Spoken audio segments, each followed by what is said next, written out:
motion. And we're not starting out from a blank slate. You have a track record. My Democrat colleagues have relentlessly attacked the department and your and President Trump's leadership.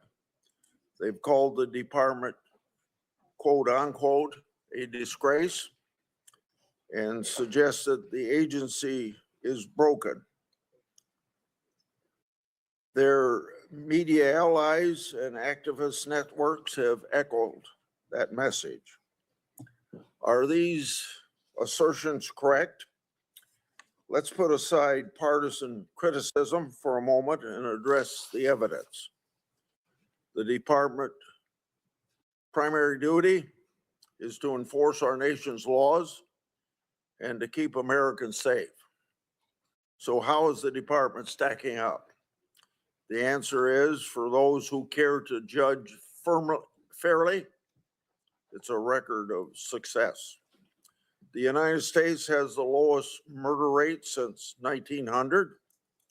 The FBI has captured 8 of the top 10 most wanted fugitives. Violent crime arrests by the FBI are up 184%. More than 849 individuals have been disrupted from conducting terrorist attacks. The ATF has seized more than 44,000 illegal firearms. That is not a failure. What about the department's record on illegal drugs? Since January of last year, the DEA has made more than 6,300 fentanyl arrests. It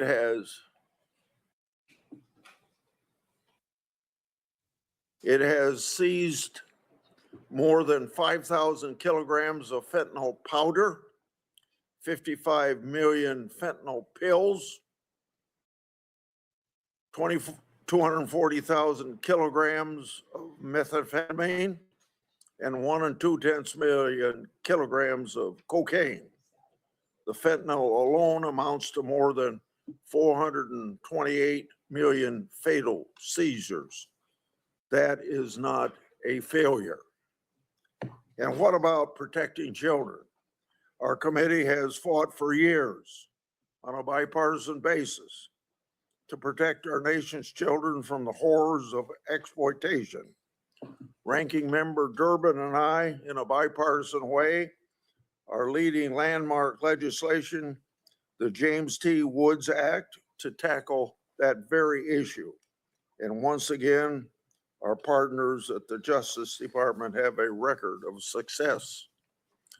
The FBI has arrested 2,900 child predators and human traffickers, a 70% increase from 2024, and located more than 6,940 child victims. The U.S. Marshals have recovered more than 1,182 missing children. That doesn't sound like failure to me. In contrast, the Biden administration diverted prosecutors from child sex crime cases on January 6 cases. That is unbelievable. My Democrat colleagues have criticized the Justice Department for a lack of transparency. I've been critical, as well as I am with every administration, whoever occupies the Oval Office, when we don't get that cooperation. No one cares more about oversight than I do. In all my years of congressional oversight, this department has been the most responsive to my requests. That means every Republican or Democrat administration previous to this one, and the numbers back this up. Since January of last year, the department has produced approximately 43,000 pages of records in response to requests from the Senate and the House. To put that in perspective, that's approximately 3 times the number of records produced an equivalent time by the Biden Justice Department. The department has also released more than 3 3/10 million pages of additional records, with more coming every day. Their work is not done, and I expect continued responsiveness and, as well, the very important thing of declassification. But credit should be given where credit is due. A few more successes. They've established the National Fraud Enforcement Division to address more than $5 billion in fraud against American taxpayers. They've reduced the immigration case log by more than 468,000. They've challenged and eliminated racist and unlawful discrimination in government and the private sector. They're exposing and readdressing the Biden era weaponization of the department against political opponents. They've captured and are prosecuting the dictator, Nicolas Maduro, for crimes related to narco-terrorism. The list goes on. This department is keeping Americans safe, and the numbers back that up. Mr. Blanche, you should take pride in delivering the law enforcement promise the American people voted for in 2024. But at the hearing today, we might expect the opposite. My Democratic colleagues will talk about they won't talk about these successes. I expect the same playbook that we've seen for nearly every one of President Trump's nominees: pure partisan obstruction and partisan attack. This approach is the same one that we've seen over and over. In fact, it becomes such a pattern that I'll just quote myself from a speech I delivered almost a year ago regarding another nominee. Last July, I said, quote, "Since the very beginning of this Congress, Democrats have engaged in relentless obstruction campaign for nearly every one of President Trump's nominees.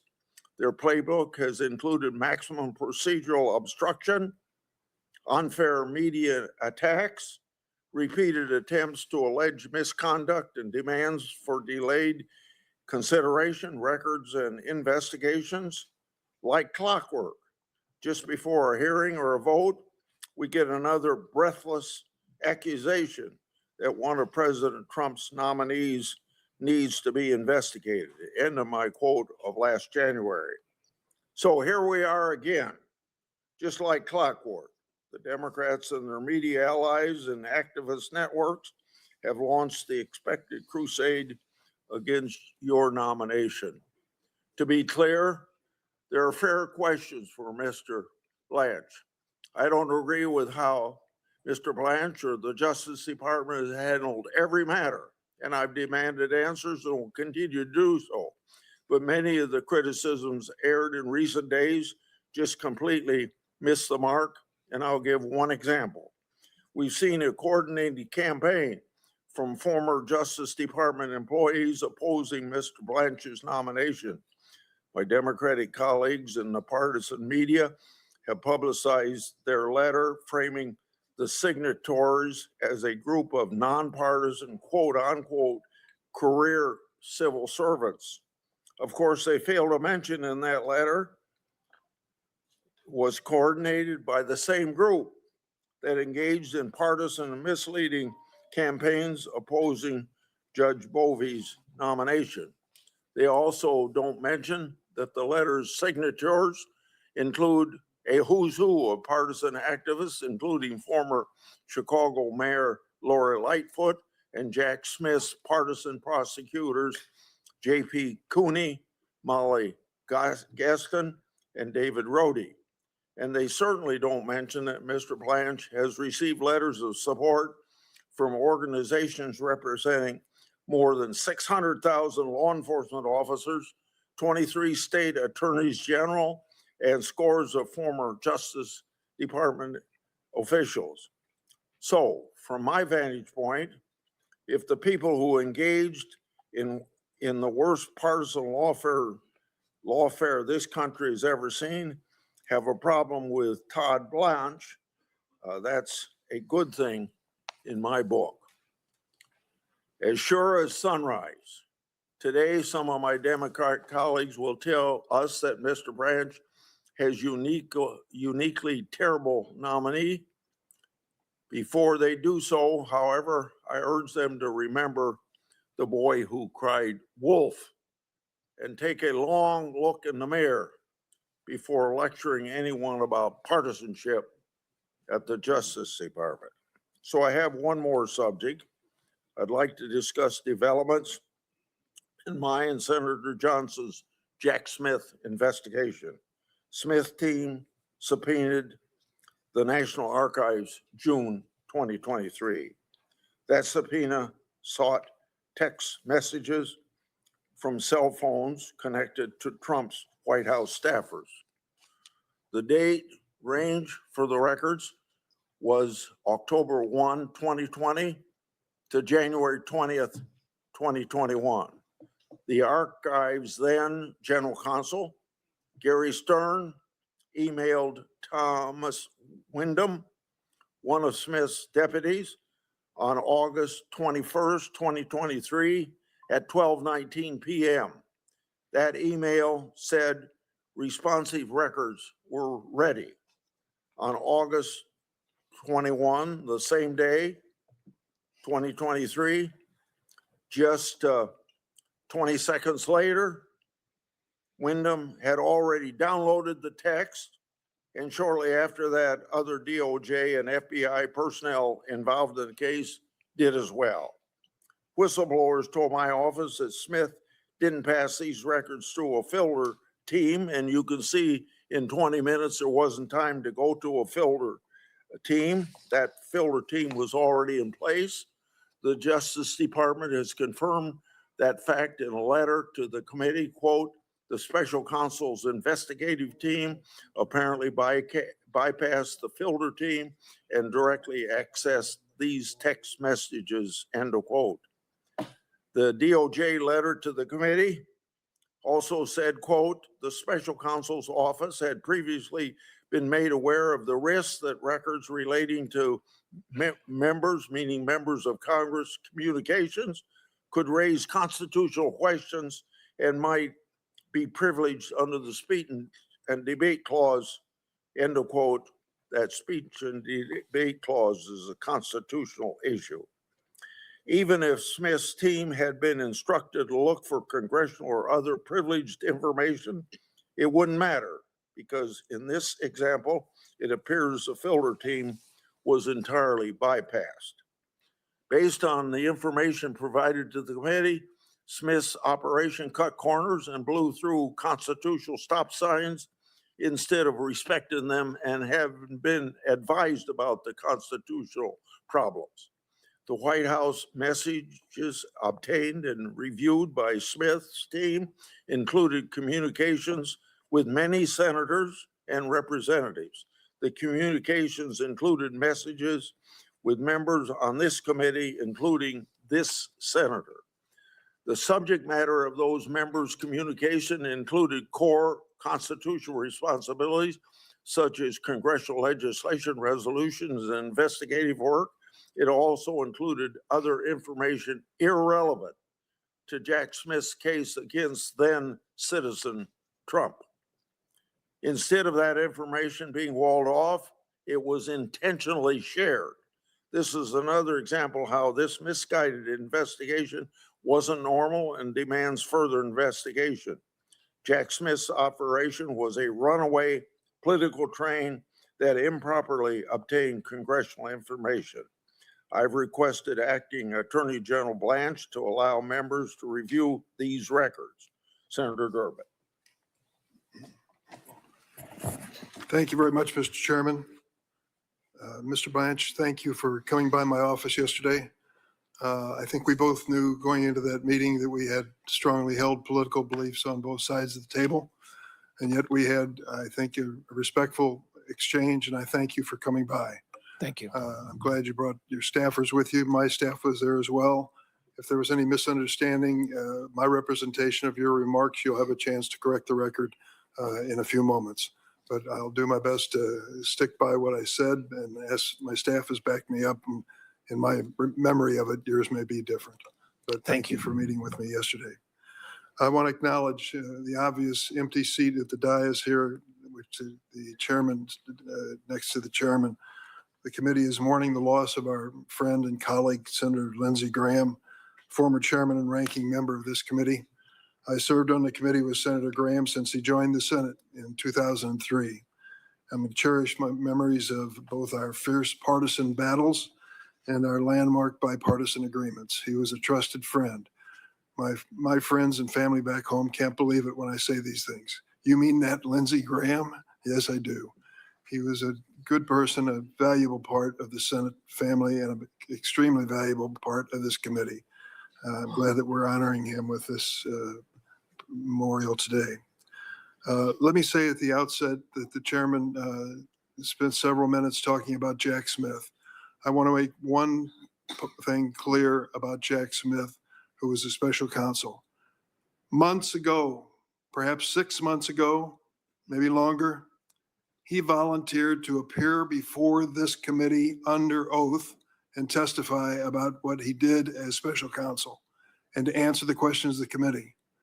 For reasons I cannot explain, the Republican majority does not want to bring Jack Smith before this committee and have him testify under oath. They continue on a regular basis to take exception to things that he said or did or allegedly did, but will not bring him before this committee. I don't get it. If they have something they want to raise with Jack Smith, that place is where he should be sitting under oath and answering the questions, and he's volunteered to do it, but they turned him down. Mr. Chairman, we are here today with the awesome responsibility of choosing the next Attorney General of the United States of America. We're here because there's a vacancy in the office. The president decided to fire the predecessor of Mr. Blanche after just 14 months on the job, after courts and grand juries blocked her from prosecuting the president's political opponents. Seemingly, President Trump believes you, Mr. Blanche, will be more successful. When you were first nominated to be Deputy Attorney General, Democrats raised concerns about the president's personal attorney serving as the top attorney in the Justice Department. The Attorney General is the chief law enforcement officer of the United States of America. Since you were confirmed, the Department of Justice has literally violated dozens of court orders to advance the president's agenda. Last year, you declared that the Justice Department was, quote, at war with the federal judiciary. I brought that up to you yesterday. I believe all of us, both sides of the table, need to be more careful with our rhetoric when it comes to the judiciary. Yesterday, we had the testimony of Justices Kagan and Barrett, and they talked about the impact on them personally and on their families with the threats that have been increasing against them physically. Most of us on this side of the table know what they're talking about. We have a similar experience. But it is a responsibility of all of us, Democrats and Republicans, liberals and conservatives, in or out of the government. Be careful with what we say about the judiciary. They are doing their job. We should never, ever countenance violence against anyone on either side.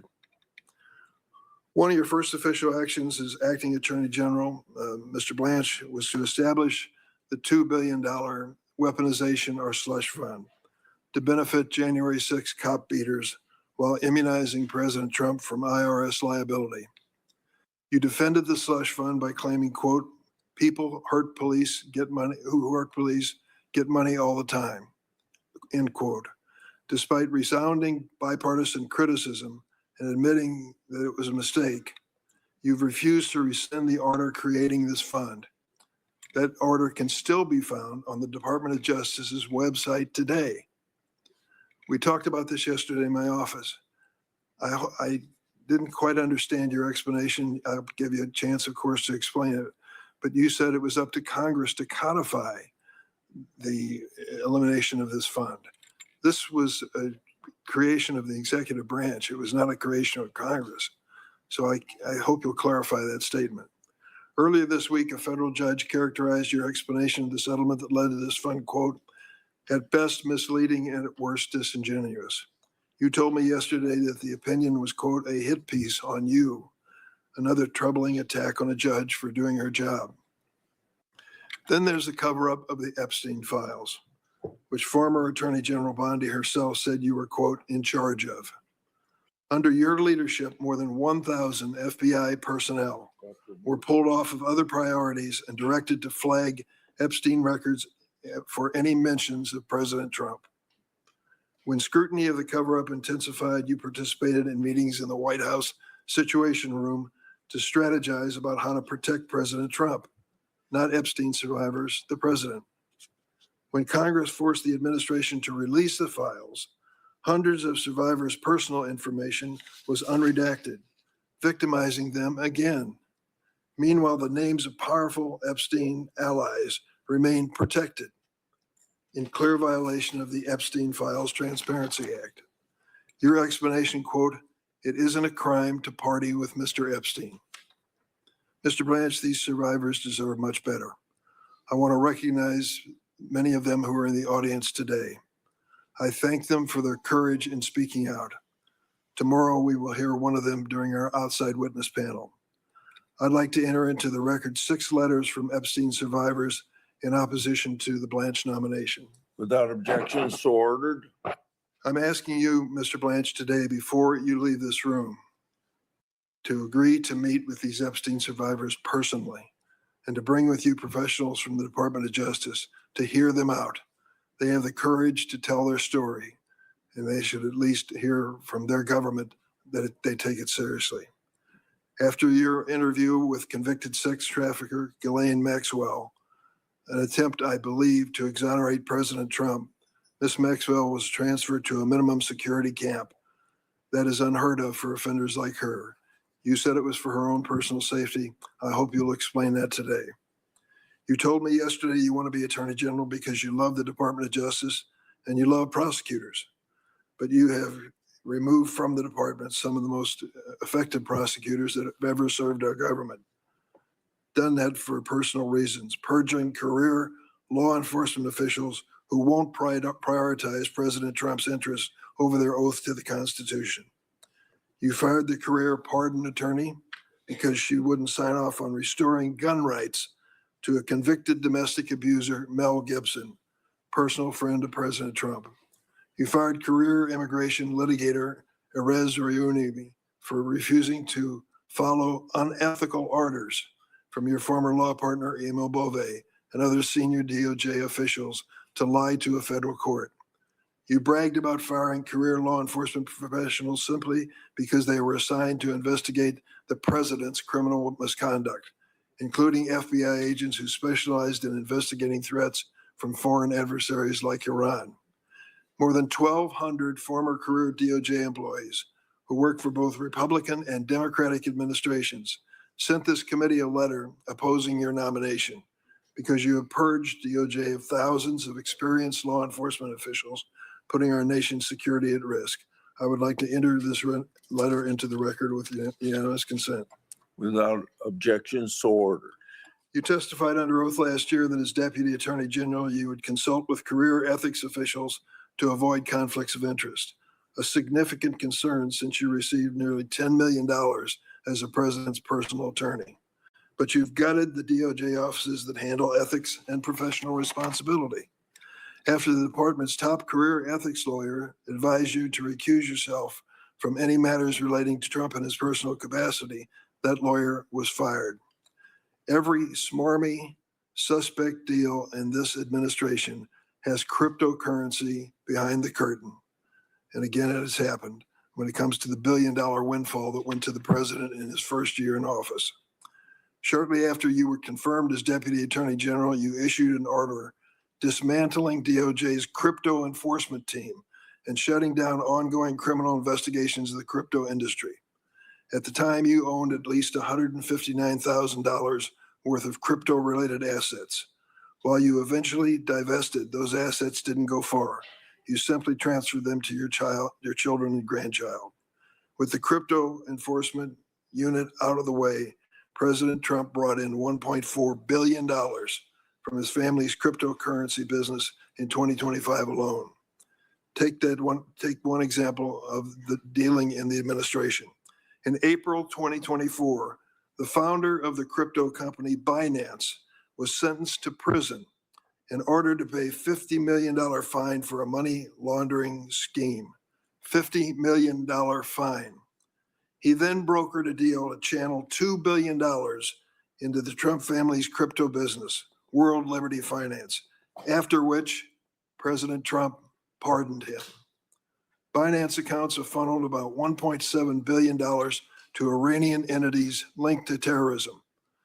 The president's World Liberty Financial continues to partner with Binance, even with these facts that I've spelled out in this statement. You recently claimed, quote, Mr. Blanche, that there's a ton of evidence that the 2020 election was rigged. You should see what happens in this committee room when judicial nominees of this administration appear before this committee, raise their hands, take the oath, and then field the questions asked by members of the committee. You'll see some of the people who are even judges today at state level and have distinguished careers in law start to avert their eyes, squirm, and then give a script which doesn't acknowledge the obvious. Donald Trump lost the 2020 election by 7 million popular votes. 7 million votes popular vote, and he lost by that number. That's a fact. Any eighth grader in America knows it and can repeat it for you. And yet when it comes down to asking Trump judicial nominees who won the 2020 election, you ought to see him squirm. What's the reason? The president's big lie. He believes in his heart of hearts that he somehow won that election, though he can't produce any evidence of that fact. Well, we'll give you your chance. I hope that you'll produce the evidence to show one way or the other that the big lie is the truth or not the truth. Your first indictment of former FBI Director Comey failed in a case brought by an unqualified and unlawfully appointed U.S. Attorney, Lindsay Halligan. So now Mr. Comey is being prosecuted for taking pictures of seashells. This prosecution, personally ordered by the president, who despises Mr. Comey for overseeing the investigation of Russian interference in the 2016 election. You have also baselessly indicted the Southern Poverty Law Center, a civil rights organization that has worked tirelessly to expose violent extremists like the Proud Boys and Oath Keepers, a group which we in the Senate know well for their January 6th escapade, the same people you gave a clean slate for their role in attacking this Capitol. A federal judge recently singled out your, quote, remarkable statements targeting Kilmar Abrego Garcia as evidence that his criminal prosecution was, quote, marked by a retaliatory taint for successfully fighting his deportation. And despite my repeated request, you've yet to produce the DOJ memorandum concluding that it was legally permissible for the President of the United States to accept a gift of a luxury airliner from the royal family of Qatar, despite constitutional and statutory foreign gift prohibitions. Earlier this month, that jet was launched as Air Force One, despite credible reports of security vulnerability. Last weekend, the Department of Justice responded not by addressing these concerns, but by sending federal agents with subpoenas to the homes of the reporters who exposed these lapses. In less than 18 months at the Department of Justice, you have shown you're still President Trump's personal attorney. Your tenure can be summed up in the 4 words you said, quote, I love you, sir, to President Trump. This was your response when you were asked what you would say to him. This nation deserves an attorney general who loves the Constitution more than any single president, an attorney general focused on keeping America safe and combating corruption, not satisfying the president's personal grievances or channeling crypto cash to the administration's MAGA faithful. Mr. President, Mr. Chairman, I yield. Now we turn. Thank you. Thank you, Mr. Chairman. My goodness, I expect you'll be getting a lot of questions about how one person may influence every decision you make and unduly influence everything you do. And I hope you say you are absolutely right. And it is that granddaughter sitting right behind you. She is the cutest thing I've ever seen. Good morning, everyone. Thank you for being here. I have the distinct pleasure of introducing Acting Attorney General Todd Blanche. He serves and has served as our acting attorney general and our deputy attorney general. And amongst all of the questioning today, most of which I hope is in good faith, sometimes it gets lost that he is a former prosecutor and dedicated his life to prosecuting for this nation. The greatest testament to his good character and wise judgment is he is now a Floridian and my constituent as the newest senator from the great state of Florida. But he has led a very distinguished career within the realm of the Department of Justice, of which he now seeks to head as the permanent attorney general. And before I go more into that, I want to thank you, Mr. Blanche, for offering yourself, not just first as Deputy Attorney General, but now as Acting Attorney General. Any one of us on either side of the aisle sitting here today knows what it means to serve and what comes with that, and what that takes every day, and certainly what that means for your families that stand beside and behind you and sometimes hold you up throughout the process. We thank you, and we thank your family that is here today. Since President Trump took office and leadership, including you, entered the Department of Justice, as you heard our chairman say, you have worked to achieve the lowest murder rate since 1900. Violent crime arrests are up 184%. Over 2,400 gangs and criminal enterprises have been disrupted and dismantled. 2,900, almost 3,000 child predators and human traffickers have been arrested. That is an increase of 70% since 2024. And when it comes to fighting for a fentanyl-free America, which we both appeared at a summit this week, you and the department are excelling there too. DOJ has made over 6,300 fentanyl arrests, seized more than 5,000 kilograms of fentanyl powder, 55 million fentanyl pills. That is fatal doses enough to kill 428 million people. And just so that everybody understands what that means, that is more than the population of the United States of America. That's just a few top line numbers on core operations at the heart of DOJ's mission. The DOJ is indeed in the driver's seat of the war on fraud. And I hope members on both sides of the dais will give you time to talk about that today, not only for their consideration of your nomination, but also so the American people can hear about that. I know that you are in for a long process today, so I want to take my remaining time to talk about you, the person, your career, Todd Blanche. Acting Attorney General Todd Blanche is a patriot who was raised in the Department of Justice. He spent nearly a decade in what is recognized as one of the best prosecuting offices in the country, the U.S. Attorney's Office for the Southern District of New York, where he prosecuted drug traffickers and violent criminals. In fact, this career dedicated to justice and the rule of law started even before that. He started at the Department of Justice as a paralegal. I love that story, how you started there and you worked your way through the ranks. And it was always about hard work. Throughout time, he didn't just clock in and clock out. He did really good work, such good work that he was noticed routinely and honored for his commitment to excellence. In 2011, while he was at the U.S. Attorney's Office for the Southern District of New York, he received the Director's Award for Superior Performance as an Assistant U.S. Attorney in the Criminal Division. In 2013, he received the Federal Drug Agents Foundation's True American Hero Award. He received the New York City Police Department Commendation 3 different years. He received the U.S. Drug Enforcement Administration Commendation 2 different years, and a commendation from the FBI 2 separate years. And to round out this collection, he received recognition from the ATF in 3 years.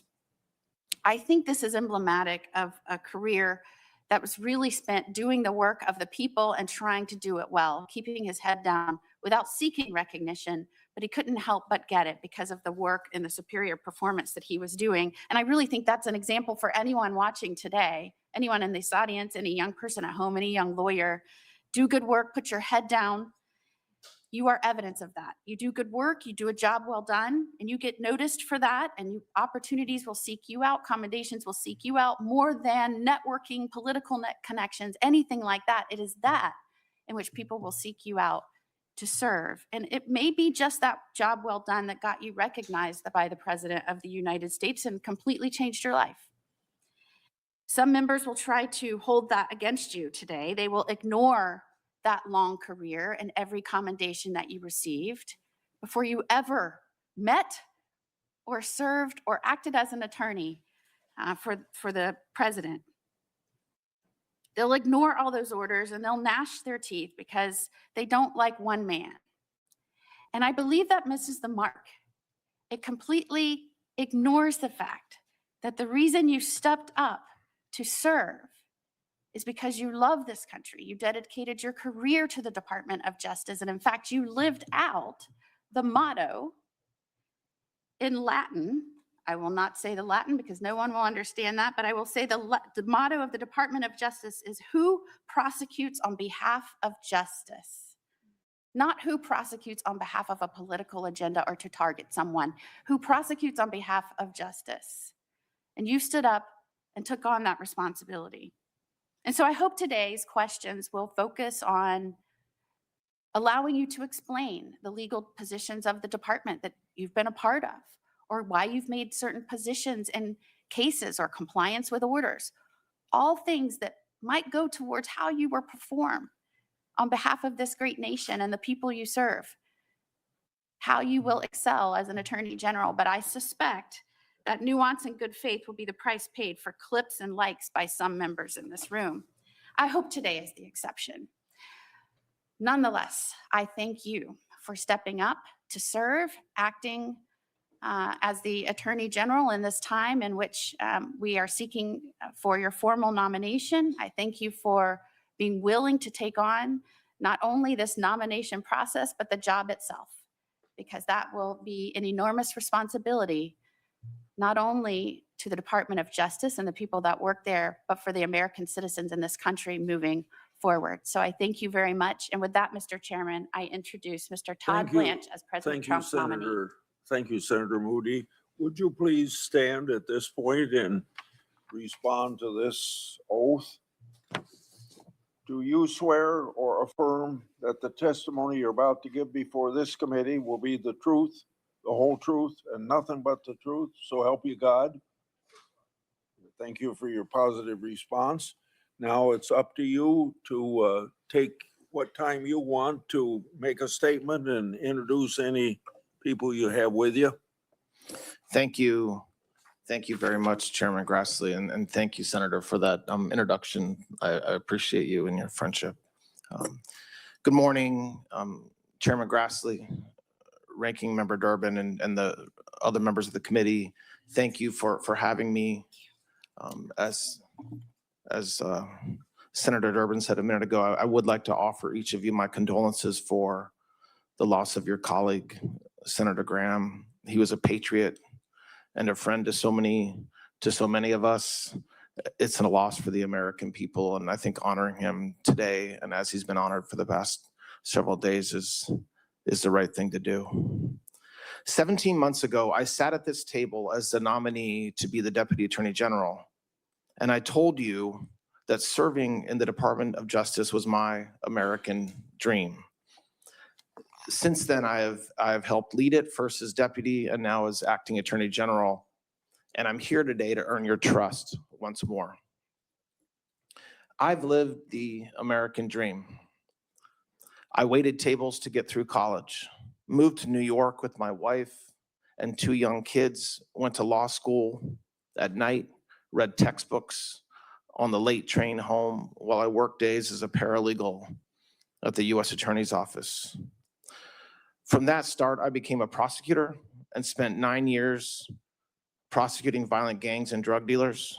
I rose through the ranks of the Department of Justice as a line prosecutor, then a division chief, then as of last year, Deputy Attorney General, and now Acting Attorney General. But I did not take that path for a title. I took it to make a difference for American families and the towns they call home. I am exceedingly grateful to President Trump for his trust, and to my family who have carried me through every long day and late night. My wife, Christine, our wonderful children, Sydney and Justin, my granddaughter, Blaine, who's here today, all of them are here today, my wonderful friends, many of whom are here today, are really what make this worth it and what gets me through my days. And so I want to thank them for not only being here today and supporting me, but also being with me every step of the way of the journey that we're on together. My family's blessings should be available to all Americans. When a family can send their kids to school, walk their neighborhood after dark, and build a life without fear, every promise of the American dream is within reach. When they cannot, none of it is. That's my job, securing safety for every American. I'm pleased to testify again today to tell everybody here that we are doing just that. We are keeping America safe. Since President Trump took office, it's been said a few times this morning already, but it bears repeating. Murders are down roughly 20% nationwide. We have the lowest murder rate since 1900. Violent crime arrests are up nearly 114%. We've taken almost 5,000 child predators and human traffickers off the streets. And the Department of Justice has filed nearly 100,000 indictments and informations since January 20th, 2025. Additionally, in just the last 4 weeks, in just the last month, we've paid $96 million in claims through the Public Safety Officers Benefits Program to eligible surviving families of fallen public safety officers, even while fewer law enforcement officers were killed in the line of duty than the prior years. And obviously, these are not just numbers. Each one is a family that still has its son or daughter and an officer who came home for dinner.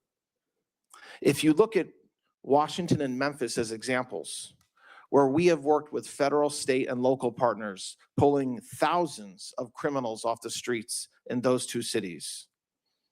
Homicides in DC are down about 60%, and overall crime in Memphis declined by more than 40%. We've seized thousands of illegal guns, brought more than 150 missing children home in those two cities, and cleaned up parks and spaces family once avoided, so you can take your kids and loved ones there once again. We are enforcing our borders. We are prosecuting the smugglers who profited from an open border, removing criminal aliens, and dismantling gangs like MS-13 and TDA. We're smashing the cartels and ending the scourge of drugs in our communities. We designated the major cartels as foreign terrorist organizations because that's exactly what they are. And we're using every tool that unlocked: narco-terrorism charges, forfeiture, and extraditions. Dozens of cartel leaders are now in American custody. Drug seizures are skyrocketing, and overdose deaths are finally falling. We are protecting taxpayers. Last year, the department brought the largest healthcare fraud takedown in American history, more than $14 billion, and another $11 billion in total fraud in just the last 3 months.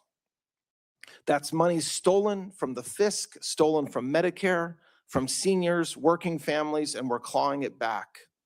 We're doing all of this, I will add, through partnership. Federal agents, state troopers, county sheriffs, local officers, and state attorneys general in your home states, all pulling in the same direction. That is what happens when we fight crime together, and I want to bring that model that we've done in a few towns to more communities in every state. Above all, we are restoring American trust. In recent years, we watched the Justice Department turned against many of you and a former president, and it damaged the public's faith in justice. We are fixing that. Members of this committee on both sides have fair questions about the hard debates of the past year, and I welcome them.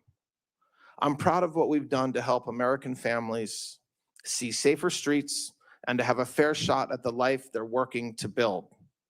None of this is a Republican or Democrat issue. Every senator here has constituents who just want to be safe. The men and women of this department are the finest people I have ever worked with, and leading them is the honor of my professional life. We are keeping America safe, and we are just getting started. I love this country. I love the Department of Justice, Thank you very much, Chairman, for the opportunity to appear before this committee today, and I look forward to answering your questions. Thank you. Thank you for that testimony. And we'll now have our 10-minute rounds of questioning. I'll start, and then Senator from Illinois. I've long. And we'll have to come back a little later. concerned We have to about jump right in here. Anti-competitive conduct in healthcare technology, but particularly in agriculture. Family farmers deserve fair prices.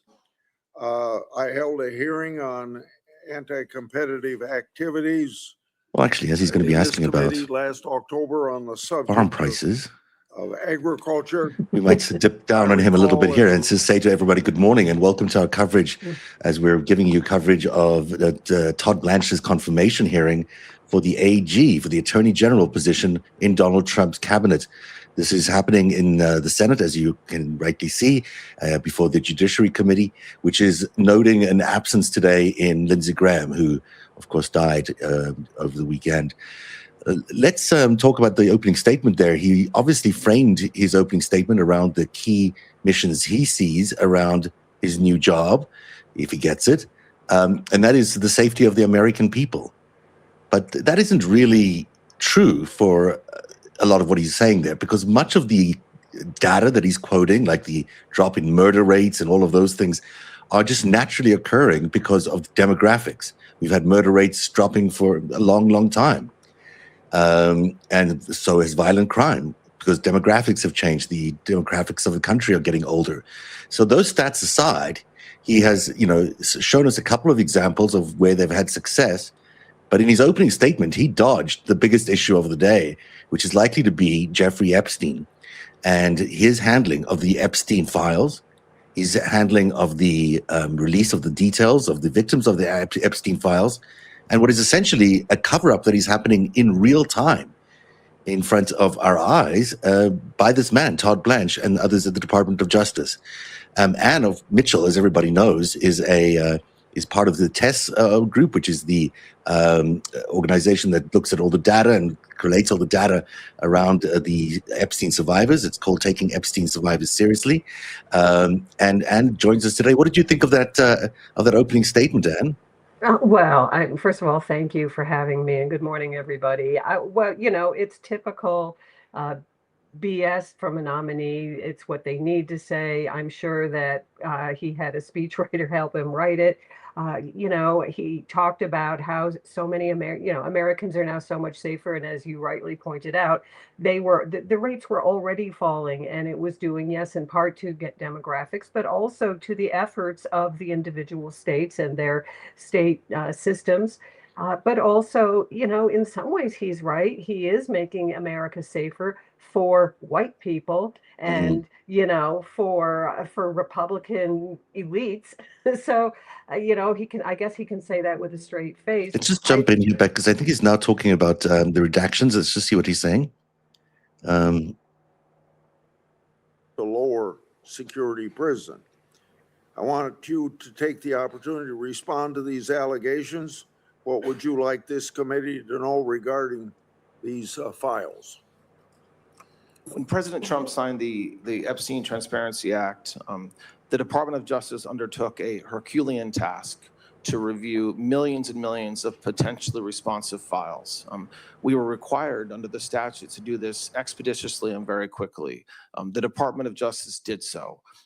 We reviewed over 6 million pages. Many of these pages were not responsive. And what I mean by that is we intentionally over-collected potentially responsive documents.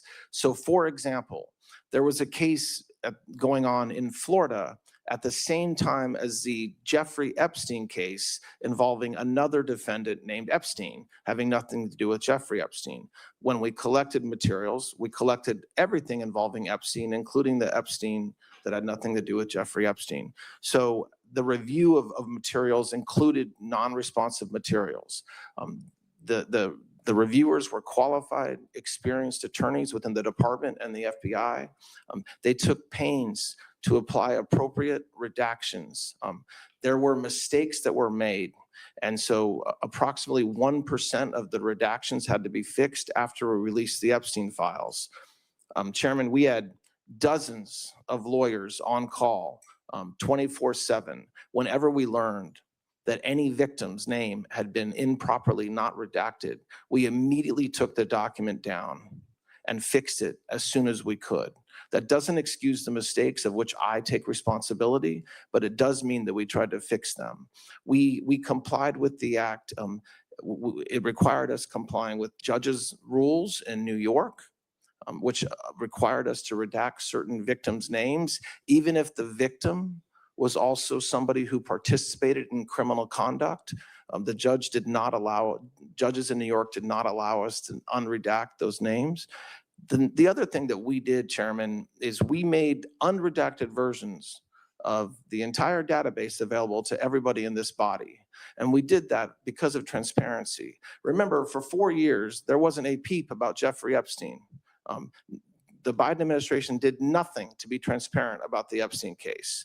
We have been extraordinarily transparent in not only producing the records, but letting unredacted versions be available to anybody in this body. And if after reviewing unredacted materials, a member had concerns about why something was redacted, they brought them to the department's attention and we addressed that. So I want to make sure the American people know that this administration, when it comes to Jeffrey Epstein, has been more transparent than any past administration, than Biden was or anybody else.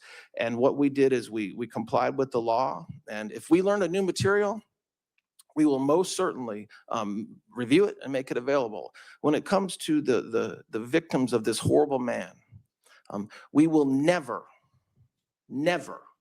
not talk to victims. We will never not do everything we can to prosecute anybody that committed any crimes against any of these women.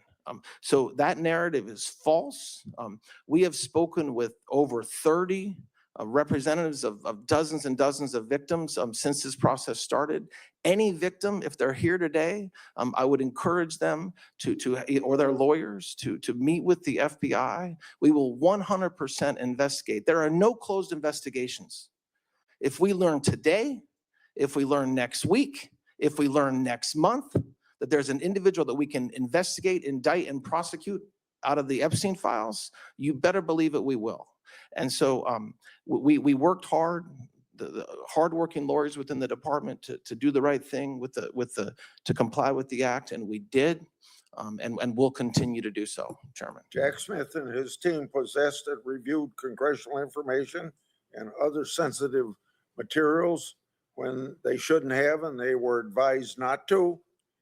Describe the steps you've taken to impose accountability so that this egregious and partisan misconduct never happens again. The biggest thing we can do, Chairman, is be transparent about what happened. And that requires us doing a check on ourselves and on the work that happened before us, and being transparent with this body and providing records to you. I think when the American people understand and learn what happened and the egregious abuses that happened, it will be a check on making sure it never happens again. We strive every day to not only move forward as a department doing the right thing, but to make sure that anything that happened in the past, whether it's releasing emails or admitting to things that we did and the department did that we shouldn't have done, to being transparent with the American people about that, that's the best we can do, and that's what we're doing. I made messages public between Jack Smith's office that appeared to relate to the Trump classified document case. Those messages showed government personnel left open a classified facility and potentially mishandled classified information, causing a security violation. While defense counsels to Trump, did the government apprise you of these issues? And secondly, did the Biden Justice Administration do any investigation into this misconduct? We were never advised at that time when I was defense counsel to President Trump, and I'm not aware of any investigation that was started for that alleged conduct. The Justice Department must do a full and complete investigation into this matter. This will probably have to be my last question. On March the 15th this year, I made public a signed and sworn statement from an FBI official. That statement says two important things. Special Counsel Mueller's team lacked a legal basis to pursue a FISA renewal of the Waleed Ferez and investigate Thomas Barak, but did so anyway. What steps have you taken to investigate these very troubling criminal allegations? And if you haven't taken any action, why not? We are investigating that, Chairman, and it would be inappropriate in this setting to get into the details of that investigation, but the sworn affidavit that we reviewed that you provided does raise serious allegations, yes. Thank you very much. Senator Durbin. Thank you much, Mr. Chairman. Mr. Blanche, I have a few questions I'd like to ask you. Is it not true that Congress had to pass a law requiring the Trump administration to disclose the Epstein files? The Epstein Files Transparency Act passed by bipartisan roll calls in the House and Senate to finally get the files made public? President Trump signed that law. Yeah, Yes. of course he did. After overwhelming numbers of the House members and Senate members voted for it on a bipartisan basis because the administration would not voluntarily produce these documents. Now, I've mentioned. That's not true. Well, what part of it isn't true? We were prohibited by law from producing those documents. This is a Judiciary Committee. There are laws that did not allow us to produce those documents, which we made plain in numerous court filings. So and President Trump had said from day one to release the files, even when he was running. Yeah. And so, yes, he signed it into law and we complied with it. I remember, and everyone in the audience remembers, the lengths that the administration went through to delay production of these documents, to the point where Congress did an extraordinary thing, discharge motion in the House to bring this matter before them and vote on a bipartisan basis to compel your administration to disclose those documents. Let me talk to you for a moment about the survivors who are in the room. There are 10 individuals who were exploited and abused by Mr. Epstein. They are here today. None of them have had a chance to speak to anyone in the department or FBI, though they've asked repeatedly. So can I get your word under oath that within the next 30 days, you will personally sit down with these 10 victims and hear their case in terms of what needs to be done by the Department of Justice? Chairman, I appreciate them being here today. I also have somebody from my office who's spent her entire career working on cases like Mr. Epstein's. She's in charge of our task force investigating human trafficking. She's available to talk to them. She can sit right next to you. She can sit right next to you when you meet with these survivors. I have never said I will not meet with survivors. Will you meet with these 10 survivors? I'm asking you on the record. If they have lawyers, as you know, I'm prohibited from meeting directly with them. I have met with counsel for survivors, as has many people in the Department of Justice, over 30. But if they are represented by counsel, we will work with their counsel. If they don't have a lawyer, I will certainly make arrangements to make sure the right people at the Department of Justice meet with them. Absolutely. Will you get it done within the next 30 days that each I of will these get it done survivors? today, if that's necessary. I mean, my point is there's somebody here who can meet with them today, get their information, arranged to meet with them. I think you ought to be in the room. Pardon me? I think you ought to be in the room because you ought to hear this. You had singular responsibility for these files. There was a delay in meeting the statutory requirement of disclosure. You were involved in that. I think you ought to be part of this. I am definitely part of it, and I have been from day one. And it will be done within the next 30 days? I can keep on repeating myself, but I said it could get done as soon as today. It could have gotten done last week. We remain available to meet with any victim or their representative at any time. Will you notify the committee when you've done this? That would be prohibited by law if they're talking about an ongoing investigation. I'm asking you if you'll notify the committee that you met with the survivors. It depends on what they said. I'm not sure I'm allowed to notify you if there's an ongoing investigation. Well, you're dancing on the head of a pin here. I'm not dancing on any pin You at have all. these survivors who have the courage to come before this committee, have the courage to tell their terrible stories, how they were exploited. Don't you think it's important that we have a prompt response by our government to these survivors? Absolutely. And there will be a prompt response. My heart breaks for every survivor, every victim of Mr. Epstein. Absolutely. And I would love to prosecute anybody that did any harm to these Will you victims. meet So with them within the absolutely. next 30 days? The last time I asked a question, you can say yes I or can no. keep on answering it the same way. I can meet with them. My staff will meet with them. We have a staff member here If you today can who meet with them, will you meet specializes. with them? I'm not sure what you're looking for me to say. As I said, Yes, is what I'm looking for. if they're represented by counsel, I'm not allowed to meet with them directly, as you know. I assure you, the FBI, who are experts in this space, prosecutors who are experts in this space, and me, if necessary, will absolutely meet with them. I promise you this. I think it's I will stay necessary. updated and know everything that's happening with any victim that has information about any other people that work with Epstein, that committed any crimes with Epstein. Absolutely.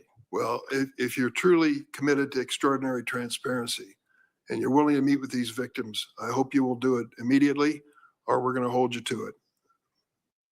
I want to ask you about the immunity provisions that you signed relative to the responsibility and liability of the president and his family and their businesses when it comes to tax audits. Would you like to explain how we can give to the president and his family and businesses exemptions from complying with the tax laws of the United States? It's not an exemption to comply with the tax laws of the United States. As part of the settlement, it was an agreement that any past audits would end. The United States, your signature, the United States releases, waives, acquits, and forever discharges each of the plaintiffs when it comes to tax liability. That's how it reads. It's pretty sweeping.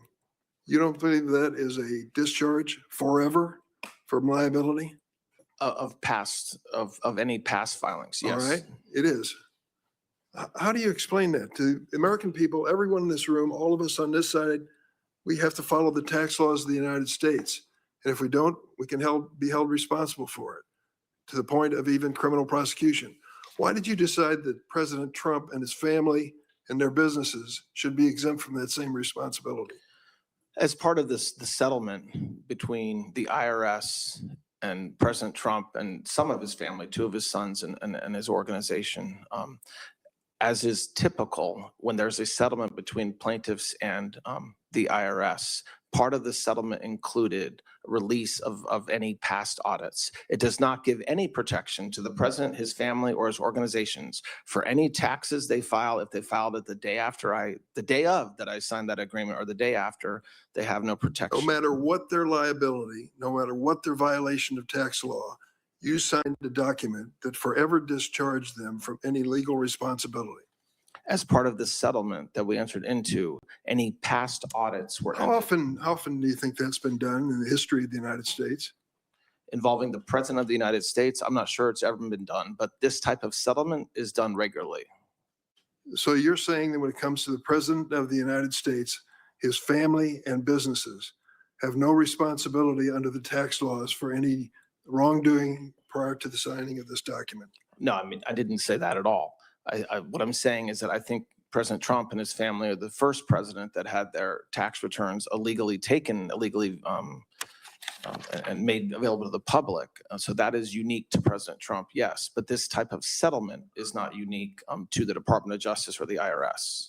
It's hard to explain to the American people that no one is above the law when that type of document was signed by you, forever discharging that family and that president from any liability for violating the tax laws. Nobody is above the law. And when we enter into settlements like that, we do it with all kinds of people. It's not just President Trump. It doesn't make any of those individuals above the law. So let me ask you, since you don't believe anyone should be above the law, about the January 6 rioters pardoned. We've taken a look at some of the people that the president pardoned on his first day in office, the ones who attacked this Capitol. And I'll use the word attack because I was here and I saw what happened. Anyone looking at the videos knows what happened on that day. Among those who were pardoned by the president are individuals who've gone on to commit serious crimes against innocent victims across the United States. Do you think that blanket pardon by the president of January 6 rioters was the right thing to do? I think that the Constitution gives the president the full power to pardon anybody for any reason he wants. And so I don't question President Trump's authority or his decision to do so on January 20th. You don't question his decision? as I said, President Trump, under our Constitution, just like President Biden, has the authority to pardon anybody for any federal crime.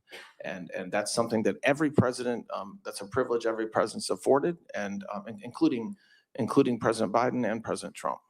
Well, I can tell you, he may have had the authority to do it, but I think someone should have grabbed him by the arm and said, stop. You can't release all of those rioters. Some of them actually physically assaulted policemen in the Capitol. Some of them were guilty of crimes, serious crimes before that day. And for the president to give a blanket pardon to these individuals is something that I don't think you can explain to the American people. You certainly can't explain it to the policemen who almost lost their lives because of these attackers. I yield, Mr. Chairman. Before I go to Senator Cornyn, I'd like to enter in the record for supporting Mr. Blanche's nomination from former Attorney General John Ashcroft. And this is a quote from the letter. This rule of law is the best friend of liberty. To safeguard this core value, America needs an attorney general exclusively devoted to the rule of law and will honor his oath to the Constitution. Well, they get Ashcroft's Blanche endorsement there. There's an interesting exchange we just watched earlier on involving the Epstein survivors and the attempt by Senator Durbin, to force Blanche to say that he will meet face-to-face with some survivors. He sort of dodged the question, said it's illegal to do that. Is it illegal, Anne? Is it illegal to do that? Well, actually, so it is illegal for an attorney to meet with someone who's represented by an attorney unless that attorney, the represented party, in other words, one of the victim's attorneys, is there in the room, or unless that attorney gives basically the other attorney, this one being Blanche, permission. So yes, that's true. However, you can see, I want to say to our audience that what you see in any of these hearings, and particularly here right now, is, an attorney using attorney tactics and methods and words to avoid being pinned down or to not commit to something. And in part, when it's an ethical attorney, that would be because, in fact, they don't want to commit to something under oath that turns out to be something they can't do because they are bound by the rules of professional conduct or even by the laws governing attorney conduct. So, but it's a dodge, really, is what he's doing there. He's not really, there's a way around it for him.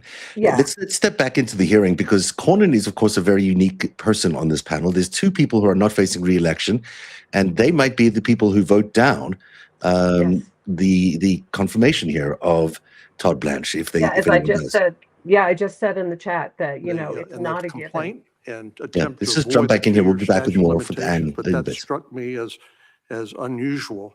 But let's talk a little bit about the settlement agreement and the release. First of all, I believe you have said that the weaponization fund is a moot issue. Is that your position? Yes, it is a moot issue, meaning there is no weaponization fund. The weaponization fund is dead. It's not moving forward. Well, I would refer you to the settlement agreement. Do you happen to have a copy of that in front of you? I do not. Okay, Senator. well, you probably know what's in it. I'm familiar with it, yes. I'm sure you are. On page 4, this settlement agreement may be modified only upon the written agreement of the parties. Has there been a written agreement of the parties to modify the settlement fund? No, the settlement fund's just not moving forward. There's no modification. It's just, it never started. No money went from the treasury to any other account. There's no commissioners. It's not moving forward. Well, so the settlement agreement remains as it was originally, but I hear what you're saying. Is the settlement agreement enforceable as a contract by the parties? Well, yes, it's an enforceable document. So I suppose if President Trump's counsel sought to enforce it, that they potentially could. Including the weaponization fund? Well, they could try to enforce the contract. They can't force the Department of Justice to move forward with the weaponization fund. They could potentially say that, I suppose, that we breached by not moving forward. They haven't done that, and I'm not aware that they're planning on doing that. Like I said, Senator, and Senator Durbin talked about this, but I've talked extensively with you and other colleagues about potentially codifying so there's no weaponization fund, which is certainly something that could be done. And I wasn't meaning to insult this body, but just that in response to questions from senators about whether that could be done, we very much are okay with that. But just to be clear, the President of the United States, who is a plaintiff in this lawsuit, has not agreed in writing to delete the weaponization fund, and there's no guarantee that he or one of the other plaintiffs might raise that issue by way of a lawsuit and a breach of contract lawsuit in the future. Well, Senator, the plaintiffs have no power over the fund. The fund was administered solely by the by the 5 commissioners and through the Department of Justice. So no, they don't have any power with respect to the fund at all. I suppose they could bring a lawsuit and then we would litigate it. But even if we were litigating it, there's no fund. So the results of such litigation, whatever it would be, wouldn't be a revival of the fund. I want to ask you about the release, and I know I'm guilty of what a lot of lawyers are guilty of, in having a chart you can't read. But I know you're familiar with this document, which is the release that you signed on May the 19th, 2026. First of all, does this purport to release parties or people who were not parties to the lawsuit? No, Senator. Well, it says here that claims asserted by defendants or any of the plaintiffs or related or affiliated individuals, including without limitation, family or others filing jointly, or parties including trust, parent, sister, or related companies, affiliates, or subsidiaries. They weren't a party to the lawsuit, were they? I didn't hear everything you just said, Senator, but the only parties that were that had any release as respect to any potential audits, even if they existed, were the plaintiffs in the lawsuit. Did you talk to the president about the settlement? He originally sued for $10 billion and settled for an apology and this weaponization fund, and then the release of future liability for tax audits. Did you discuss it with him? No, I did not. He had outside counsel. I did not discuss it with his outside counsel either. It was done by other people in the office. And this was a lawsuit brought. Can I qualify that? Sure. After when we determined not to move forward, as the president has said, that's the only time that he and I had any conversations about this at all, was after, when it was dead, when we said we're not moving forward. And this lawsuit was brought against the IRS and Treasury, yet this release purports to apply to defendants or other agencies or departments. So does this release apply to, let's say, a investigation by the Security and Exchange Commission or some other federal agency? No, that's the standard language that we use when we enter into settlements between plaintiffs and the IRS. But no, it doesn't bind. It's issued by me because statutes require and authorize me to do that, as opposed to other cabinet members. And in this case, it binds only the IRS and by extension, the Treasury. Well, I hear what you're saying, but I certainly don't read that in the agreement. But let me turn, since I only have a few minutes left. Senator Grassley raised the issue of the mifepristone lawsuit. And just to be clear, you understand the difference between the morning after pill and mifepristone, don't you? Yes. And so mifepristone is a chemical abortion that can be administered up to 10 weeks of gestation. The length of gestation should be, according to the medical literature, confirmed by ultrasound or clinical assessment by a healthcare provider. And it's generally safe and effective according to the literature, when used under medical guidance.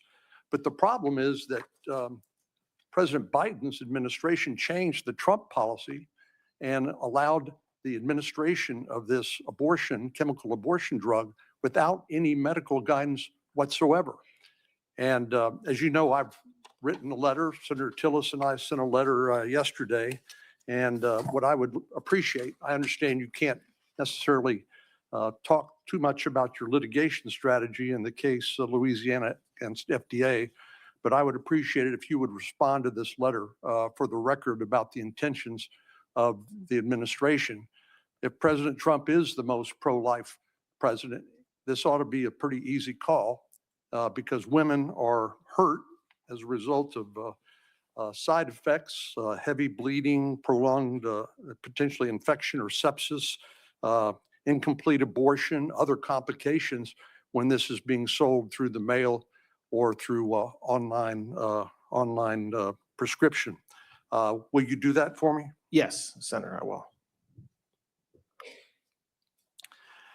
Finally, let me just go back to the, in the 50 seconds I have, go back to this release. This purports to release lawfare or weaponization and/or weaponization. Those aren't legal terms of art, are they? I think they are just legal terms of art. They're not, there's not Have they any, been defined in any case or any statute? not that I'm aware of, no. So they're not a legal term of art. Well, I think that the terms have been used by the legal community and by people within government, but no, I'm not sure that they're in Black's Law Dictionary. So for we don't know example. what that covers. Well, I think it depends on the circumstances of the facts presented as to whether it covers, as to So what it covers, sorry. thank you. My time's up. Klobuchar. Thank you very much. Oh, we got to listen to her, but Mr. Blanche, after About both the the exclusions, let's listen to assassination of Klobuchar. Melissa Hortman, our former Speaker of the House, and after the Annunciation school shooting in which 20 people were gunned down through stained glass windows, federal law enforcement, as you and I discussed in my office a few weeks ago, worked cooperatively with state and local.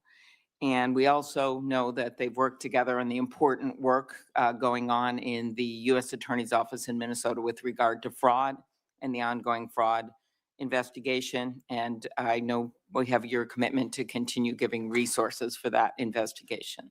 Is that correct? Yes, absolutely. Yes. Thank you. So we also discussed my concern about the lack of cooperation we saw after the horrific killings of Renee Good and Alex Preddy, with the federal government refusing to cooperate with state law enforcement for months, blocking Minnesota investigators from accessing the scene of Alex's death, even though they had a judicial warrant. They also failed to secure, according to news reports, failed to secure and process the scene, failed to process Renee Good's car for evidence. When we met a few weeks ago at length, I asked you to ensure full cooperation, and I appreciated that the department shared evidence with state investigators early this week. Will you commit to continued information sharing between federal and state investigators in these cases, as well as with regard to the recent shootings in Texas and Maine? I expect that these investigations should be run as every investigation of similar kinds. And so that necessarily includes working with state and locals in the appropriate way. I think that the definition of full cooperation can be disputed, but I very much expect that whether it's the Inspector General or the U.S. Attorney's Office or the FBI or who's ever on the federal side of the investigation, where appropriate, to work with state and locals. I think a lot of the news reporting that you referenced is actually not accurate with what has been happening since the unfortunate events several months ago. Okay, but that aside, we've seen these recent shootings in Maine and the reactions of the communities understandably concerned, as well as Texas. I think that people are going to want accountability in these cases. And one of the things that doesn't get as much attention is the non-death cases. The Hmong elder pulled out of his house in Minnesota in his underwear and Crocs in 10 below zero weather. And as the nation's chief law enforcement official, do you agree that it is unacceptable for federal agents to forcibly enter someone's home without a warrant and drag them onto the street without even checking that they have the right person? Well, it depends on the circumstances, as you know. I mean, yes, obviously, law enforcement agents need a warrant to enter a house, except for limited exceptions to that. So yes, we very much believe in the constitutional protections afforded American citizens. The same protections are not afforded people who are here illegally. So it's not a black and white answer where I can say yes or no. But yes, I very much expect the law to be followed by our law enforcement agents. So since the Civil War, along those lines, federal law has made it clear that the president does not have the authority to deploy armed federal officials to election sites. Will you commit to following clear federal law and not deploying federal agents to polling locations? I will commit to following the law, Senator, of course. Okay, Yes. but does that include not deploying federal agents to polling places? I will absolutely follow the law, no matter what it includes. So yes. Do you understand why voters, U.S. citizens, are concerned about armed agents at polling places? I'm not aware of armed agents being at polling places. Thank you. So I'm not aware of that concern, but I will tell you, we will follow the law, Senator. All right. The DOJ has carried out a campaign to push states to turn over voters' sensitive and private data to the administration. 30 states, including Republican-led states like Georgia and West Virginia, have refused. In doing so, the West Virginian Republican Secretary of State said, quote, "I will not break the law, give up our state's rights, or compromise the privacy of our citizens." 15 federal courts in decisions from Democratic and Republican appointed judges have all found that these actions to force the states to turn over this data is unlawful. Could you discuss how cutting off anti-terrorism funding to states that refuse something that 15 federal courts have found to be illegal enhances our national security? So those cases are still being litigated, so I can't talk specifically about the cases that you mentioned, but overall, what I will say, Senator, is that election integrity is extraordinarily important to this administration. It's important to this body. And so to the extent that the work that we're doing is to make sure that we have fair and honest elections, that the only people voting are the people who are eligible to vote, and that they're only voting once, that's important. If secure elections are important, how does stopping the long-standing practice of critical information sharing and scenario planning between the DOJ, other federal agencies, and state and local election officials promote election security? We're not Because doing, we have heard from our own Secretary of State, that Steve Simon, that the standard briefings trainings have not happened. we're not doing that. So I'm not sure what you're It's in a- referring okay, to, I'll- but I'm happy to follow up Thank with your you. office about that. Appreciate that. So you and I talked about some of the antitrust concerns I have, the independence of the department. I was very concerned by the department's weak settlement of the monopolization suit against Live Nation Ticketmaster. Do you believe that this settlement was good for consumers? And if so, then why didn't, there was another case, of course, that the state attorney general's brought that is going to result in much better protections for consumers. Why didn't the DOJ join them, stay in that suit? I share your concerns, and yes, I do believe that settlement was good for consumers. The American people got a lot out of that settlement with Live Nation, and you talk about another case that's separate. That's ongoing litigation that could potentially take years to resolve. And so, when we make a decision as a department to settle a case, we are only thinking about the American consumer and making sure that we're complying not only with the laws but with what's right for. Did the for White America. House have any involvement in that decision In the decision regarding which to case? settle the Ticketmaster case? We work at times closely with White House counsel on certain issues. I am sure that I wasn't directly part of discussions, but so I can't speak to that, but I'm mostly not saying they were not part of it. So, okay. Are you concerned that former Republican Principal Deputy Assistant Attorney General Roger Alford, who has appeared before this committee as a Republican witness in the past, has said that in your department, antitrust cases are being resolved based on political connections, not the legal merits? No, his words don't concern me because they're not true.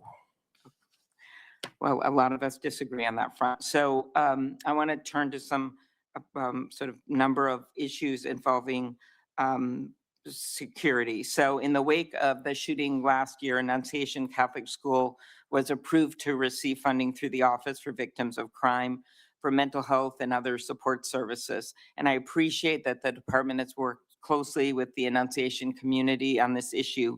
But the delays in the release of these funds are creating budget concerns. Could you commit to work with me on getting those funds to the school? Yes, Okay. absolutely. Thank you.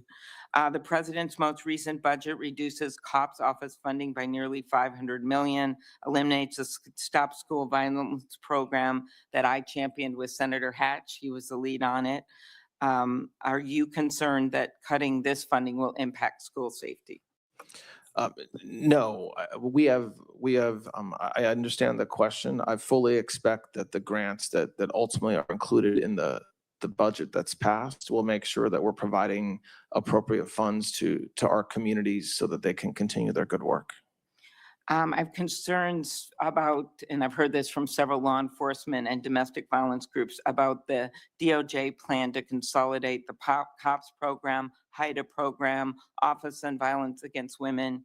And why do you think this will be helpful? Because we believe that they have very different functions. I agree with you. That's not what we're doing. There will still be 3 separate functions. What we're doing is consolidating above them to one group so that the application process is smoother and easier for grantees to do their work, and also so that internally some of the bureaucracy that was involved in having 3 separate bureaucratic streams doing the same work, even though you're right, the underlying programs serve different functions, was not efficient. So we're making that efficient. And I'll follow up with you with some of the domestic violence grants. And also just want to mention the continued enforcement under the Take It Down Act that Senator Cruz and I passed, and how important that is going forward. Thank you, Senator. Yes. Before I go to Senator Kennedy, I'd like to read a letter supporting the nominee from the National Association of Police Organizations. More than 1,000 police organizations and 250,000 law enforcement officers nationwide are represented by this letter. Quote, Oh, there you are, Ann. Sorry his about that. I've got commitment you to the covered rule by a of law, banner. a Let me fair and remove that. impartial justice system. So, As you know, Deputy Attorney there's the General exchange I and really want to go later back to. The Ticketmaster one, of course, very interesting. Maybe the White House was intervening in that. But the previous exchange where we had Cornyn talk about the $1.8 billion anti-weaponization fund, and Cornyn saying that, and getting Todd Blanche to admit on the record that there's a real possibility for Trump as the plaintiff to go back and say this is a contract and therefore it has to be paid back, the 1.8 billion or whatever it is. Even though he says the weaponization fund does not exist, he says it's mute. The reality of it is he opened the door there to what might be a real possibility of what they're trying to do here, which is to maybe come back and sue over the fund. He did open the door to that, but I do have to say, speaking as an attorney who has looked at this quite a bit, that there is a near zero chance that it would actually go forward fully to fruition, because it is an unenforceable contract, if it is even a contract. You can't just call something a contract because you think it is. I mean, contracts are, there are 4 elements. I'm not going to go through it, but everyone learns their first semester in law school the elements of a valid contract. They do not exist in this contract. And, the contract would be unenforceable if indeed it is even, just because you call it a contract doesn't mean it is a contract. But it might be interesting as why he has never gone on the record in writing about why the weaponization fund, he's been refusing to do that. Todd Blanche absolutely. Yeah. Absolutely. And a large part of that, I think, first of all, as I mentioned before, I want to go back to it is about him being former Trump defense attorney. So. No. Have you ever Kennedy's asking. seen a president of the United States appoint an enemy to be Attorney General? I have not. Usually they appoint their qualified friends, don't they? Yes, I mean, one president appointed his brother, right? he did, Senator. And I can think of another president who appointed his former law partner. Is that right? It is correct. Okay. Are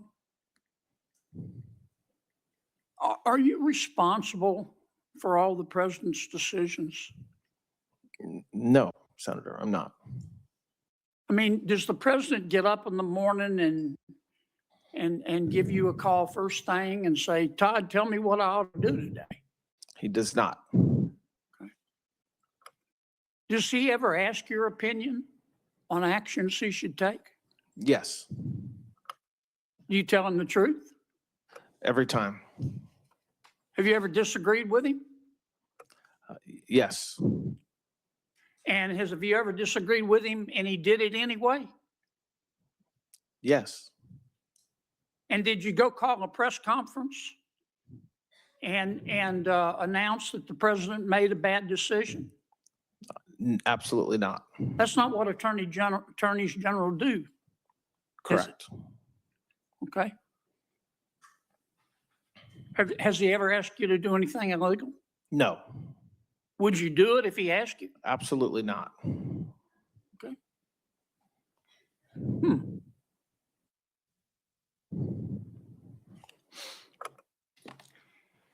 How many pages of the so-called Epstein files has the department released? Nearly 3 million How many more pages are there? that are responsive. We're not aware of any. How about that in the department's opinion are not responsive? Well, from what we collected, about 3 million that were just nothing to do with Jeffrey Epstein or the case at all. Why don't you just release everything? Just let it rip. Well, that would be against the law, because the only reason we could release the 3 million we did is because of the Epstein Transparency Act. There are federal laws that prohibit the release of case files. And the Epstein Transparency Act was very explicit and specific about what could be and should be released. Other than to himself. Well, first, we can agree, can we not, that Mr. Epstein was a pig? Yes. Other than to himself, who, if anyone else, did Mr. Epstein traffic young women to? There's from what we learned, from what we know. So when we know, I mean, what's in the FBI files and what's in the DOJ files, we did not identify evidence. And by we, I mean career prosecutors, not me, not my leadership, but career prosecutors in New York and career prosecutors in Florida who worked this case hard, did identify other participants, some of whom, as has been discussed, were also victims themselves of Mr. Epstein. But we did not have evidence, as of now, of other men who were that were trafficked, that Epstein helped traffic. That does not mean it didn't happen. And I want to be clear about that. It just means that we have evidence that the FBI gathered and that the Department of Justice gathered. And that's the body of work that we have to work with, which is why I said earlier, if there's anybody out there, victim or otherwise, that has information, I beg them to come forward. Okay. Did Jack Smith read my emails? I'm not sure, Senator. I don't know. Would you check for me? We will check, Senator, yes. I think he read Senator Grassley's emails. How did he, how can someone at the Department of Justice get Senator Grassley's emails without probable cause? There are checks in place that should make it extraordinarily difficult for a prosecutor to collect and review a senator's emails or a congressman's emails or a lawyer's emails or other folks that have privilege protections associated with their communications. And those checks and balances should always be used. But Mr. Smith just ignored them? I cannot speak for Mr. Smith, Senator.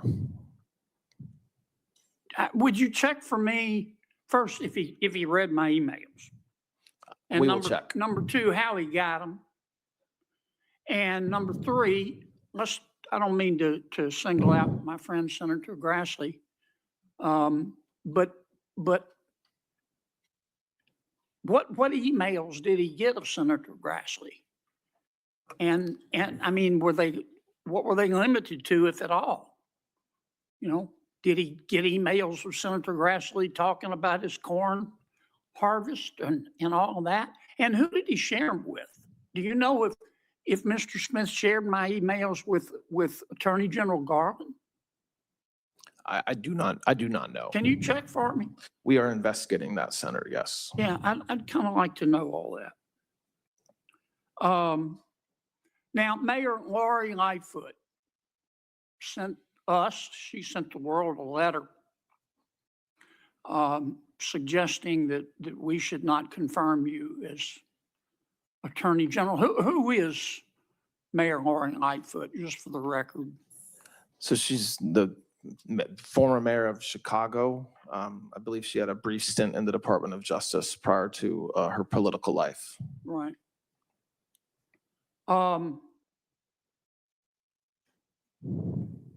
And you had some conflicts with her.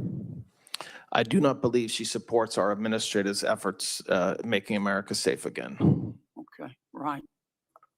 She thinks cops are a bigger problem than criminals. Would that be a fair assessment? She definitely, her public rhetoric is not something that either myself or this administration supports, which is to always back our law enforcement. She thinks if a cop shoots a criminal, it's automatically the cop's fault. But if a criminal shoots a cop, it's automatically the gun's fault. Would that be a fair assessment of the mayor's position? Her public statements suggest that. Yeah. Would you put her even in charge of a ham sandwich? I don't believe she should be any part of this administration. Well, the people in Chicago apparently agreed. I think she ran for re-election and got 16% of the vote. Is that right? Do you recall? I'm not sure what percentage she got, Senator. Okay. Tell me a little bit. One of the things that under your authority, the department has concentrated on, which I agree with, in addition to prosecuting crime, is the prosecution of white collar crime, fraud. Tell me a little bit about that.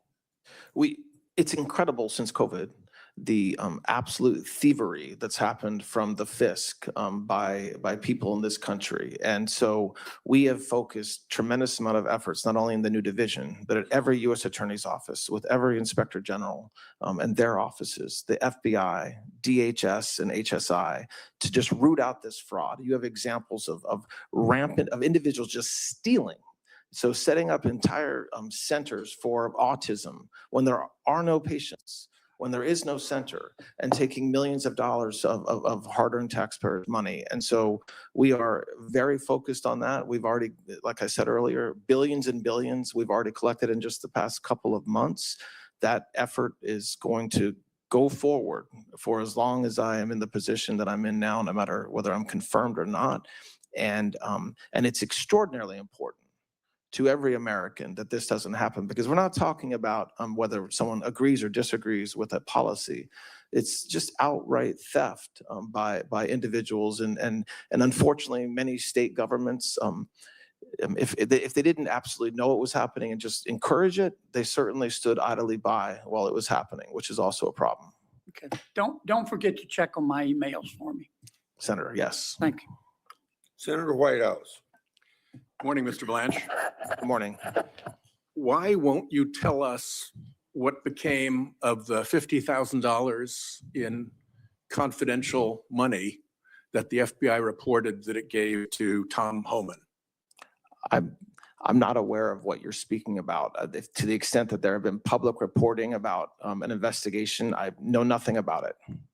Well, the public reporting is that the FBI reported giving $50,000 in the nature of a bribe to Tom Homan, and there's been no report of what became of that $50,000.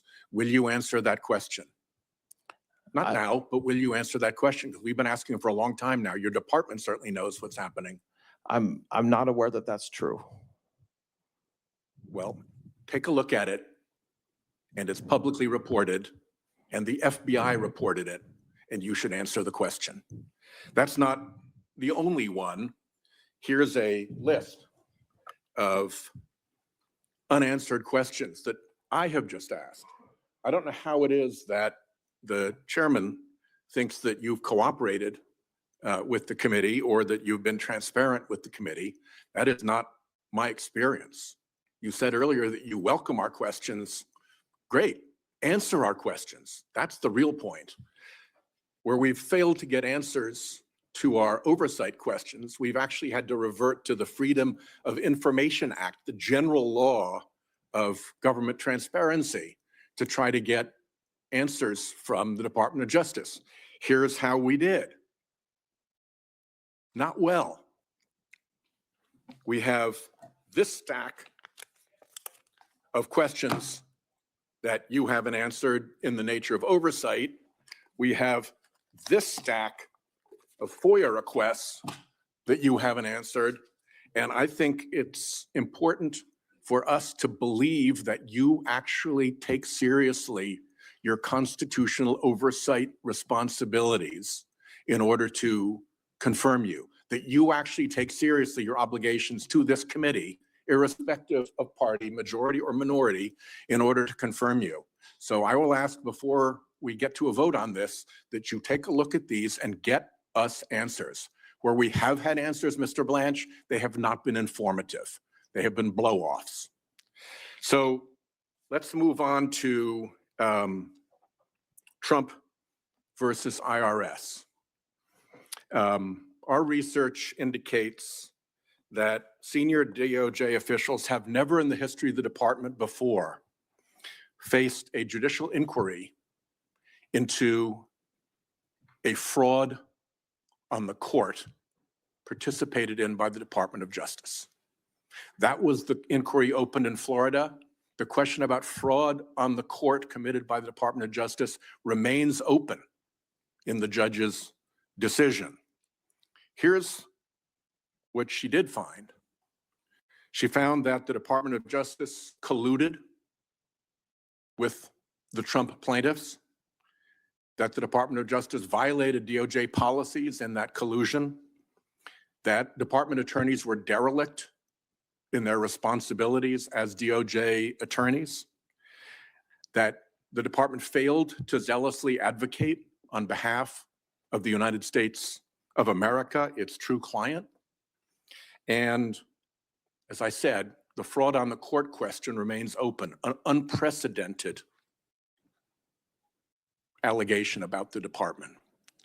As a result of that, the order was transmitted to the New York State Bar for potential disciplinary proceedings. I would like to ask, in addition, since this is new news, the decision was what, 2 days ago? I would like to ask that you say to us that you will be willing to provide all of the documents and communications between the Department of Justice and the Trump plaintiffs in that matter. I'm not aware of any communications. I didn't have any. So if you put a request in, we'll look at it. I mean, obviously that's active continued litigation in the Southern District of Florida. So it depends on. Explain how it is active continued litigation in the District of Florida. Well, there's been several indications that the parties of, I never entered notice of appearance, but that the parties intend to appeal the judge's Monday 56-page decision.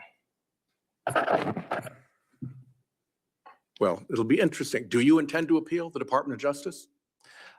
We weren't really even part of that decision. So to the extent there's something that we can appeal, I very vigorously will encourage the department to do so. Well, here's the tell.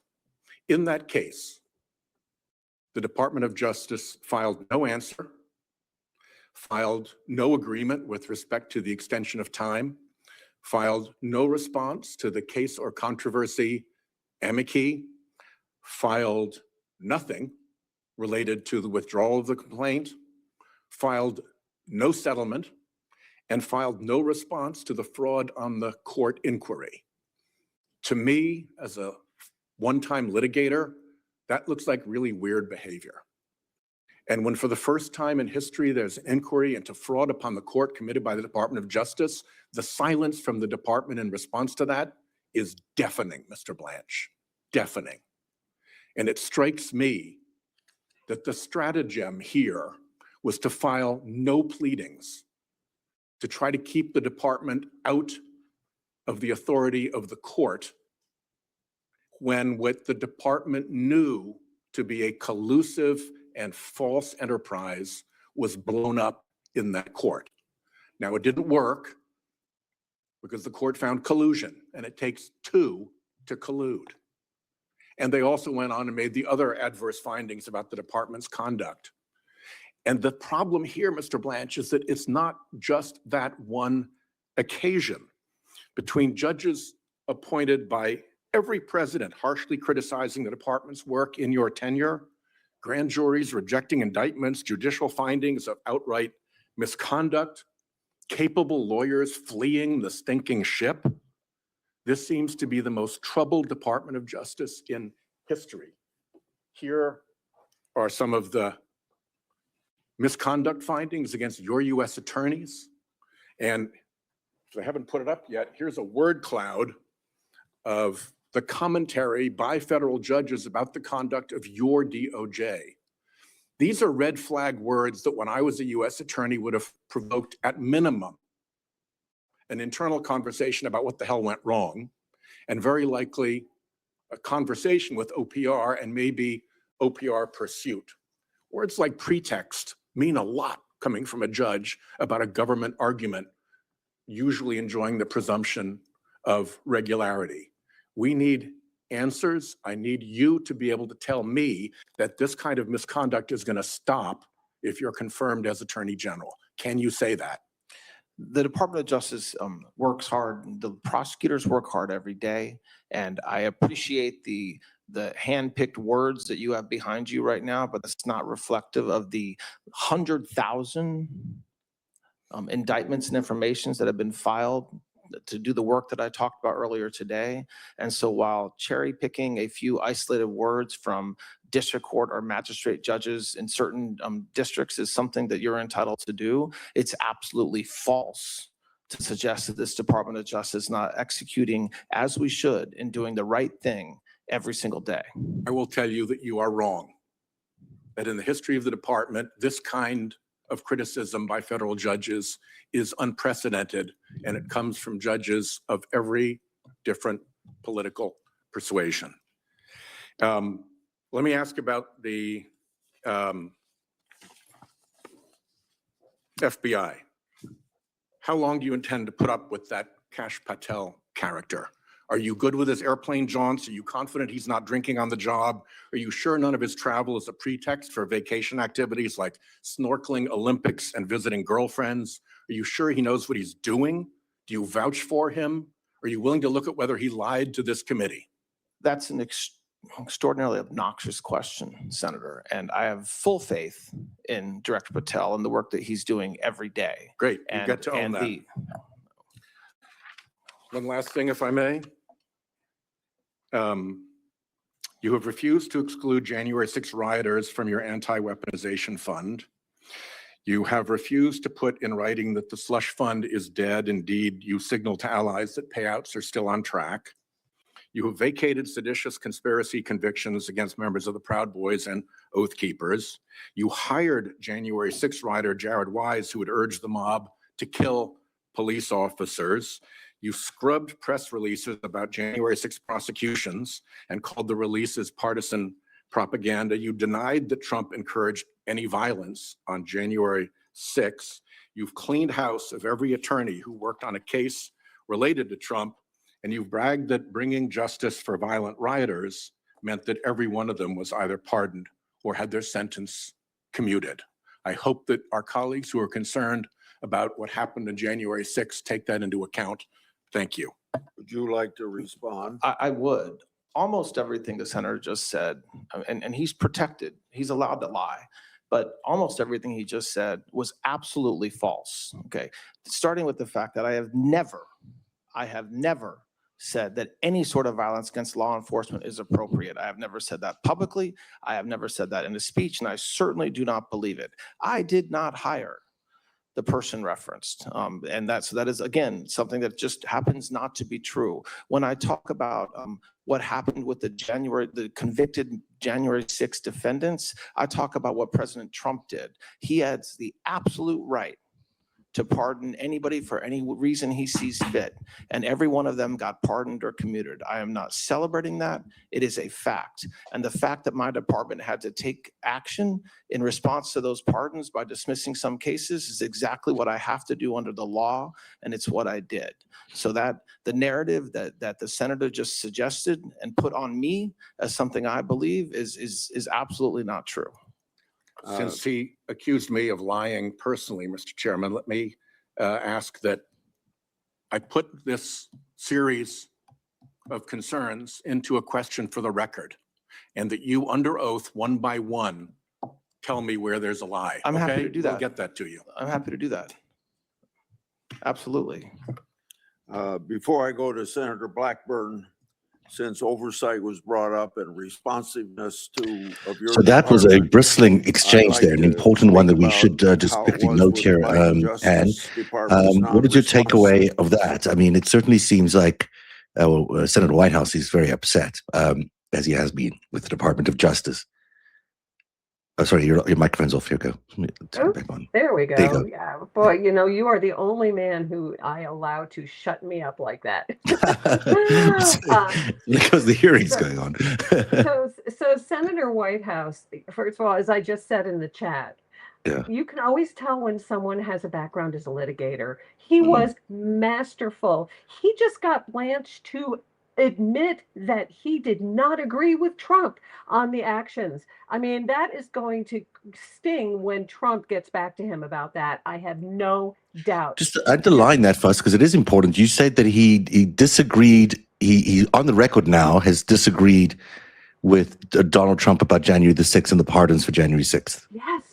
Yes, that was so masterful. And his thing about Kash Patel, like when he knew that Blanche was going to answer that question in a way that allowed White House to say, well, now you own that. You own that decision. It's important to know that a litigator, you never ask a question to which you don't already know the answer or what will be the response. And White House was masterful. Mhm. Yeah, one of the better performances today for sure. The outright, accusing White House of lying, that's not very good either for the incoming Attorney General if he gets this position, because of course he didn't lie in any of those things. I don't think he lied in any of those things. Nope. And so, what does that mean for his own personal liability there? Well, so Blanche is under oath right now. Mhm. So, and White House made a point of saying, will you go through these point by point and show me where I am lying? And Blanche agreed. So I really look forward to that. I don't know when that will actually happen, but I suspect that Senator Whitehouse will not let that go. The other thing that Senator Whitehouse did was to show all those FOIA requests and all those questions that have been ignored by the DOJ. Not a good look for someone who's, the president's former personal defense attorney to now also be stonewalling the oversight capabilities of the U.S. government. Yeah, I mean, as I said at the beginning, when your followers and my followers were saying in the chat, their stomachs were being turned because it was a Republican questioning. As I said, wait a minute, because Democrats are going to have their moment, and I think this stands out. Senator Whitehouse stands out as the shining moment. This is the one where all the outtakes are going to come, and I can't speak highly enough of what Senator Whitehouse performed just now. He is, Blanche is doing a reasonable job here, and he's always quite reasonable. He sounds reasonable, at least. He's going to be able to get through this hearing fairly, probably, unburnt by any of the questions in terms of a serious flaw, and he'll probably get this confirmation, I believe. But we haven't seen. I'd love to hear what you have to say about that, actually. I am not so sure. I mean, I think that part of this hearing, that will go into the confirmation decision. But I think this could be a squeaker, especially, the Republicans are down one or maybe two in terms of health or being alive. And they now have a couple of other senators who have been primaried out and are much more willing to take on Trump. So I Tillis am and not. Cornyn amongst them. Let me ask you one other question, because I know you want to finish that sentence. Shouldn't have done that. I was just going to say I'm really curious what the poly market is saying about this. Well, that's really interesting. We should look into that. Yeah. The claim that White House made about the Department of Justice being accused of a fraud against the American people in this weaponizations deal slash fund that the president and Blanche cooked up here, that is significant. I mean, that is beyond significant. That is a crime happening in real time, and this is the criminal involved in it potentially. Potentially, arguably, there have been criminal acts. It's, I'm not 100% certain of that. I don't think anyone is at this point because, it's very complicated and convoluted. However, what I will say is that this is an acting attorney general who is up for confirmation while having just been referred for disciplinary action to their state bar. So it's a very unusual situation. And again, that's part of the reason that I am not all that sure that he will be confirmed. I do think it'll be a squeaker. And boy, howdy, when White House got him to say that he told Trump to not, by implication that he told Trump, don't do this blanket pardon of Jan 6, and that because I'm sure that's what they were talking about. And even if it wasn't, when he got Blanche to admit that sometimes he told Trump not to do things and Trump did it anyway, and Blanche started really trying to distance himself and the DOJ from some of those actions, that may have been the noose really tightening around Blanche's neck. And I just also want to say I am so glad White House brought up the Tom Holman thing, that $50,000 in a bag, and for Blanche to say he knows nothing about it, I mean, is just beyond unbelievable. Let's get back into the hearing now. This is Senator Blackburn, I think. Let's listen to what she's asking. The prosecutors, federal prosecutors, more tools so that they could hold some of these violent carjackers accountable. We thought it was going to move with the NDAA, and Leader Schumer has blocked that, and we're disappointed. It's a bipartisan bill. But talk about the importance of lowering that statute so that we can prosecute these crimes. Yes, it needs to be done because they're carjacking not only in Tennessee, but at every city in this country has gotten out of hand. The criminals are better at it than they have tools that make it easier to get into cars. They're willing to exact violence. And so the standard that exists now under the statute, but also because of certain cases, make it higher than a regular general intent crime. And law enforcement and prosecutors will do the right thing. So we need to be empowered with tools to prosecute these cases. And if there's cases where somebody was in the car and didn't know, prosecutors are not going to move forward. They'll do the right thing, but it shouldn't be the law that that puts the damper on that. And so I'm hopeful that we can continue to work together on that, and that because it is very important. There was a deeply disappointing decision from the court in the Trump versus Barbara case that it's clear that Congress and we're going to have to step up and do something about birthright citizenship. And this is our opening. We know that birthright tourism is something that is taking place in our country. We know that during the first Trump administration, there was a good bit of evidence on this. I've had a ban birthright tourism bill that would block these 33,000 births a year from people who are circumventing our laws and coming here simply for the purpose of giving birth. It's primarily the Chinese, and it is also the Russian oligarchs that are exploiting this.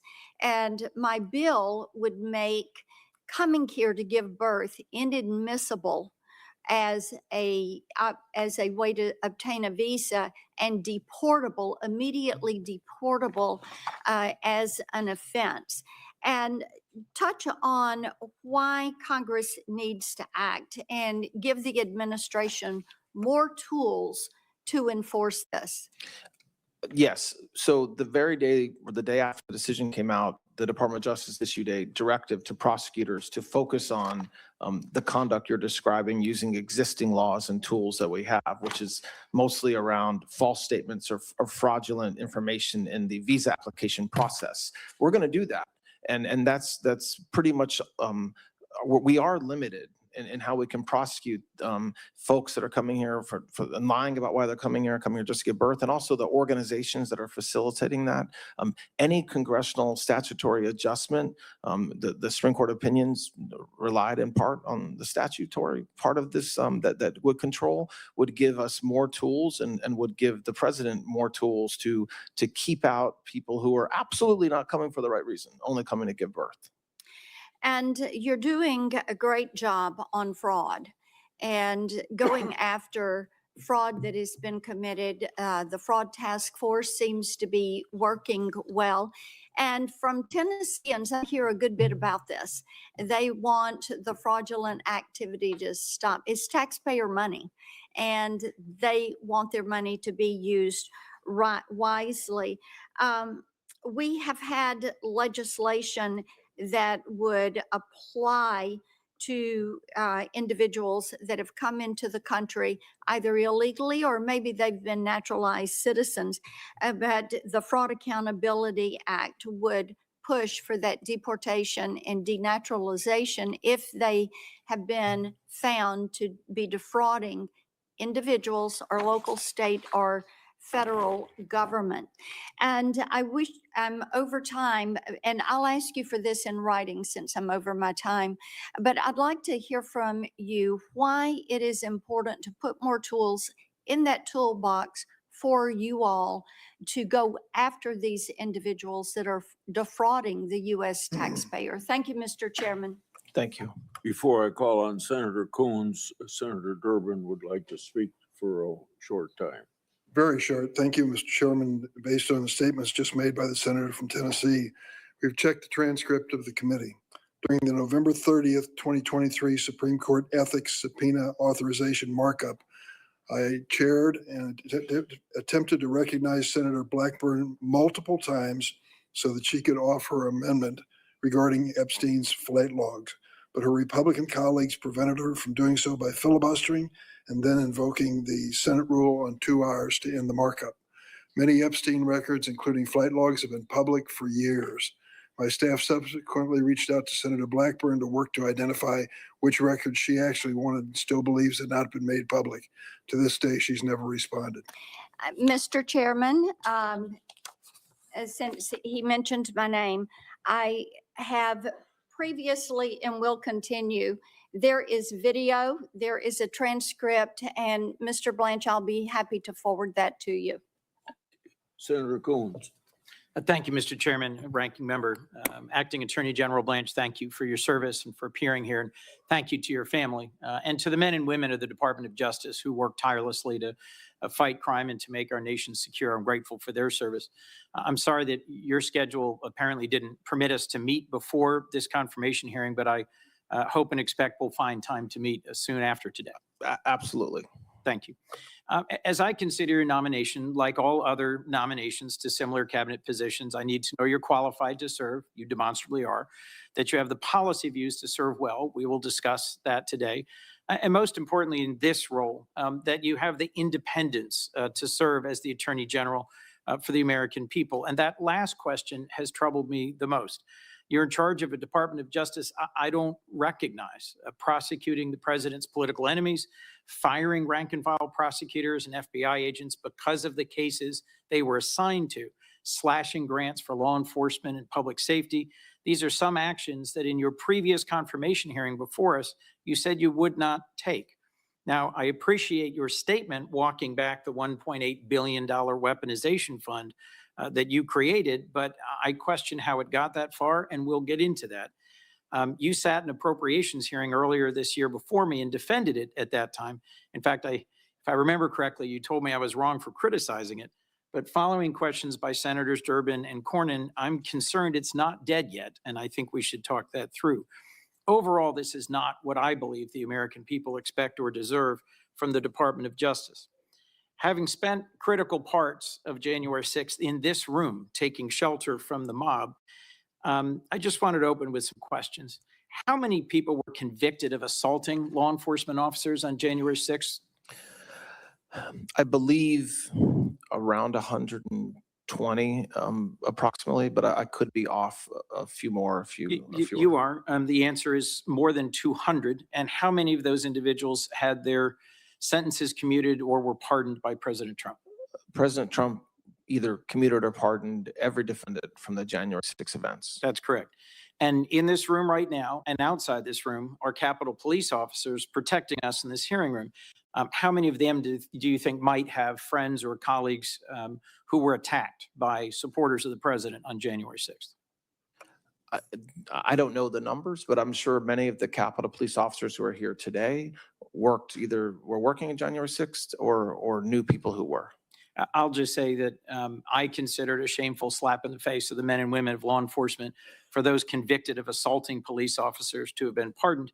I know you were not serving as Deputy Attorney General when President Trump pardoned those folks, but you said just a few moments ago that you were not celebrating this decision by the president. He was exercising his constitutional power.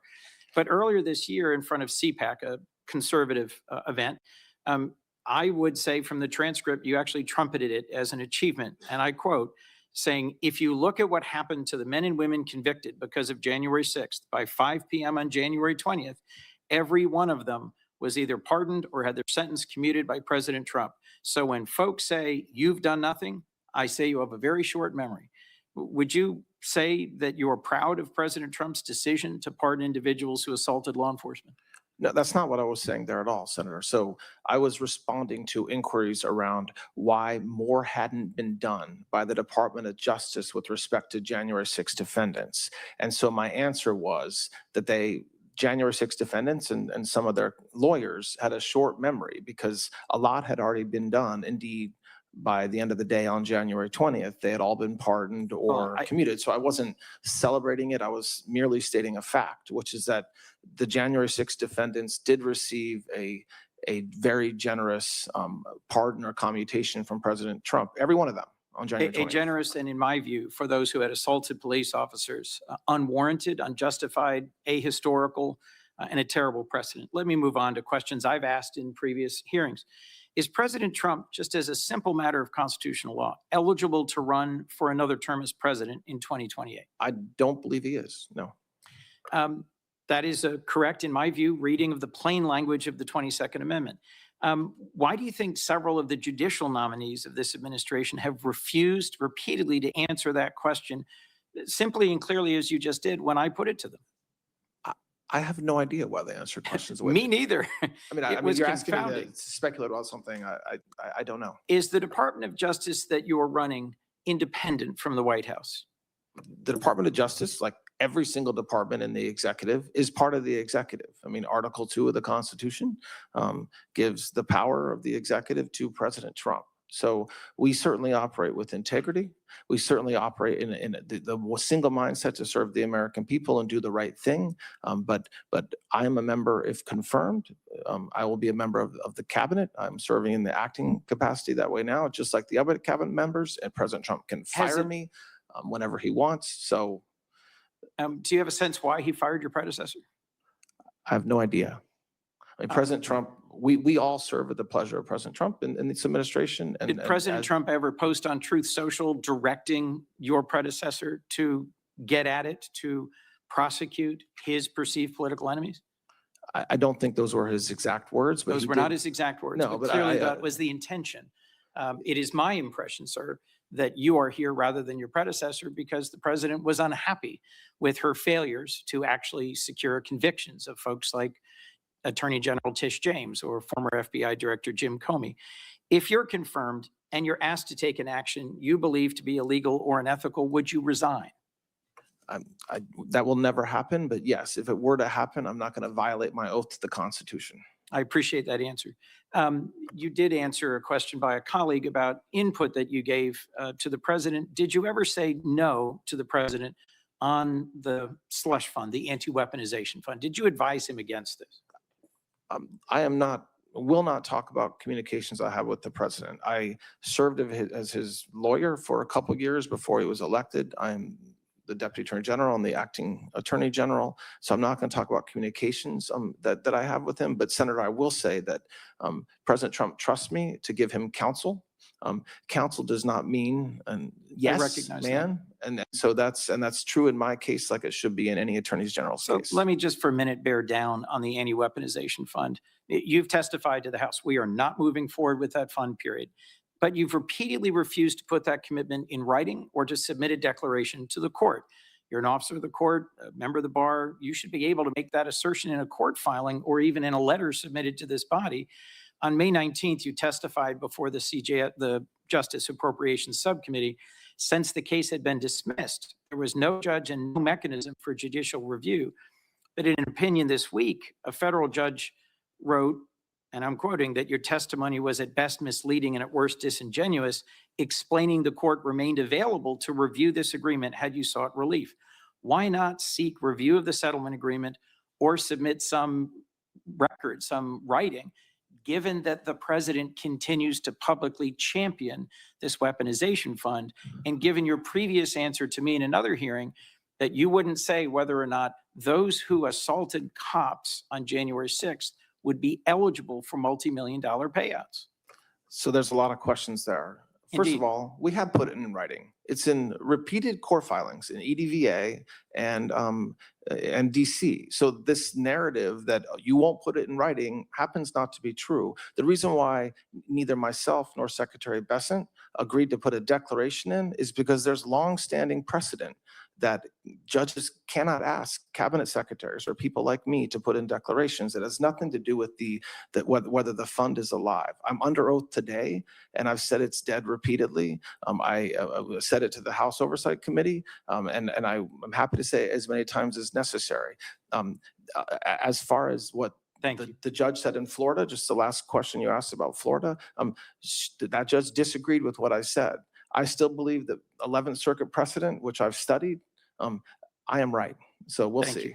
You did say earlier, this is the most transparent Department of Justice in American history. We have nothing to hide. And you started by saying we're here to rebuild trust. Two decisions or two OLC opinions I'm very interested in. I'm the senior Democrat on Defense and Intelligence Approach. I'm the most senior member of the Foreign Relations Committee on my side, who's currently serving on this committee. I'm curious as to why the most transparent department has refused to release the OLC opinion that justifies the 66 strikes the military has conducted on boats in the Caribbean, which have killed more than 220 people, either a redacted version or in a classified setting to me and others who are in relevant decision-making positions. Well, Senator, we made the head of OLC available on multiple occasions to explain that to you and other members of the committee. And that is extraordinarily transparent and unprecedented that we've done that. Whether an OLC opinion is released, there's a lot of process that goes into that. But the idea that we were not transparent about our legal basis there is absolutely not true. Okay. Another chance to be transparent. The FISA court in March certified your Section 702 proceedings, but found compliance deficiencies. This is an important power of the federal government that will soon be up again for vote, and you have not declassified that opinion. Senators Cotton and Warner, Republican and Democrat leads on intelligence, in April wrote the administration saying that they expected declassification of this March opinion within 2 weeks, yet it remains classified. You have a bipartisan request from the leadership of Intel. Will you declassify it or make it available to us? We'll continue to look at that. I agree with you that that's a very important issue, and we need 702 reauthorized. Thank you. Last question, if I could. The Safer Supervision Act is co-sponsored by Senators Lee, Cornyn, Tillis, and Langford, and it gives a path forward to making sure that federal probation and parole is more effective. We've discussed it before. Will you meet with me to talk about ways that this important criminal justice reform supported by federal law enforcement could move forward? I think that Please give a short answer to that. I think it's yes, absolutely. I very much agree with what you're trying to do there, Senator. Thank you. Before I call on Senator Schmidt, and after Schmidt gets done questioning, we're going to take a 15-minute break, and that 15-minute break starts when you leave the chair and be back in at the 15th minute. Before then, I'd like to enter into the record for your supporting your nomination from 382,000 members of the National Fraternal Order of Peace. The letter emphasized Mr. Blanche's distinguished record of public service and his commitment to work closely with law enforcement across the nation. The letter states, quote, "We believe Mr. Blanche's leadership will help ensure that the Department of Justice remains focused on public safety, the rule of law, and providing unwavering support for the law enforcement professionals who risk their lives daily to protect our families," end of quote. Without objection, it'll be entered. Senator Schmidt. Thank you, Mr. Chairman. Mr. Blanche, welcome. You're entering this arena in this confirmation hearing as the nation's chief law enforcement officer at a very interesting time in our country's history, where the folks on the other side of the dais, the Democrats, in my view, have just taken an all-out assault on the men and women of this country who serve in a law enforcement capacity. We just, a couple of months ago, got through a government shutdown where I was on the Senate floor listening to things that I never heard, certainly an elected official say, in characterizing the men and women who serve this country to enforce its laws, calling them the Gestapo, President Trump's secret police, masked mercenaries. This is insane. These calls to defund ICE, this hammer and sickle wave that came through New York just a few weeks ago that's now dominating the discussion on the other side of the aisle. The central plank, of course, is defunding the police, assaulting, overthrowing Western civilization. This is not your grandfather's Democrat Party, and you're fielding questions that I think are totally unfair. But it's all meant, I think, to undermine and demoralize. I saw it in my time as Attorney General in Missouri, where we had a Soros-funded prosecutor who refused to prosecute crime. And police officers, many retired early. Fewer came into the ranks to protect and serve. And so you're coming at an important time. I think President Trump, like he has with the military, has inspired the men and women on the front lines to serve.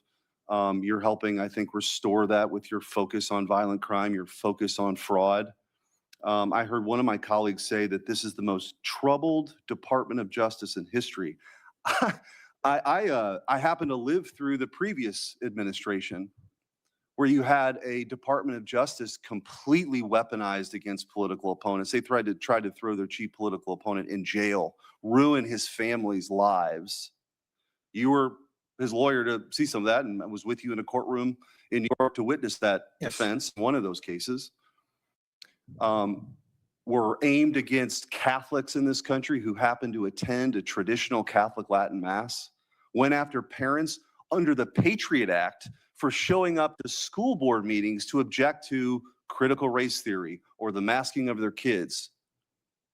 We lived through Jack Smith, and the chairman has just revealed new revelations, of course, that he was reading text messages. By the way, Jack Smith testified under oath he didn't do that. He testified that they just had the phone logs. We know that's not true now. Jack Smith should be subject to prosecution for lying to Congress. So this weaponization, let's draw a distinction. When you go after your political opponents, that is a weaponization. When you hold people accountable who weaponize the justice system, that's not the same thing. So you have a very important job. I want to highlight a few things that you've done in your time as acting Attorney General. Hopefully, as Attorney General, you're confirmed. You created the National Fraud Enforcement Division. I think this is very, very important. I think it's the tip of the iceberg, what we're seeing in Minneapolis, in California, and places that I think the work will continue.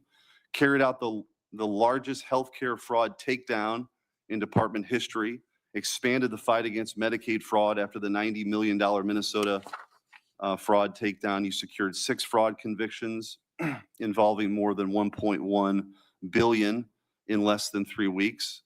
Cleared the backlog of immigration cases, allowing for deportations, more deportations. You filed a historic number of denaturalization cases. You secured major anti-DEI wins against IBM and PayPal. You ended the EEOC's racist disparate impact regime. You secured 450 years of prison time for Antifa members involved in the terrorist attacks against ICE. You prosecuted the Southern Poverty Law Center for secretly funneling millions of dollars to the KKK and neo-Nazis. That's a hell of a record in 100 days. But more work continues. I want to talk about a few things that I'd like to, and I'm going to allow you to answer, to focus on. First, I think we have to break this sanctuary city scam, the system. To the people watching or listening at home, what is a sanctuary jurisdiction? Here's what it means. It means that if you are a criminal child rapist and you're here illegally and you've been released from prison, they will not tell federal immigration authorities that that person is being released. They would rather have that individual, that monster, released into the community than be deported. That's how sick this regime is. And so we were able to secure in the ICE funding, I was able to secure in the ICE funding $350 million to clean up this mess, to allow ICE in those sanctuary jurisdictions to actually carry out those deportations. Sanctuary cities be damned. Will you use every tool that you have in your toolbox to go after these sanctuary jurisdictions? I mean, absolutely. You just hit the nail on the head when you described one example. But there are thousands of examples of our law enforcement agents being put at risk because instead of going into a jail to arrest somebody or take somebody who's here illegally, even with a final order of deportation, that individual gets released in the community, and it puts everybody in the community at risk. It puts law enforcement at risk. It's not consistent with the law. And so, yes, I definitely pledge to you that we will do everything that we can at the department to combat that. The second one is to crush the machinery that converts illegal conduct into political power for the left. And I'm talking about the racial gerrymandering, the straw donations, foreign money, identity theft, fraudulent online contributions, the nonprofits that finance extremism while lying to their donors. Will you enforce the Constitution and Voting Rights Act against unlawful racial gerrymandering and investigate credible evidence of straw donations, foreign contributions, identity fraud, and other illegal activity through Act Blue or other fundraising platforms? Yes, of course, Senator. Yes. Thank you. Third, protect free speech from the new censorship machine. Search engines determine what information Americans find. We're more and more reliant on these things. App stores determine which platforms can reach the public. AI systems increasingly determine which claims are treated as true, false, respectable, extreme, or beyond discussion. Will you enforce a zero-tolerance policy for federal officials who pressure technology companies to suppress lawful speech and work with Congress to expose communications between federal agencies and the companies controlling search, social media, app distribution, and AI? Absolutely. Yes, Senator. Thank you. I want to just give, for the 2.5 minutes I have left with my time, I guess give you an opportunity. You saw what happened to the Department of Justice under Merrick Garland and the dirtbag Jack Smith and under Joe Biden's regime. What lessons do you draw from that? The biggest one is that the Department of Justice belongs in the business of protecting our communities. And so when I talked about during my opening statement about bringing the violent crime rates down and combating fraud and going after the fentanyl crisis in this country, that's the lesson I learned, is that we do not need to be spending millions and millions of dollars, bringing hundreds and hundreds, if not thousands of prosecutors to DC to go after literally an entire administration. Yes, the president, yes, family, but also anybody that knew him, anybody that worked with him. His gardener at Mar-a-Lago was targeted. We should not be doing that. We should be arresting bad guys. We should be, and that's what we're doing. So we're empowering assistant U.S. attorneys around the country, FBI, ATF, marshals, DEA, HSI agents, to go out and make communities safe. And in my mind, where it comes to the federal government, that's combating drug dealing, combating illegal immigration, narco-terrorism, using our HSTF task forces, and above all, and just as importantly, is fraud and bringing money that is stolen from the American taxpayer and getting it back and putting the guys responsible in prison. That's what I've learned, is that we can just go out and do our jobs, and we can do it. There'll be noise in DC. Like I said, we prosecuted nearly 100,000 informations and indictments since January 20th. We're talking about 3 or 4. And that's the message that I take to prosecutors around the country. Thank you. And I also want to thank you early on with this administration in Kansas City, but specifically in St. Louis, working with the department, Kash Patel, others. St. Louis got the largest infusion of permanent FBI agents anywhere in the country, and they're helping clean up the streets. People feel safer. It's a great American turnaround as relates to crime. Those numbers hopefully will continue, and I look forward to working with you on those efforts as well. Thank you. We will. Thank you, Senator.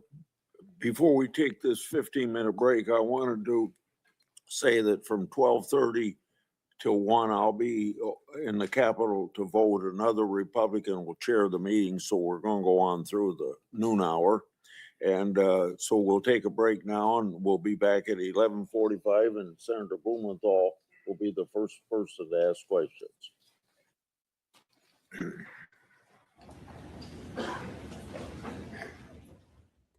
And a break here in the confirmation hearing for Todd Blanche, President Trump's pick to be Attorney General. Mr. Blanche has been serving as acting AG since April, following Pam Bondi's departure at the Justice Department. We'll resume live coverage of the hearing when his testimony gets back underway. And while we wait, we'll bring you earlier highlights from the hearing.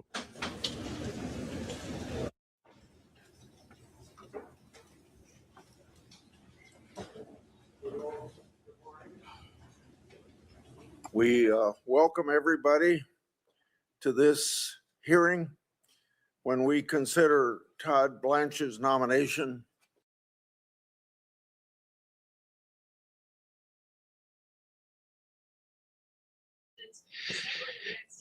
and continued fallout of an attempt to create a so-called anti-weaponization fund. There have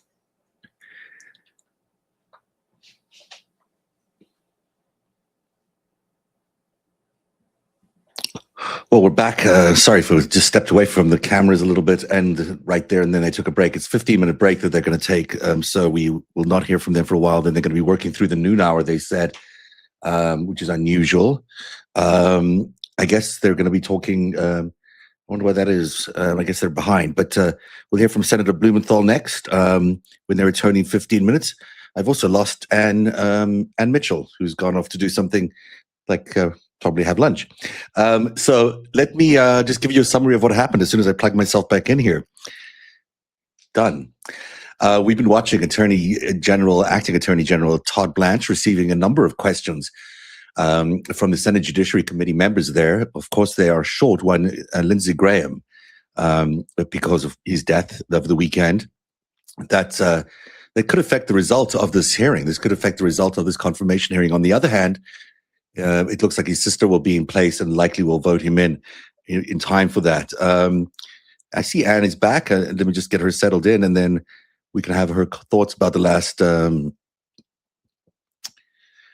while. And I'm not sure whether they're taking a lunch break either. I got to figure that out because we will reset after lunch with a brand new broadcast. But let me see if Anne is available. Anne, are you there? Oh, I've still got you muted. I did it again. I got to get better at these. Yeah, and I Sorry. think they're just taking a 15-minute break right now. Yeah, but then did they say they were working through lunch, or I think they said they were working through the noon hour. So I'm not sure.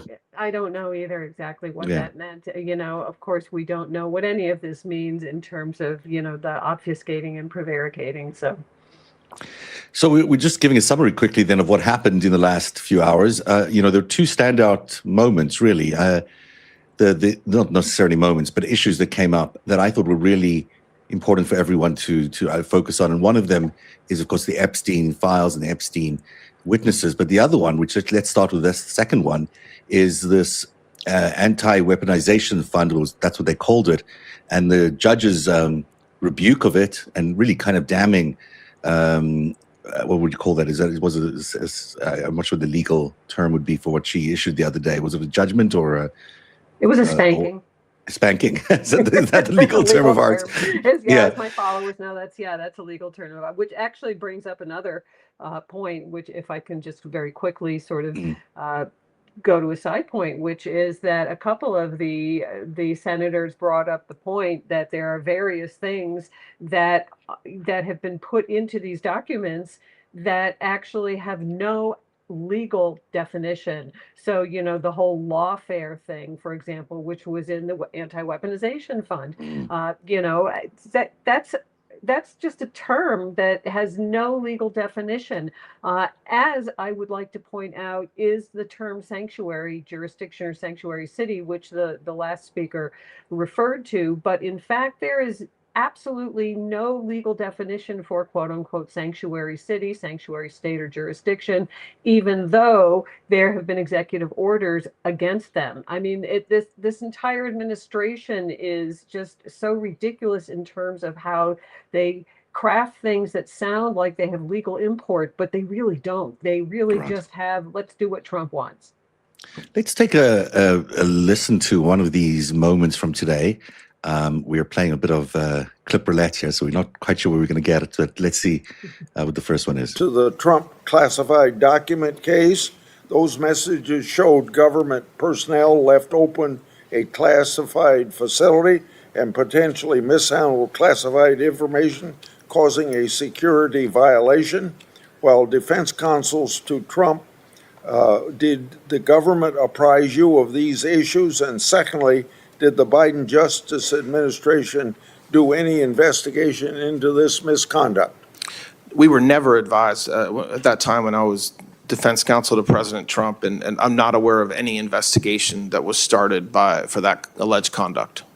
The Justice Department must do a full and complete investigation into this matter. What's going on here, This will Ann? probably have to be my last question. What's going on, Ann? This is related to his obsession with Jack Smith. It seems like. Yeah, I think here's what I conjecture. It's just conjecture, and it almost borders on conspiracy theory.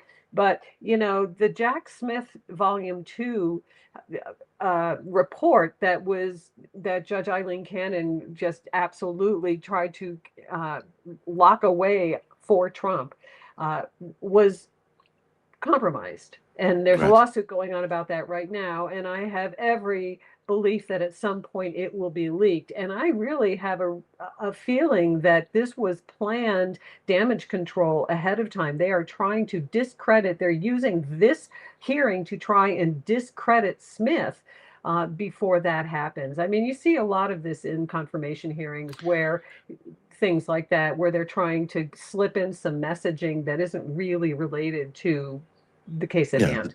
It's also, part of the strategies which will be fulfilled, I guess, tonight with the address by the president to raise questions about the impartiality of the DOJ, but also the fairness of elections, which is what tomorrow night's big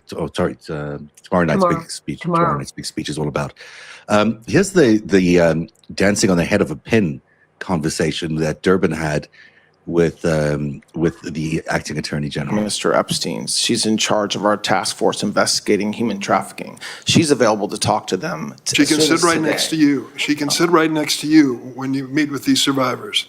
I have never said I will not meet with survivors. Will you meet with these 10 survivors? I'm asking you on the record. If they have lawyers, as you know, I'm prohibited from meeting directly with them. I have met with counsel for survivors, as has many people in the Department of Justice, over 30. But if they are represented by counsel, we will work with their counsel. If they don't have a lawyer, I will certainly make arrangements to make sure the right people at the Department of Justice meet with them. Absolutely. Will you get it done within the next 30 days that each of these survivors? I will get it done today, if that's necessary. I mean, my point is, there's somebody here who can meet with them today, get their information, and arrange to meet with them. I think you ought to be in the room. Pardon me? I think you ought to be in the room because you ought to hear this. You had singular responsibility for these files. There's a delay in meeting the statutory requirement of disclosure. You were involved in that. I think you ought to be part of this. I am definitely part of it, and I have been from day one. And it will be done within the next 30 days?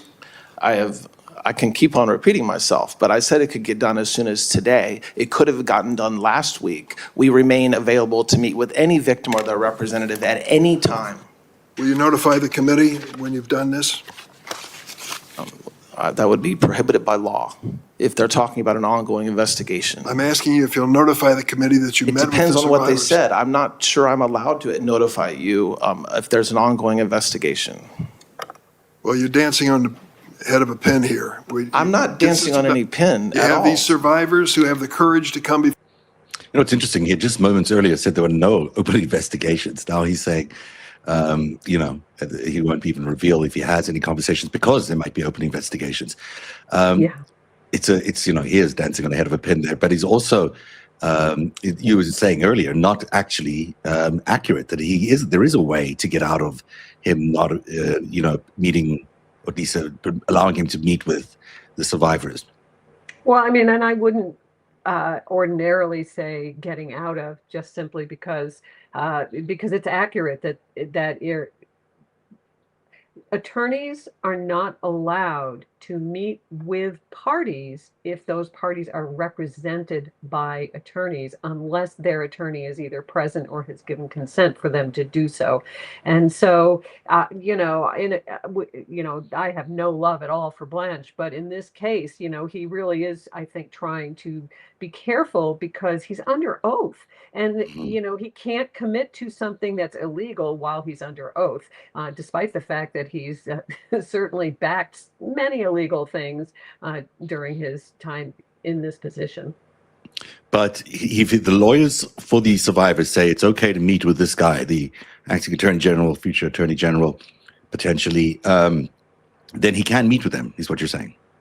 Yeah, I mean, generally speaking, he can meet with them then. I think it would be under a very controlled environment. The lawyer for the victim would probably also be there. But he also, I think, was responding to a question that wasn't asked. He was responding to, will you tell us what happened in that meeting if you have it? He can certainly say, we met with the victim and their attorney. He cannot disclose what was discussed. Interesting. Later on, he also spoke about survivors. Let's take a listen to this clip. Not Epstein survivors, the president. When Congress forced the administration to release the files, hundreds of survivors' personal information was unredacted, victimizing them again. Meanwhile, the names of powerful Epstein allies remain protected, in clear violation of the Epstein Files Transparency Act. Your explanation, quote, "It isn't a crime to party with Mr. Epstein." Mr. Blanche, these survivors deserve much better. I want to recognize many of them who are in the audience today. I thank them for their courage in speaking out. Tomorrow, we will hear one of them during our outside witness panel. I'd like to enter into the record 6 letters from Epstein survivors in opposition to the Blanche nomination. Without objection, so ordered. So that's I'm asking you, Mr. Blanche, today, before you leave this room, to agree to meet with these Epstein survivors personally and to bring with you professionals from the Department of Justice to hear them out. They have the courage to tell their story, and they should at least hear from their government that they take it seriously. again just the same kind of sentiment there. Any thoughts about Durbin's comments on as we started that clip there? Yeah, I mean, I think what he's saying is accurate. I think he said it with the correct amount of gravitas and that there's nothing that can really be refuted there. I think it was particularly compelling when he said that they should be able to rely on their government to protect them and to also see that justice is done to the extent that, it can be. Yeah, which is exactly what the survivors have been saying. I mean, they've been saying they're being ignored. The whole thing about the Epstein files is he claims all 3 million available files were released. That's not our understanding. He claims the remaining 3 million had nothing to do with, and I think Blumenthal is back on the stage, so we'll go back to watch him live, but had nothing to do with Epstein or Jeffrey Epstein's case, right? So Yeah, that's a new one on me. I don't think Yeah. we've heard this excuse before, but yeah, he basically said there was another Epstein being prosecuted in Florida at the same time, and they accidentally captured those files. it doesn't ring true. Of course, we know many pages are missing. If many are redacted, it's just not true what he's saying. He's outright lying about the complete upholding of that legislation. Okay, here's Senator Blumenthal back in the hearing now of Iran as they to provide details as about Todd Blanche testifies. asylum applicants. This is the United States government providing information regularly and frequently to the Iranian government about Iranian nationals who are seeking asylum here in the United States. These are declarations made under oath before the court about high officials stationed here with Iran getting information from the United States government, and then the American government deporting hundreds of individuals, including evangelical Christians, back to Iran, where they face torture, imprisonment, potential death. Were you or the Department of Justice consulted about this policy?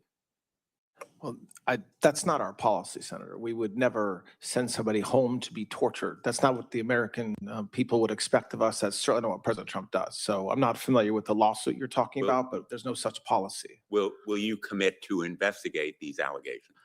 I know nothing about the lawsuit. I will, when you say commit to investigate allegations, we don't do that. But certainly if the lawsuit needs to be answered and part of that includes investigation, absolutely. Well, you do investigate allegations of illegality. This policy would clearly be not only illegal, There is but no such morally repugnant, would it not? You agreed with me that it should not be the policy of the United States to do it. But in your question, you're suggesting there is such a policy. I'm telling you there is no such policy. Well, if there is no such policy, then I presume you would investigate it. When I see the lawsuit, I'm just not familiar with it. We will, of course, do what's appropriate. But you'd agree with me that it would be wrong. That it would be wrong, meaning it would be wrong to send somebody home to be tortured. Yes.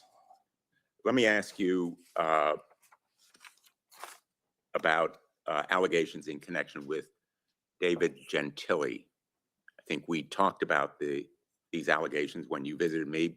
Thank you for coming to my office. In May of 2025, David Gentile was sentenced to 7 years in prison for his role in an almost $1.8 billion Ponzi-like scheme that defrauded over 10,000 investors, many of them middle-class retirees, of their hard-earned savings. And he was imprisoned He boasted to fellow inmates and others that he was going to be released because he paid $2.5 million for clemency.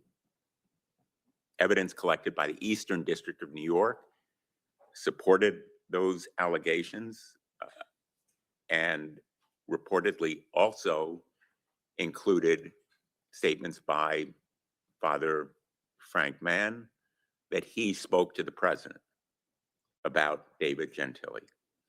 The Eastern District of New York was investigating these allegations and reportedly received a call from one of your top deputies instructing them about the concerns of the Department of Justice. The investigation was stopped by the Eastern District of New York. I wrote to you on June 23rd and United States Attorney Joseph Nacella about these allegations, that investigation into this impropriety was shut down at the request of your office. Did you have any involvement or knowledge about the commutation of Mr. Gentili's sentence? President Trump, as I've said a couple times today, has full authority to pardon or commute anybody convicted of federal crime. That's not my question. So I'm answering your question, Senator. Did you I'm answering know your about question. What my communications with President Trump, I will not talk about. He does not, nor should he. He has no obligation to discuss pardon or commutation decisions with me, and he has not. As far as the what you just suggested about an investigation, I believe you're referring to a news article that was the result of apparent leaks, and I would caution that there's falsehoods in those news articles. I'm asking you whether you had any involvement in commuting that sentence or in stopping the investigation into the allegations of impropriety, possibly payment to Father Frank Mann. And I answered the first question, but when you say stopping an investigation, there's an assumption built into your question that I will not concede. We will not talk about whether investigations exist or don't exist. And certainly some leak about something that we supposedly did doesn't warrant an answer either. There was an investigation, correct? That's my whole point in saying is that there's an assumption baked into your question that I don't think is true, meaning that we cannot comment on even the existence of investigations You've like that. commented this morning to Republican colleagues about several investigations. No, I haven't. Well, you commented in response to the chairman about the FISA investigation. About the what? Excuse me? The investigation that he asked you about. So, Senator, my point is that you're asking me questions about a news article, the source of which was apparently leaks. It would be inappropriate for me as the acting attorney general to comment on such leaks or news articles that you're referencing. But I accept that you're not going to answer my question, but I think there is a need for the Inspector General to look into the investigation that was apparently, according to these articles and other information, stopped as a result of your intervention. Let me move on. In 2017, more than 10,000 9/11 victims filed suit against the Kingdom of Saudi Arabia. That lawsuit is heading to trial. Information was promised by President Trump in September of 2019. That information has not been provided. Will you commit to meet with those families and provide the information they need for their lawsuit? Folks from my office have met with the representatives of those families. We will commit to continuing to have communications, of course. And provide the information they're seeking? Well, you're saying, I don't know what the information is you're talking about. So obviously I can't just commit to providing the information. Well, let's talk about other information. Information about the Epstein abuses. Your predecessor apologized to the Epstein survivors with good reason, because as you've said today, mistakes were made. I'm asking you today, with Epstein survivors in this room, to apologize to them. Well, so my heart breaks for every victim of any sexual crime, whether it's involving Mr. Epstein or somebody else. And so if you're asking me to apologize that this happened to them, of course, absolutely. This is a horrible thing, which is why this Department of Justice, this administration is focused very heavily on going after these predators. And so, yes, of course, that's part of my job, is being empathetic to the Will victims you of crime. apologize to them for the mishandling and mistakes that were made by the United States Department of Justice? I will absolutely say that any mistake that we made should not have been made. And I very much, Well, they're I in very this- much apologize. I can answer the question, or you can just interrupt me, Senator, but I am answering your question. I very much am, and I have said this to anybody that asks and publicly before, any mistake that was made is not appropriate. And so, yes, I am sorry that in about 1% of the documents, mistakes were made. But what I will say on top of that is we put tons of resources to rectifying those mistakes immediately, including pulling down documents within minutes of being informed that there were mistakes, potential mistakes made, and working 24/7 to rectify any mistakes. And that's what I would expect the victims would want us to do, and their counsel and this body as well. And you would agree with me, wouldn't you, that you can well meet with any of the survivors or victims with their counsel present? You said you can't meet with them, but you could meet with them if they're I never counsel said with I them. can't meet with them. I said if they were represented, I had to meet through counsel. But of course, I can meet with them. I'm the acting Attorney General of the United States, so yes, I can. I very strongly believe that if for these victims to tell their stories and the evidence that they have, they should meet, like any victim of a crime, with the FBI or a law enforcement agent, and that we will do everything we can to prosecute if we can. The judge in Florida referred your misconduct. She concluded that there was misconduct and misrepresentation and improper purpose in that legal action to the bar of New York for potential discipline, including losing your law license. I know you disagree with the result of the ruling. Has that kind of referral ever happened by a federal judge for an attorney general of the United States? Can you? I don't know, but I'll tell you something. That judge never asked us to respond. She never gave us an opportunity to respond to anything. And she didn't refer me. She just asked that a copy of the order be provided to the New York bar, because there are several activist groups that have filed complaints against me. So listen, as I've said earlier, I think anybody on this committee, especially the lawyers that have practiced, can read that opinion and reach their own conclusions. But I very much disagree with the judge's insinuations about me. And we're going to do what we can to make that right. One last question. Would you agree with me that agents of the United States should not fire into cars unless fire their weapons into cars unless there is an imminent threat?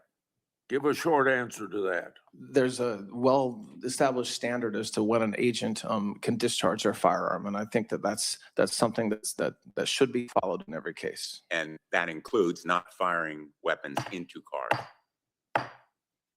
Mr. Chair. Do you want to respond to? I mean, there's not really a response. It requires federal agents to Then- follow the rules. Then let's move on. Before I call on Senator Britt, I want another letter supporting the nominee from the American Border Story, a national organization representing 300 angel families. Quoting from the letter, the families we work with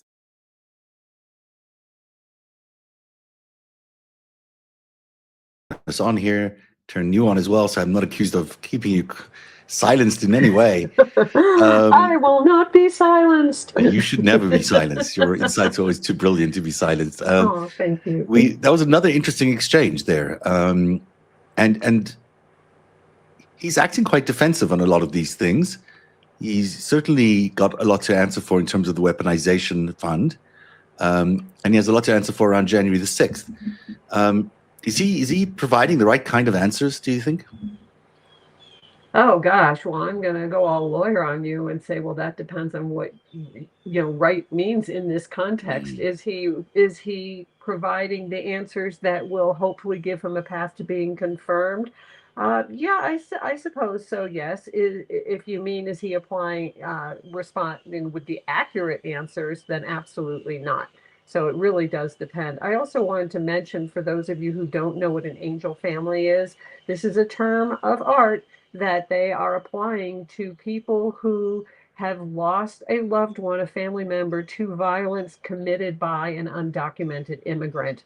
So suddenly now these people are angels, although, of course, what is the term that we have for people who have lost a loved one to ICE improperly, such as Renee Good? It's all wordsmithing. Yeah, this is a lot of stage managed questioning today. Let's get back in here. Here's Katie Britt of Alabama, who I'm not really familiar with. So doing, let's find out keeping what she says. Americans safe. We know that you've done that through a number of ways, task force and joint operations, interagency cooperation. We've seen the forces, those task forces, successfully pursue numerous cases in our state related to major drug trafficking, related to firearms trafficking, all of which has been linked to, in many cases, broader criminal enterprises. So we're glad that our children are safer and that our communities are safer. What I'd like to know from you, because we've seen in Alabama this have tremendous results. We've even seen in one case a corrupt local law enforcement officer in the Southern District of Alabama who had engaged in a range of criminal activities in his capacity as an officer being held accountable through this work. Based on what I've seen in Alabama, I hope that you continue this all across the country. Can you speak to the work of these task forces and the success that you've seen and how you intend to build upon this work moving forward, if and when confirmed?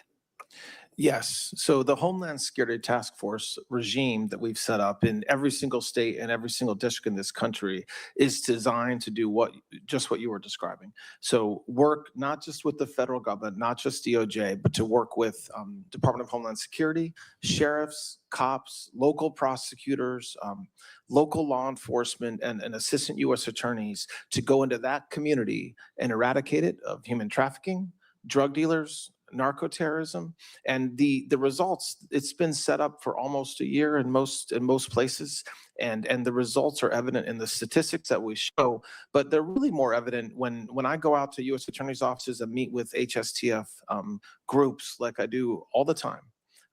To a person, they say, this is what we needed forever. This is what works. Having law enforcement get together in a room and say, we need to tackle this gang, or this apartment building has a drug problem, or even this individual needs to be targeted because he's a violent felon and needs to go off the streets. It's basic law enforcement that I've done for a long time, that President Trump echoes and trumpets and has done since January 20th. And that's why we're seeing the success that we're seeing, and we're not slowing down. HSTFs are up and running full speed ahead. And I hope that we continue to still see the results that we've seen over the past 10 months or so. Thank you for your commitment to that and all the work that you've done. I want to take a brief moment. Our distinguished and late colleague, Senator Graham, was excited about your nomination. He was passionate about many things, which we saw here in this committee, just in amazing ways. One of the things that he was a champion of was the unborn. And that is a deeply held conviction that we both have. And I want to talk to you and address the issue of the chemical abortion drug that we have seen just spread coast to coast. As you know, pursuant to a Biden-era administrative action, the FDA, there is no longer an in-person dispensing requirement in place for the drug, for mifepristone. It allows it to literally be dispersed across state lines, all across the country. We are losing children, and we are putting women in harm's way. Look, it has no oversight, no safeguard. I got to hear the story of Jonna Afholder, who's here with us today, and I am so grateful for her willingness to be here. But I got to hear it firsthand yesterday. I know many people have read her story in recent news articles about her then boyfriend, now ex-boyfriend, a doctor no less, actually forcing a crushed abortion pill into her mouth in the middle of the night, then taking her keys, holding her hostage so that she could not go get help. This is sick and twisted and must stop. He used his ex-wife's information to buy those drugs online, to kill his own child,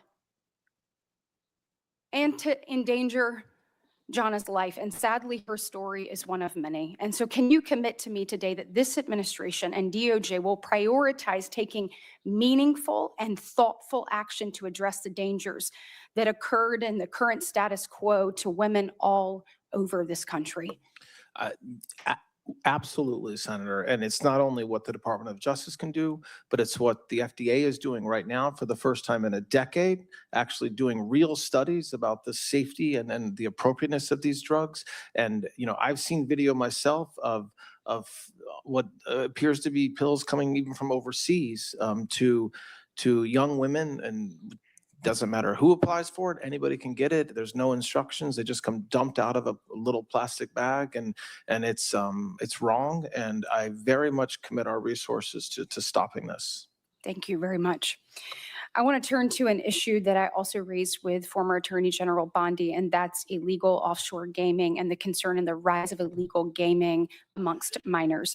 In 2024, a study found that individuals who began gambling before the age of 18 are 50% more likely to develop an addiction to gambling. This has become a major issue among America's youth, in particular America's young men. Just last year in the Northern District of Alabama, we saw a case where 10 men pleaded guilty to managing a sports betting operation and accepted over $2 billion in wagers via an offshore server located in Costa Rica. Senator Blumenthal and I have worked together on this issue and recently introduced the GAME Act, which would prohibit social media companies and advertising websites from targeting minors with sports betting advertising online. We also sent a letter to DOJ encouraging the department to use its existing statutory authorities to pursue injunctive relief and to block illegal offshore gaming operations. I want to tell you how much I appreciate the response. It was very substantive that I got to that letter. But can you also commit to me today that you're going to make this issue a priority and take robust action to combat the reach of illegal gaming operations within the United States, and then in particular the targeting of minors through this? Yes, Senator, absolutely. Thank you. The U.S. Census Bureau reported over a decade between 2010 and 2020 that the over 65 population in the United States experienced the largest ever 10-year numeric gain and percentage point increase in terms of share of the overall population. In its annual report to Congress last December, the FTC noted that total fraud losses by older Americans defined as age of 60 and older increased almost fourfold from 2020 to 2024, shooting up from 600 million in 2020 to 2.4 billion in 2024. As our society ages, and it will continue to be a problem that we must take robust action to address, particularly given technological advances and other ways that this fraud is occurring. I introduced the GUARD Act with Senator Gillibrand, and it would allow state and local law enforcement agencies and to use certain federal grant funding to utilize blockchain for investigating financial fraud. It also permit federal law enforcement to assist state and local law enforcement with tracing tools for blockchain technology. I'm thrilled it was reported out of this committee by voice vote earlier this year. I know that DOJ has programs in place like Elder Justice Initiative, but can you speak specifically to DOJ's efforts with respect to elder financial fraud and the extent to which we will work to continue to make this a priority under your leadership and the importance of collaboration with state and local law enforcement officers as we work to bring justice to these people who have been abused? Yes, Senator. We are very focused, not only at Maine Justice, but at every U.S. Attorney's Office on protecting our elderly who are absolutely victims of scams of any sort. And many of the scams are coming from overseas, from Burma, and from of these literally entire buildings filled with individuals cold calling our senior citizens, trying to get them to give them money or send them money. And so we've charged, I think, over 300 this year alone. We'll keep on doing that, and it is it has been a priority, as it should be, and it will remain a priority of the department to target these criminals, again, many of whom are not even in this country, going after our senior citizens. Thank you so much for your service, and I look forward to supporting your nomination. Thank you, Senator. Before I call on Senator Rona, I have another letter for the nominee supporting Mr. Blanche from the Americans United for Life, a pro-life organization. I quote, Mr. Blanche's commitment to respecting human life is evident in his actions as acting Attorney General. We at Americans United for Life are confident in Mr. Blanche's commitment to a fair and even application of law, end of quote. Without objection, it'll be entered in the record. Senator Hirano. Thank you, Mr. Chairman. Welcome, Mr. Blanche. To ensure the fitness to serve of all nominees who come before any of my committees, I ask the following two initial questions. Since you became a legal adult, have you ever made unwanted requests for sexual favors or committed any verbal or physical harassment or assault of a sexual nature? No, Senator. Have you ever faced discipline or entered into a settlement relating to this kind of conduct? No, Senator. Mr. Blanche, over the course of the past 5 months, the New Mexico Department of Justice has talked to your staff about getting access to information for its investigation into an alleged crime at Jeffrey Epstein's Zorro Ranch. Will you and your team continue to cooperate with the New Mexico Department of Justice and help it get the information it needs? Yes, we're continuing to work with them, and yes. Thank yes, you. Senator. Mr. Blanche, at an April 8th press conference, a reporter asked you a question about President Trump's desire to see his perceived political enemies prosecuted. You answered, quote, "That is his right, and indeed, it is his duty to do that." To clarify, Mr. Blanche, do you believe it is the president's right and duty to order the investigation or prosecution of his perceived enemies? Yes or no? I can't answer that yes or no. That wasn't the question. And my answer was that as the president of the United States, under Article 2, he's in charge of the Department of Justice. And so my answer reflects that idea, not that he I has think a what right the- to go after his political enemies. Reclaiming my time, I think that what the president meant was pretty clear, and I just wanted to know whether you thought that that is indeed his right and duty to prosecute his perceived enemies. So let me get to that. Investigations of the president's perceived enemies aren't theoretical. They are happening.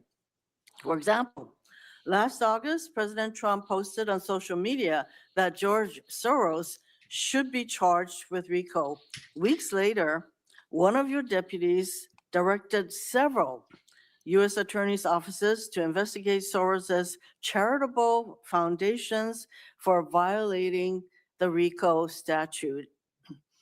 Mr. Blanche, to confirm, were the U.S. attorneys' offices asked to launch these investigations because of the president's post? Yes or no? I'm not even confirming that they were asked to, but most certainly not because of any truth Well, the from president President Trump. definitely, the president definitely posted that Mr. Soros should be charged with RICO, and lo and behold, several weeks later, that is exactly what your office sought to have done.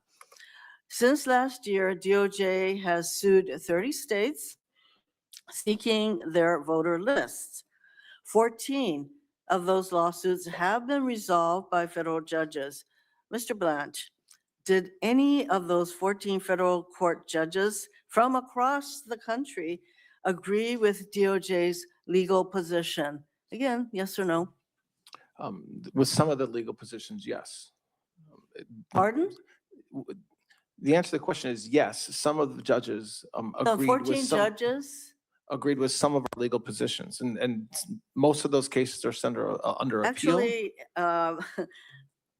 that's not correct. The answer is actually no. These 14 federal judges, some of them were Trump appointees, disagreed with DOJ's position in terms of getting access to these voter rolls. Well, I And think it's all part of DOJ's attempt and with the president's attempt at election interference. We know that federal judges are a problem for you, certainly a problem for President Trump, because they actually care about facts and evidence. And that's why last fall at a Federalist Society event, you called for young lawyers at that event to join you in fighting a war. And you said, we need you because it's a war and it's something we will not win unless we keep on fighting. The war that you were talking about was against federal judges who were ruling against the administration, correct? No. Well, then do you believe that judges should be impeached based on their rulings against this administration and the president? Yes or no? No. No, I don't believe that. On that, you disagree with the president because you believe judges should be impeached for disagreeing with them. President Trump sees DOJ not only as a tool to attack his enemies, but also useful for helping his friends. To that end, on May 18th, you signed an Attorney General order establishing funding and setting out requirements for the so-called Anti-Weaponization Fund, correct? You signed Yes, such I an order? did sign that document, yes. Have you rescinded that order? Yes, the order is no longer in effect. There is no Oh, that- weaponization fund, Mr. Blanche, correct? that is not my question. My question is, did you rescind that order? Yes, I'm doing it under oath right now. No, the It does fact not that, no, exist. when you answer that there's no fund, that is not rescinding the order because you can resurrect that order at any time. So actually, your answer is no, you have not rescinded that order. Mr. Blanche, one of your first acts as a Deputy Attorney General was to issue a memo eviscerating DOJ's enforcement work against crypto criminals. Crypto crime surged in 2025. Mr. Blanche, are you aware that Americans reported over $11 billion in crypto fraud losses to the FBI last year? Our crypto enforcement is way up compared to a year and a half ago. So I didn't eviscerate anything. To the contrary, actually, we empowered AUSAs around the country to go after criminals in the right circumstances, and Mr. Blanche. We continue to do it. I take it you are not aware that there were reports of over $11 billion in crypto fraud reported to the FBI. That was my question. Are you aware or are you not aware? Are you talking about the fraud that we have prosecuted? No, I'm $11 talking billion? about the $11 billion worth of crypto crime. This is a pretty good, simple question. I just don't understand Are the you or are question. I'm you not sorry. aware? But it doesn't seem you're aware because you're making all kinds of excuses. The fact is that crypto enforcement, you eviscerated that work that your department is supposed to be doing. And so anyway, Mr. Blanche, when you issued your memo ending crypto crime enforcement, you held significant amounts of cryptocurrency yourself. And I sent you several letters asking you about it, and I am still awaiting your answer. Mr. Blanche, it is clear to me that your leadership is going to be a continuation of what we have seen so far at the Trump Department of Justice, or more likely to be called the Department of Retribution and Corruption. You see nothing wrong with the president treating DOJ as his own personal law firm to use as a weapon against his perceived enemies and as a way of helping his friends, and as a tool to interfere with the upcoming elections. The states run elections in this country, but you want to insert DOJ at every step of the process. suing the states with frivolous claims, and sending threatening letters to secretaries of state. You want to suppress the votes of American citizens who will have a chance to resoundingly reject the president's corruption at the ballot box this November. You signed a memo eviscerating DOJ's cryptocurrency enforcement work, leading to a surge in Americans being victimized by cryptocurrency fraud. You also championed a slush fund for the president's allies who attacked police officers on January 6th.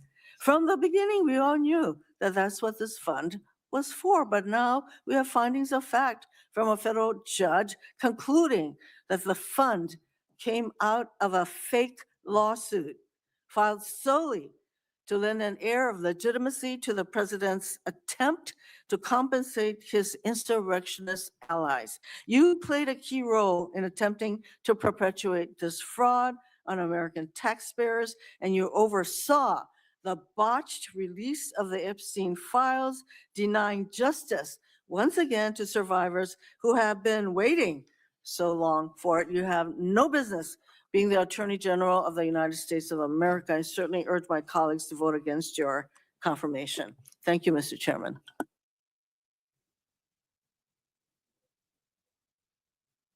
I mean, Chairman, on the crypto point, our crypto prosecutions are way up, and it is very true that crypto fraud is a thing, and it's still happening. But getting rid of a task force of a bunch of lawyers in Washington, D.C. did nothing more than empower AUSAs around the country to bring cases, which is what they've done. So I'm proud of the work that we're doing in that space, and we'll continue to do it. Before I call on Senator Tillis, we've been talking about political prosecutions. You've been criticized and the department's been criticized, but I wish you'd spare me the outrage. They cheered on Biden as he weaponized the Justice Department, targeting President Trump, congressional Republicans, parents, Catholics, and conservative Americans nationwide. So I think that the other party has zero credibility on this issue. Moreover, let's look at some of the so-called political prosecutions underway. How about the Southern Poverty Law Center? The group's apparently been funding extremist groups like the Ku Klux Klan and the National Socialist Movement. How about Don Lemon and the ICE protesters? They stormed and intimidated folks in the middle of a church service. Those are not political prosecutions. Protecting the taxpayers and other First Amendment rights is the responsibility of the government and the Justice Department. Senator Tillis. Thank you, Mr. Chair. And I'm going to take up where you just left off.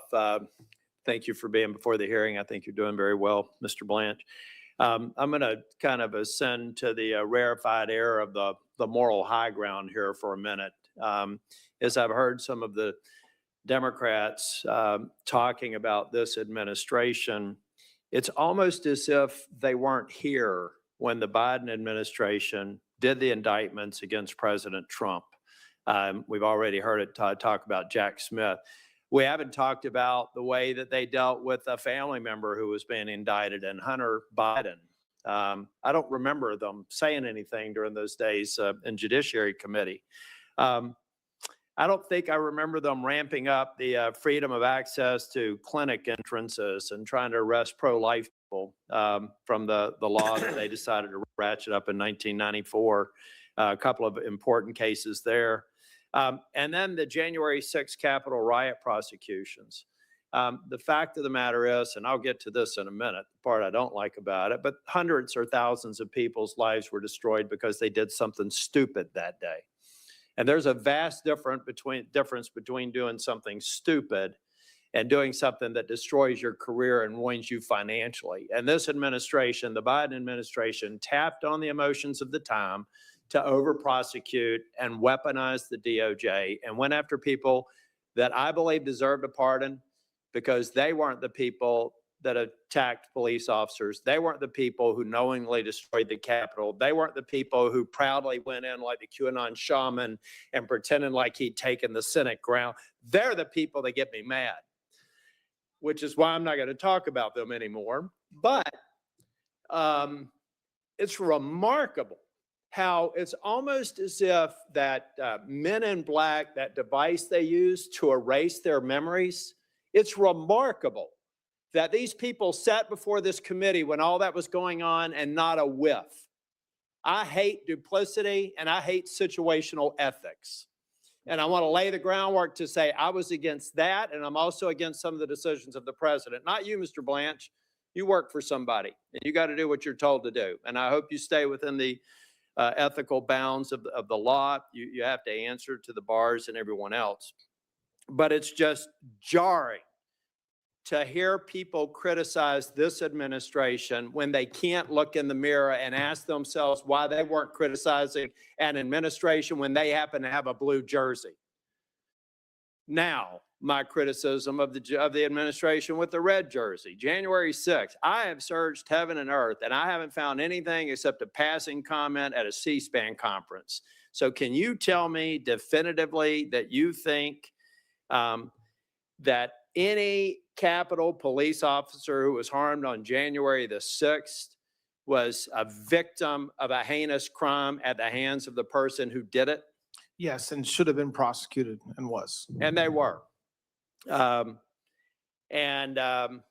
so I just, with the members, please, as long as you can prove you've been consistent, use those sound bites, but don't use them when you look the other way, when fundamentally at the abstract level, President Biden did everything that you're accusing President Trump of doing. And a part of what we've got to get rid of, Mr. Blanche, is this political physics going on. American people are an exceptional people, and they always like to best each other. And what I've seen happening here is when we have a bad action of one administration, I'll be damned if we don't repeat it with the other one. I want leadership that says we're going to ratchet things down and not make the heinous mistakes that the Biden administration did. Let's be better than them, not better at prosecuting people that maybe we shouldn't, or take a little bit more time before we indict them.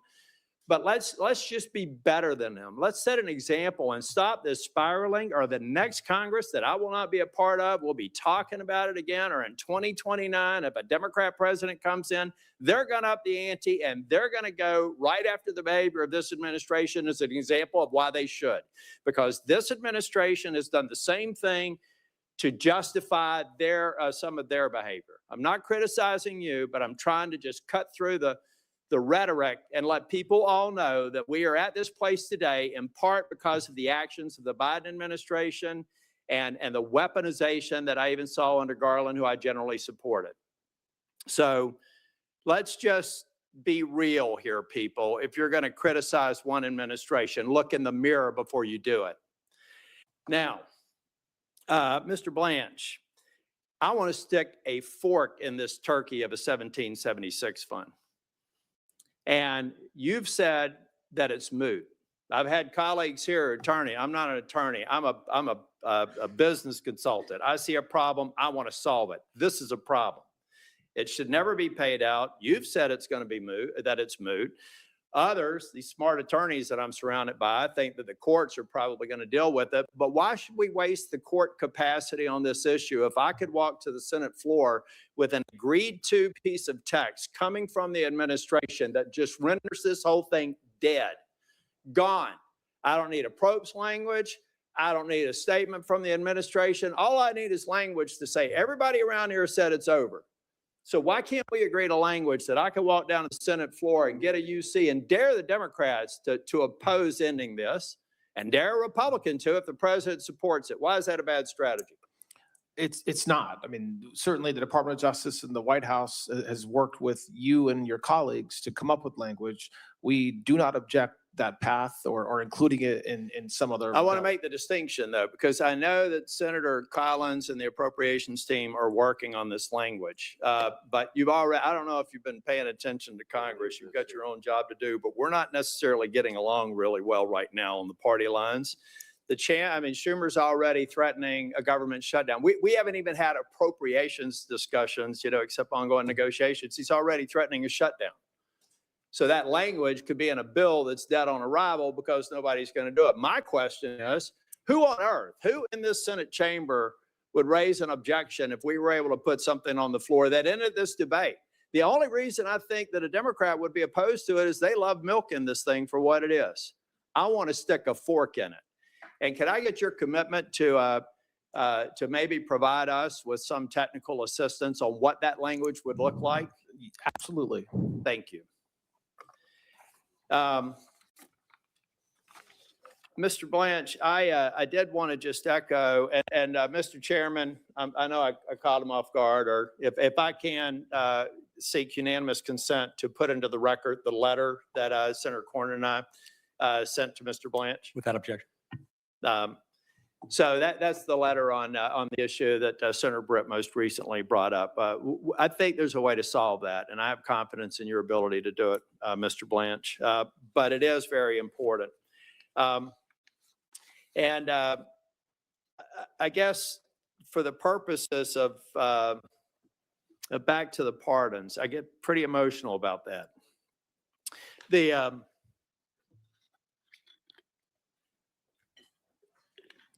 I think we need to do a better job of looking through the pardons process. Okay, I've talked about the January 6 pardons, but in this administration, and I'm no fan of Ed Martin, that's exactly why he'll never get confirmed in the U.S. Senate as long as I'm here. That's only 172 days. Maybe he can come back next year. But I think the pardons process is something else we have to look at. The Democrats are criticizing this administration for pardons. You take a look at the egregious list of pardons in the Biden administration. And let's not forget that the Biden administration also had prospective pardons, get out of jail free card. I heard people criticizing some of the get out of audit arguments for the agreement, 1776 agreement. Have they all forgotten that Biden in the 11th hour gave prospective pardons to people who hadn't even been charged with anything? Again, the point that I'm trying to make, folks, is you're all victims of political physics. There was no criticism about that then. And now we're trying to criticize this president for pardons that I've criticized. So the point here, and I do believe that in the Trump administration, I have talked about the January 6 pardons, but I'm concerned that the Binance CEO got pardoned. I'm concerned that there was talk about a corporation getting a pardon. So I'd be very curious, if you're confirmed, if we could sit down and understand how that process goes and to what extent we can have visibility into these people getting pardons, starting with a lot of the pardons that came out of the Biden administration. Can I get your commitment, if confirmed, to walk through that process? Of course. Yes, Senator. Thank you, Mr. Blanche. You've done a great job today. Senator Booker.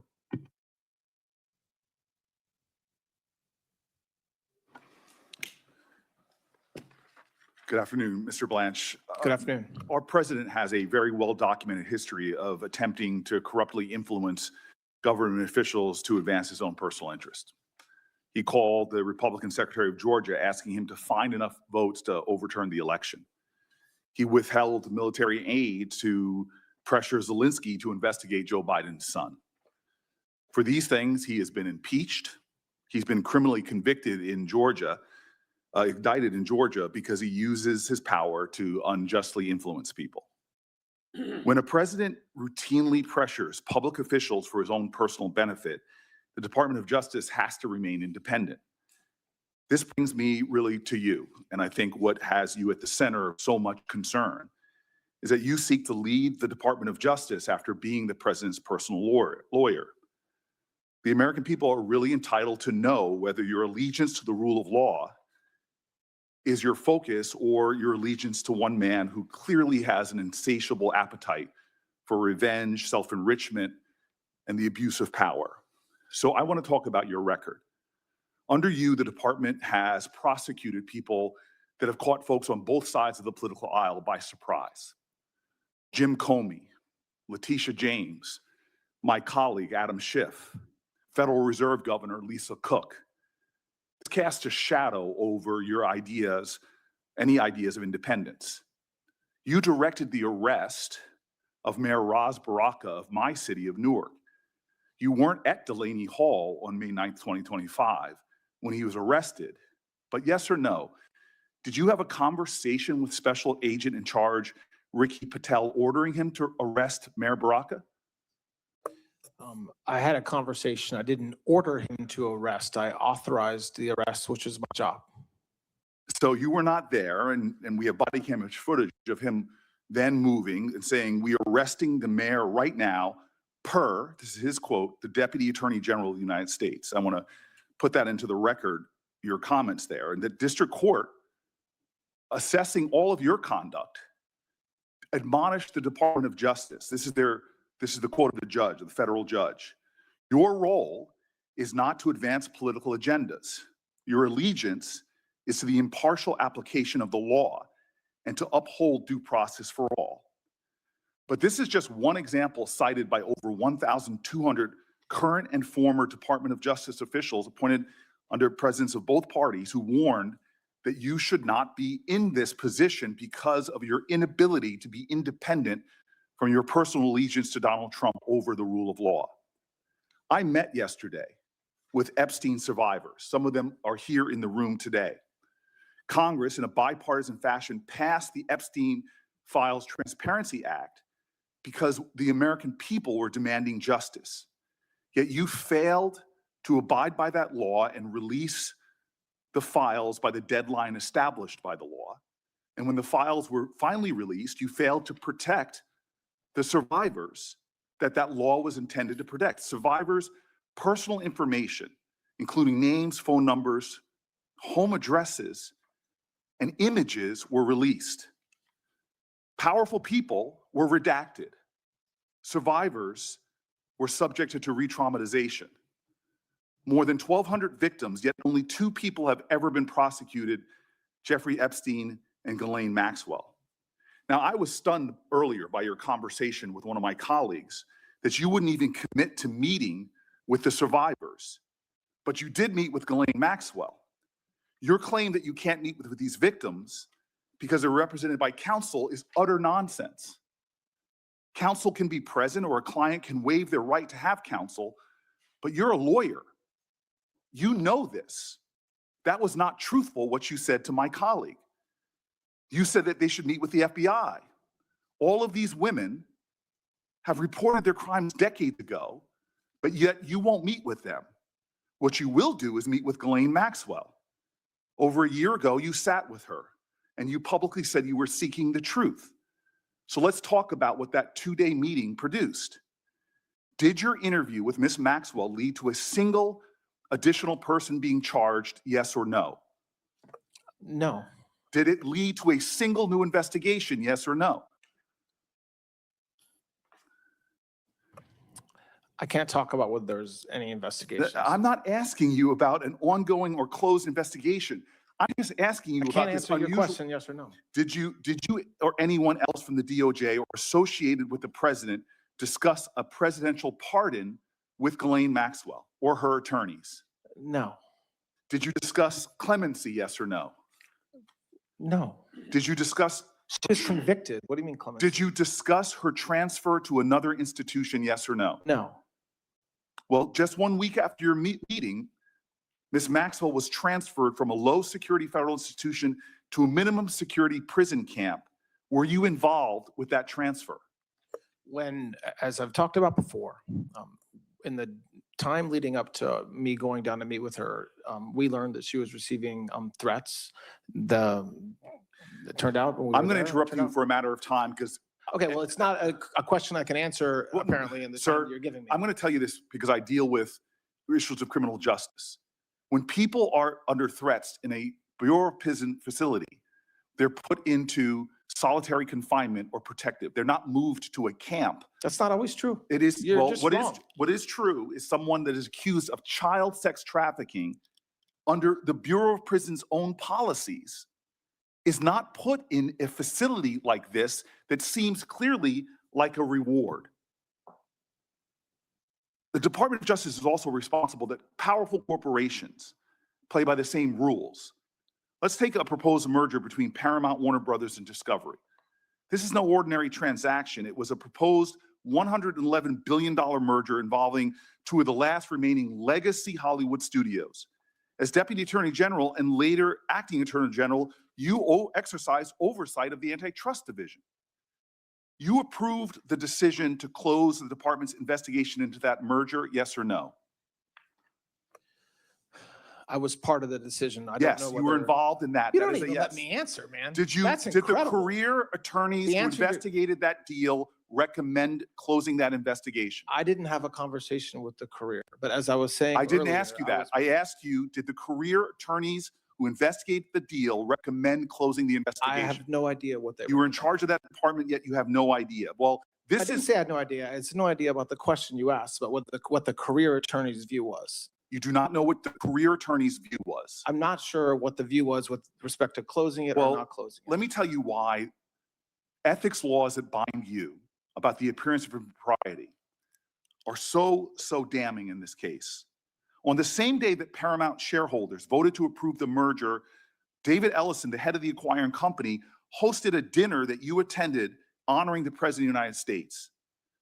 While you were at that dinner, the DOJ was still investigating a merger. Did you speak with Mr. Ellison on that evening? No. Did you discuss with anyone involved in that organization that evening the department's ongoing investigations? No. Well, 6 weeks later, after that dinner, that investigation was closed, that you're stating you have no idea if the attorneys in charge even finished their investigation. That's not what I said. What did you say?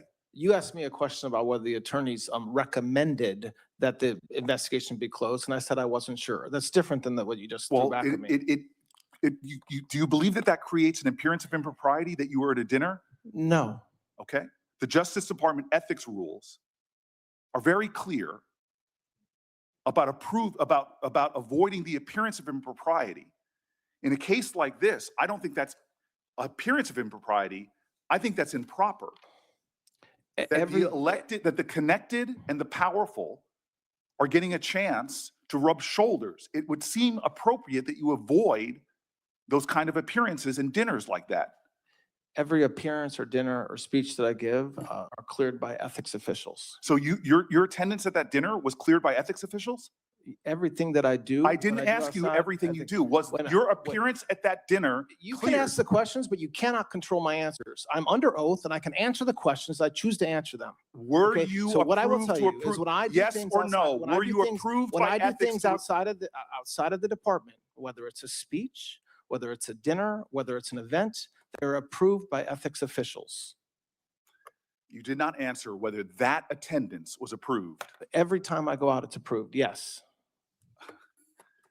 You know, Lincoln, it was said about him that if you want to see the true character of a man, don't view him in adversity, give him power.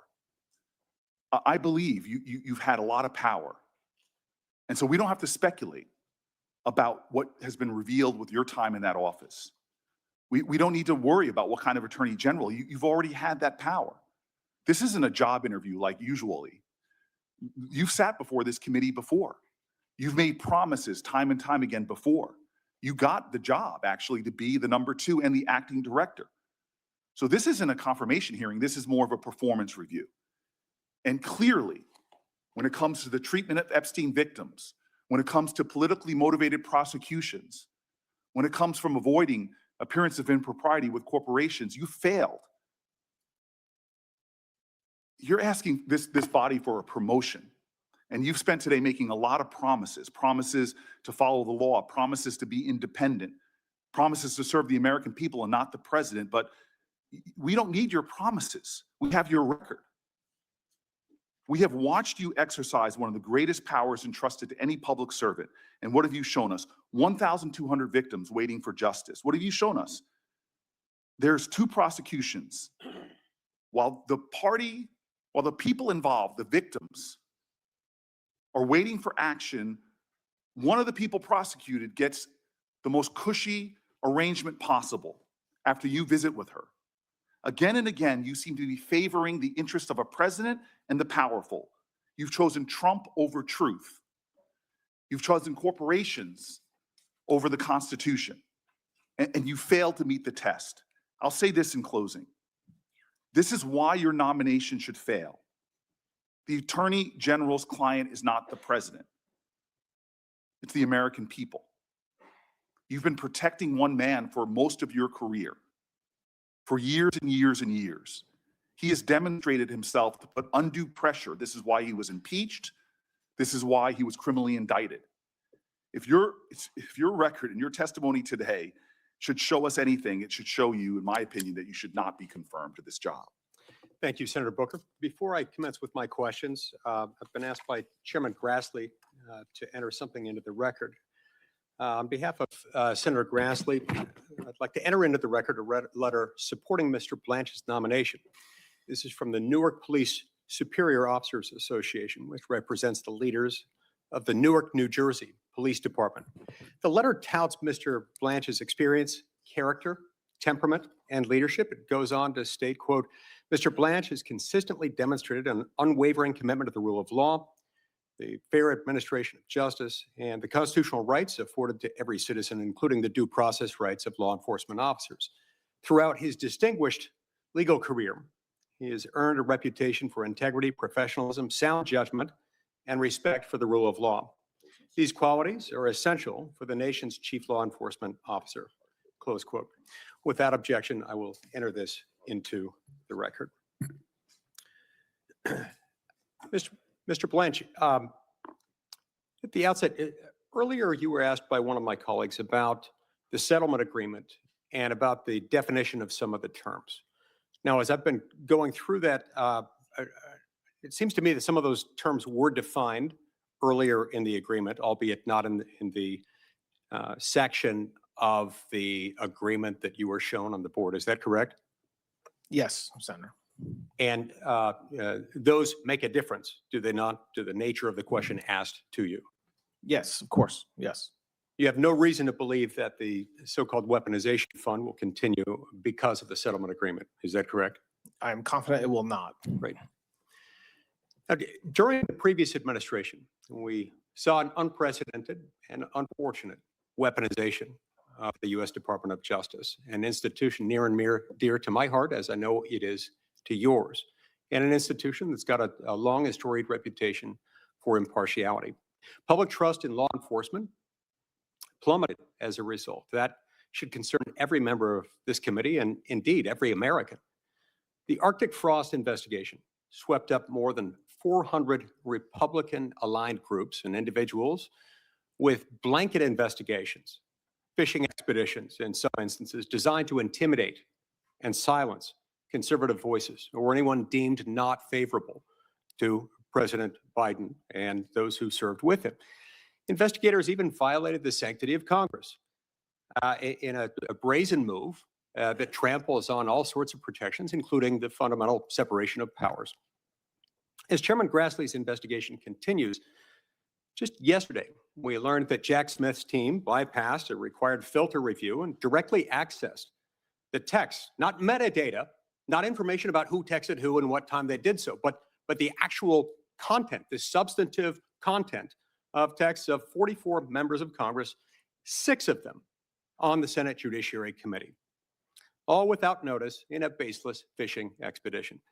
This was un-American, and it comes uncomfortably close to spying on a co-equal, coordinate branch of the U.S. government. As you know, protecting individual liberty and our constitutional rights is a top priority of mine. I appreciated your testimony in May before the CJS Appropriations Subcommittee, in which you called the secret collection of phone records from a dozen members of Congress, quote, the worst form of abuse, close quote. I sponsored the bipartisan NDO legislation long before Arctic Frost, and I believe this must be fixed, no matter who holds the presidency, in a way that protects all Americans. In fact, this calls upon us, underscores the need to pass that NDO reform measure. What steps have you already taken in your capacity as Deputy Attorney General and now Acting Attorney General? And what reforms do you plan in the future to end these practices and this trend of weaponization within the department? Thank you, Senator. Well, there's a number of things we're doing. Most significantly, it's getting materials together and being transparent with this body and this committee like we did recently with the emails that you just referenced. Because one of the best ways that we can make sure we never do again what we did before is by exposing ourselves and letting the American people see what we did. We're also taking steps to right the wrongs. So that means, again, going back and issuing reports and issuing findings and conclusions around not only what the Department of Justice did at times, but other agencies within the executive, and calling ourselves, holding ourselves to account that we shouldn't do it again. And the most important thing, and it's come up a lot today, but it is just having prosecutors prosecute bad guys. And so it's getting prosecutors out of DC and into U.S. attorneys' offices and unleashing them to do what they should be doing and what they should have been doing for the past 4 years as well, which is tackling the drug pandemic and epidemic we have in this country, going after the fraudsters. And that's the best way to make sure that the next Department of Justice continues doing the right thing and not the wrong thing. That's wonderful. Sometimes when you're doing the things that are not supposed to be done, you're not doing the things that are supposed to be done. I appreciate your efforts in that regard.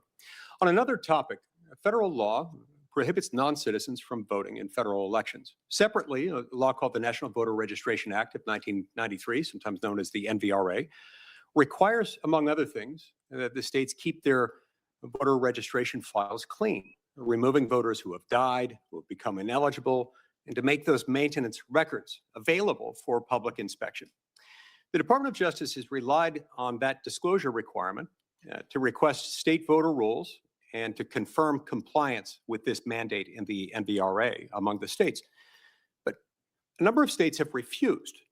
And when the Department of Justice has sued in order to correct this problem, some federal courts have issued rulings indicating that the NVRA doesn't clearly authorize the NVRA. The NVRA doesn't clearly authorize this kind of compelled production of the complete voter registration files.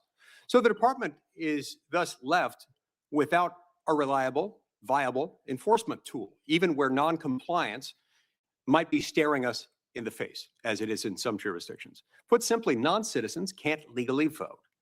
But a number of these states, blue states more than others, are doing everything they can to prevent the Department of Justice from enforcing the law. In the meantime, we've got an interpretation of other provisions of the NVRA that have made it in tandem with this other problem, virtually impossible to enforce the law prohibiting non-citizen voting in federal elections.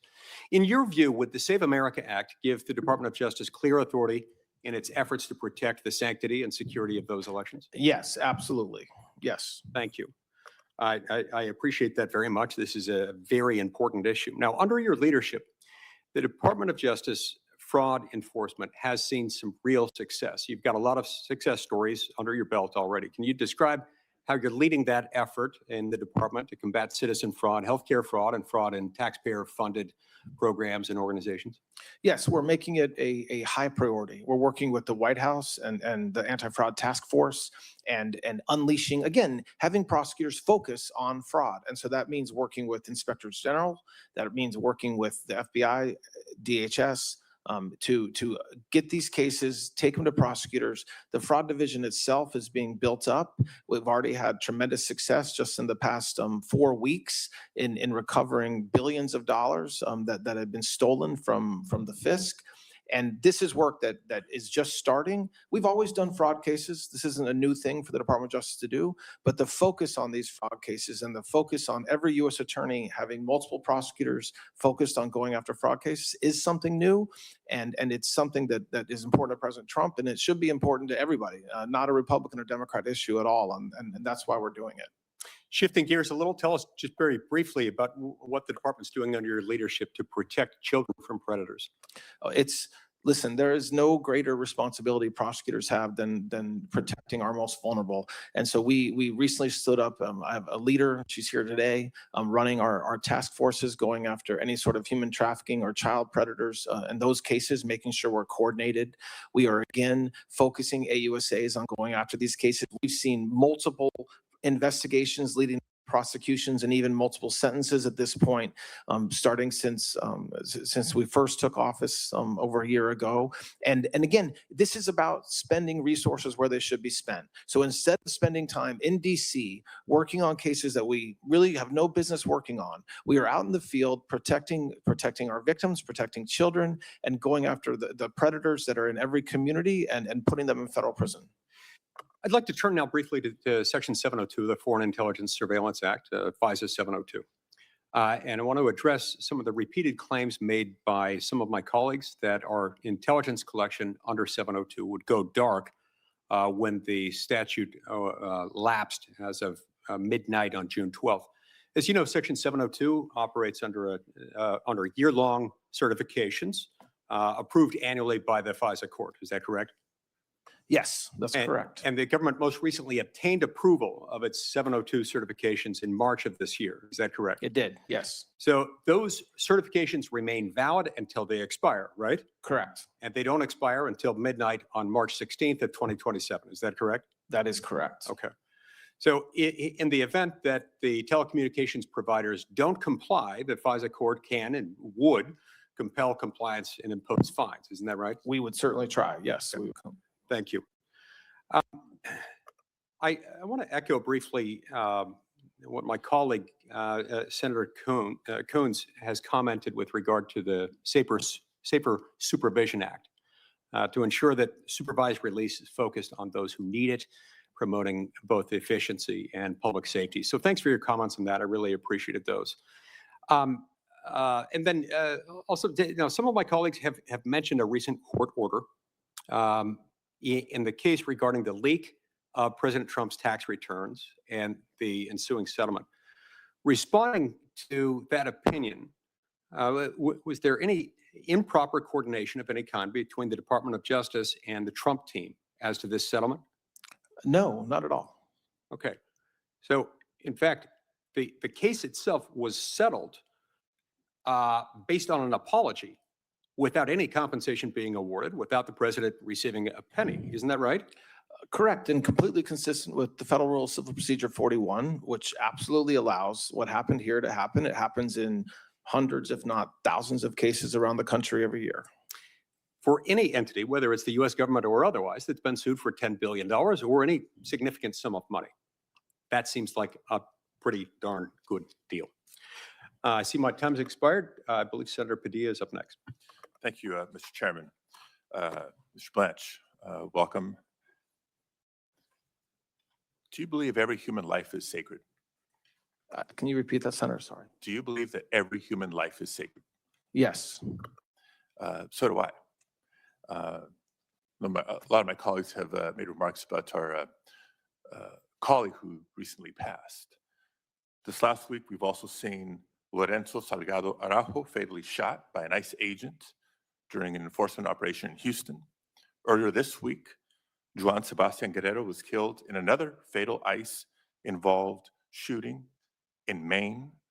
I'm not here to debate immigration policy or how immigration enforcement has been conducted by this administration.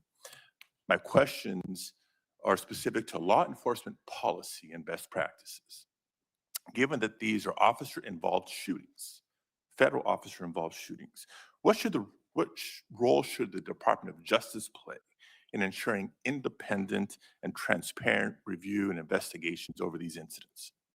It depends on the agency that the law enforcement officer was a member of. So if it's a FBI agent as opposed to an ICE agent or an HSI agent, and the role that we should play depends. It depends on the conduct. Normally, each agency has their own procedures for investigating any type of shooting, and it usually involves their inspector general or an internal office.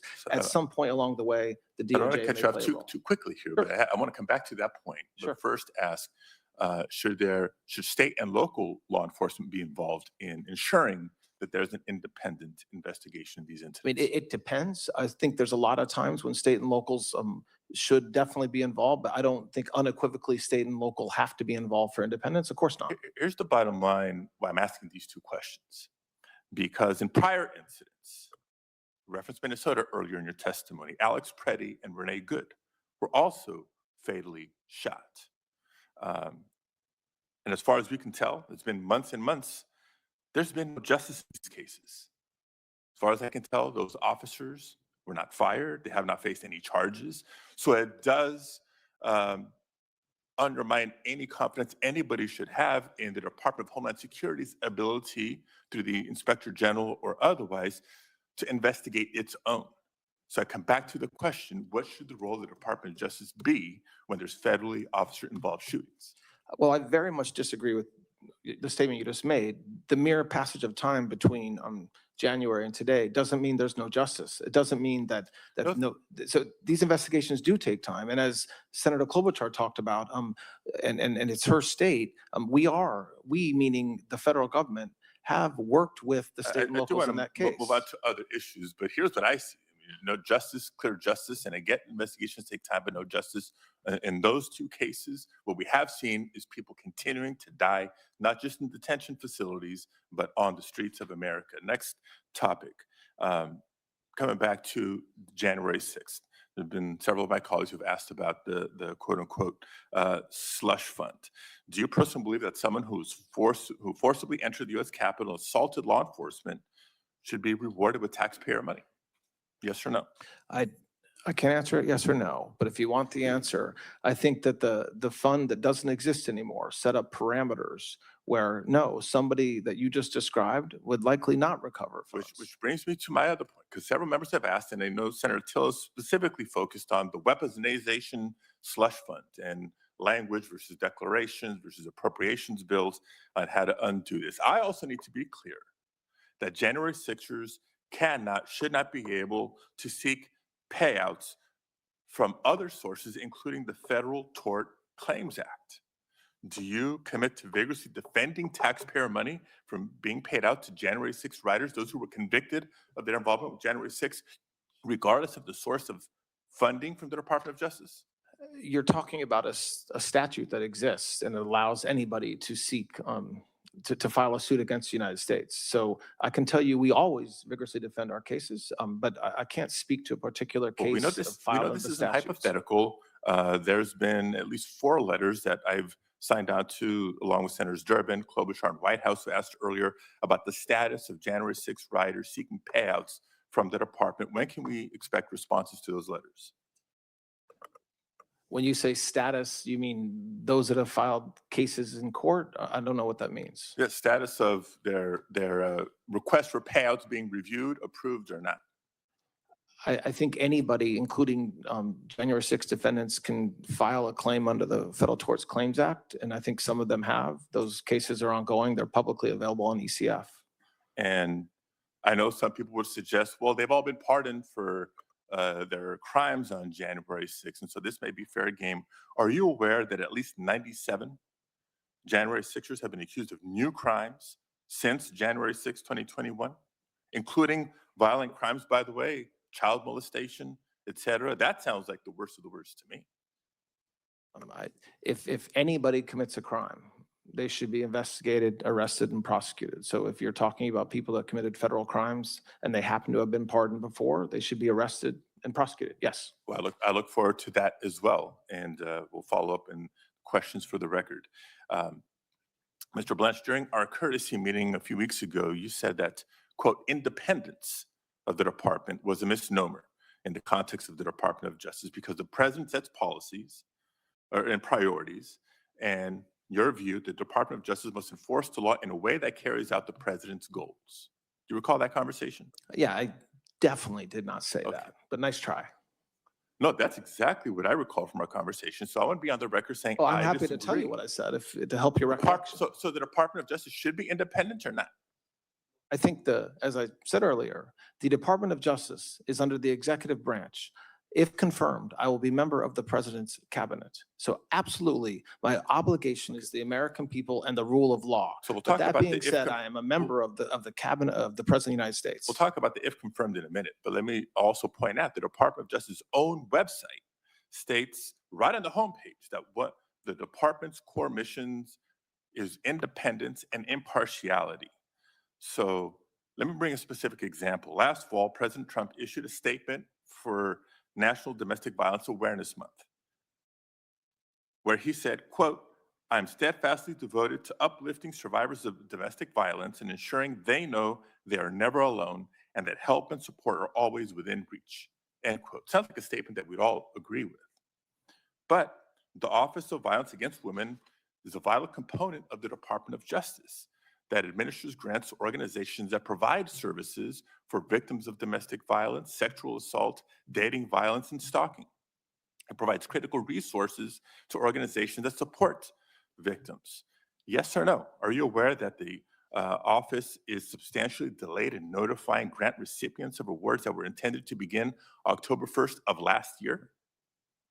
We are rolling grants out on a rolling basis, and we continue to do so. We will continue to do so. We didn't have the grants authorized till January of this year. And it's now July. It's been 6 months. Next, yes or no question. Are you aware that as a result of the delays, many organizations have been forced to lay off staff and reduce services for domestic violence victims? Yes or no? I am not aware of that. No. Okay. I'm happy to provide you information in cases. Are you aware that many notices of funding opportunities for the fiscal year 26 have yet to be posted for grants that are supposed to begin on October 1st of this year? I know that we are posting, that we are caught up from the last fiscal year. The budget wasn't approved until January of this year. We had to finish last year's first. We're putting them out every single Again, day. it's been 6 months. Are you aware that multiple congressional offices from both sides of the aisle, this is not partisan, on a bipartisan basis, have reached out to the office about delays and have not been given any concrete timeline despite the real and substantial impact that these delays are having on domestic violence services? That's not true. I've testified publicly about it on multiple occasions, and we have given a timeline. I just gave you the timeline today, which is that we're doing it every day on a rolling basis. We're caught up to last year's, So and I'd we're like to see a moving more forward, and we specific schedule anticipate so having that all of them done organizations by in the end of this California fiscal and year. every other state for that matter can know when to expect their funding. I know my time is running out. Let me just end with this. Mr. Blanche, it's the duty of the Attorney General of the United States to, quote, operate free from partisan consideration and protect citizens' rights to equal justice. But what I've heard today fails to inspire much confidence in your ability to carry out that duty or to put federal law before loyalty to the president. I add to that facts from the judiciary. District courts in 31 cases have recognized that the administration has violated court rulings. The Solicitor General refuses to rule out, refusing to abide by court rulings this circuit court rulings that they disagree with. In immigration cases alone, the administration has admitted violating court orders in the District of New Jersey alone more than 50 times. This does not sound like a Department of Justice. The American people deserve better. And a lot of nominees come before us and say, well, if I'm fortunate enough to be confirmed, then this or that. I'm not buying that. I know you're not confirmed for the top spot. You're acting in the top spot. You were the number 2 from nearly the beginning of the term. Yes, a lot of this accountability falls on your shoulders. The American people deserve an Attorney General who put the Constitution above political retribution. I don't think you're fit for this job. Thank you, Mr. Chair. We'll go next to Senator Moody. Before we do that, I've been asked by Senator Grassley, the chairman, to enter into the record a letter supporting Mr. Blanche's nomination from the United Coalition of Public Safety, which represents many of the nation's largest law enforcement organizations and tens of thousands of law enforcement officers across the country. The letter highlights both Mr. Blanche's qualifications to serve as Attorney General and his unique approach to the criminal justice system. It states, quote, "We believe Mr. Blanche will serve with honor, fairness, and a steadfast commitment to the rule of law. His leadership will undoubtedly enhance collaboration between law enforcement and the Department of Justice, ensuring that our communities remain safe while reinforcing public confidence in our own system." Without objection, this letter will be admitted into the record. And Senator Moody, you're recognized. Thank you, Mr. Chairman. Good to see you again and get to talk with you about your nomination, Mr. Blanche. And everything that I warned about in my introduction seems to be proving true, that good faith and nuance is just going to be thrown out the door as a price to be paid for clicks and tweets and promotion of some partisan agenda today. Because I'll quote from one of my colleagues, they said to you, protecting one man for most of your career. Would you define your career as protecting one man, Mr. Blanche? And if not, why not? I mean, absolutely not. I mean, I am a prosecutor. I'm a career prosecutor. I started out as an intern. I'm down the street at the Department of Justice. I was a paralegal. I was a law clerk. When I was representing President Trump, I had other clients as well. So the fact that I represented President Trump for a period of time under 2 years does not define my career, nor does it define me. I should be defined by the work that I did as a prosecutor and by the work that I've done leading this department since March of last year. I think one of the true crises that we face as a nation right now, and you can pick the subject matter at which this would apply, but the American people who are supposed to be where the power lies in this country. It was how our government was set up. It was a government to serve them and first and foremost to protect their rights. And as part of that, even our founding fathers said, in order to do that, you have to have a government that effectuates safety. And so I truly believe that your agency is one of the most important in our government structure for those reasons, because you have the responsibility of all of that. And one of the really, the most serious challenge I see facing our nation right now is that the people don't trust that Washington is indeed working for them or being accountable to them or being serving their interests first. And I just came from a hearing where you had Nick Shirley, James O'Keefe, really a partisan swath of witnesses testifying about fraud in this country. And I think, this administration is making announcement after announcement. You yourself are making announcement after announcement, the extent of fraud that has been uncovered. And I commended Nick Shirley, and this is he described himself as an independent journalist, but he started out disrupting, young at like 15 weddings, I want to say. And I think that spirit of challenging the status quo or formality has really driven him to disrupt what I think the American people believe is a bureaucracy historically that has not only maybe because of its size, maybe because personnel in there aren't too quick to want to uncover, but has really been not inclined, complacent, or is set up to not uncover and really go after some of this fraud. And I've been astounded by the amount that this administration has uncovered. And I commend people like Nick Shirley and James O'Keefe that have been out there because they're American citizens and they believe that their government owes them accountability and stewardship of taxpayer money, first and foremost. And he said, I can't believe that for so long, nobody paid attention to this. And we're seeing just fraud that is just something that we haven't imagined. And I'm really proud of this administration and the DOJ, specifically under your leadership, for setting up a specific division now to go after these things that are raised. And the results speak for themselves. I mean, you've established a new National Fraud Enforcement Division charged with bringing a comprehensive approach to rooting out fraud. We just saw a 2026 National Healthcare Fraud Takedown where you charged 455 defendants in connection with schemes involving more than 6.5 billion in fraud. I believe we brought together the most states and territories ever in the history of the department's existence in going after fraud. That was all under your leadership and this administration. And I think that delivers a remarkable message, not only to the people out there committing this fraud against the American taxpayer, really against the next generation that's going to inherit this. I mean, I'm a mother of a teenager right now. I feel terrible that they're going to inherit all of this, because before Biden ever pushed out swaths of money that went to corruption and fraud, an American taxpayer had to earn it, or we had to borrow it on the backs of our next generation.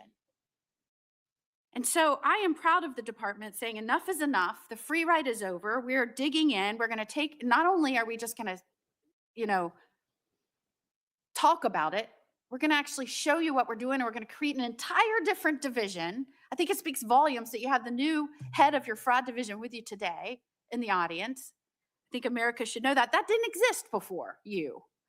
I would like for you to tell the American people right now a little bit about that, because I have to tell you, when some of these states learned about this fraud going on, when Nick Shirley showed up and exposed some of this insane fraud that was happening right under state administration government's noses, the reaction from state leadership, and the governor of Minnesota called Shirley far-right delusional conspiracy theorist, maybe because he campaigned on these small businesses that were set up with that money so that the American people, like, we are growing small businesses, make me your vice president. Maybe that's why he had to knock Nick Shirley down a notch.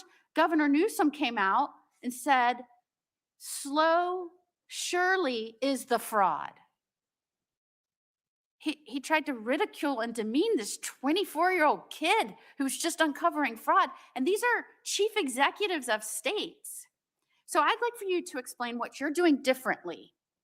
Because right now I just came from a hearing where not one Democrat was in the room to ask this bipartisan witness panel about the fraud that's happening or what we could do about it. Not one Democrat was in the room. And we've got elected officials around the state, when people are trying to bring it to their attention, calling out the people bringing it to their attention. And not only that, trying to pass legislation to stop them uncovering it. In California, they have a Stop Nick Shirley Act, which should be called the Protect Fraudsters Act, I assume. But tell us what you're doing different and how you're going to work to uncover and root out and go against criminals in these states where these elected officials are complicit, maybe aiding and abetting, because they're going after the people that are trying to raise the issues. Yes. So before we talk about California and Minnesota, it's worth talking about states that are working with us. So places like Florida, places like Ohio, where we're working closely with the local government, getting information about individuals who are committing fraud, applying for money from the federal governments, where the state serves as a pass-through. And what President Trump and the Vice President did last fall was said, enough is enough. We need an all-out government approach to combat fraud.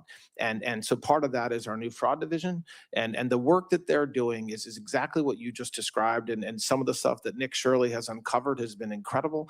But it's going into these states and identifying, at this point, just low-hanging fruit. So fraudsters that have set up daycare centers, that have set up autism centers. And leering centers. Learning centers. Hearing centers, everything. And all they're doing, and there's no patience. They're just collecting money off the backs of taxpayers. And then you have, it's true, the governor of Minnesota did nothing but obstruct our efforts month after month. And then when we did a takedown and we executed a law enforcement action on a given day, he hopped onto X and said he was happy to partner with us. He's not partnering with us. He's not working with us. And so that's very disappointing. The same thing with the governor of California, where the amount of fraud that's being stolen out of the generosity of taxpayers around this country is in the billions of dollars. But listen, without talking about that, what we can say that it's extraordinarily positive is that we have arrested hundreds and hundreds of fraudsters just this year alone. And we've got a lot more to do between now and the end of the year. And that's the work of, again, our federal agents, our inspector generals, DHS, HSI working with us, FBI, and then our prosecutors who are now have been given full authority and have been unleashed to tackle this problem. There is no fraud too small. Colin McDonald says it, and it's right. If you commit $1,001 of fraud, you should expect to go to federal prison. And we're going after the biggest fraudsters and the smallest fraudsters, because any dollar that's taken inappropriately is something that this Department of Justice won't tolerate.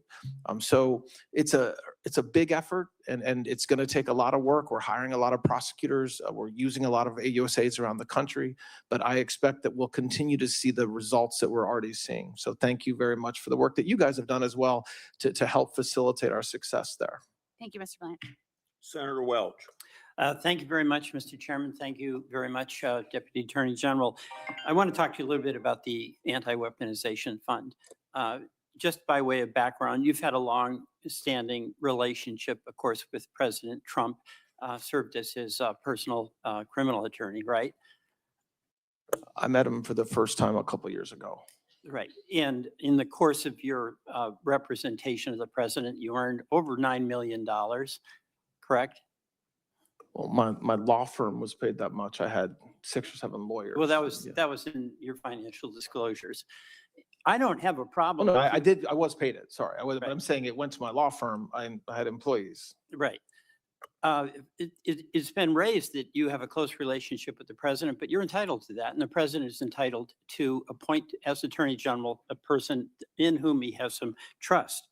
So that's not an issue for me. But on the Anti-Weaponization Fund, there is the question of whether a president who is suing the taxpayers, the IRS, for $10 billion, and where his formerly personal lawyer is representing the taxpayers, is there a conflict of interest?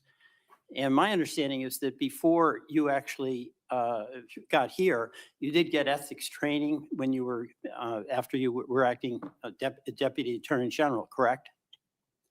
Yes. And my understanding is that you were advised that you should not be engaged in matters that affected President Trump in his individual capacity. Is that correct? No, I'm not sure what your understanding is based upon, but no.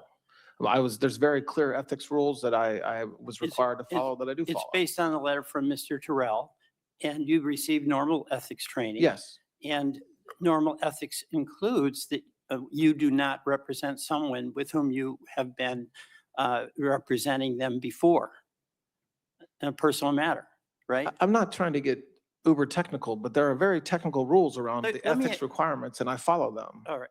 Well, maybe you could provide us with what the ethical materials. I can tell were you that right were now if you're provided. interested. What I'd like you to do is send us the materials. Let me go on. If you had an issue, there was a dispute involving, say, Paramount, would you have a lawyer from the Justice Department who owned $9 million in stock negotiate on behalf of the government with that company? It depends on as long as there's an ethical and no reason there was no conflict. So if I had then $9 million in stock with Paramount, I'm representing the people. There's an adverse relationship, adversarial relationship. You'd let me negotiate on behalf of the people when the outcome of those negotiations would have an impact on my stock price? Sorry, I just want to understand your hypo. If a lawyer for the Department of Justice has $9 million in Paramount stock, they should not be on that case. I Right. agree. Yes. Okay. And, you know, what happened here with the president that's so mystifying to many of us, it would be analogous if the governor of Vermont sued the Department of Taxes for $10 billion. And we don't appoint attorney generals, but in New Hampshire they do, but let's say we did. And the governor is formerly personal attorney. There's no comparison Let between. me finish my question. The governor sues the Department of Taxes for $10 billion. His former personal attorney, who's now appointed attorney general, negotiates with the Department of Taxes and ends up settling by setting up a fund in the control essentially of the governor for $1.776 billion. That doesn't sound fishy to you? Well, the hypo you just described, I don't think it's appropriate to use the word fishy. It's either ethical or not ethical, and there's you know no. Vermonters would just say it stinks. I mean, that is truly bizarre that the chief executive gets his appointed person who was formerly his personal attorney to negotiate on his behalf, where at the end of the day, taxpayers are going to pay. So I'll just leave it at But that. the other thing I'll correct though is you use the word as if I negotiated. I wasn't part of the negotiation, which I've said before. Your so- department is. You had to sign Yes, off on it. that's true. That is your signature. Yes, that is my So whether, signature. I mean, look, you're at the top of the pile here. So Yes. you don't get involved in all the phone calls and all the details. But at the end of the day, you have to do due diligence and satisfy yourself that you in good faith can sign off on the agreement. Correct. And you did. So Yes. that is your responsibility. And I'm sure you accept. Oh, I do have responsibility for it. That's I agree right. with that. Yes. All right. And, you know, let's talk about the pardons. I understand the president, any president has total authority to pardon anyone he or she wants. And that includes commuting sentences and it includes restoration of gun rights. You know who Liz Oyer is, Yes, and you know who Mel Gibson is. yes. All right, Mel Gibson was convicted of domestic violence. What he did was he punched his then girlfriend in the teeth, threatened her with a gun while she had their infant in her arms. Now, it's the president's decision. He can restore Mr. Gibson's gun rights. That's not your decision.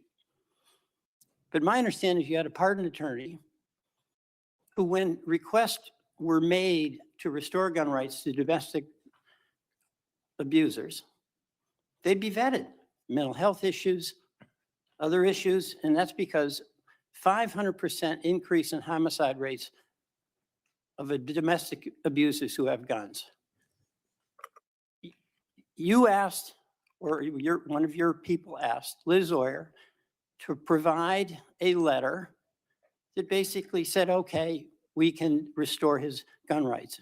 Is that correct? That happened the day I was starting. I know was Ms. 2 Oyer days. has claimed that. It was 2 days after. I know that Ms. Oyer has claimed that that had anything to do with their firing. I didn't even know of that. I had know nothing about Mel Gibson or that letter when I fired her. Nothing. So why did you fire her? For a number of reasons. For one, You were there 2 days. Yes, for a number of reasons. It had nothing to do with Mel Gibson.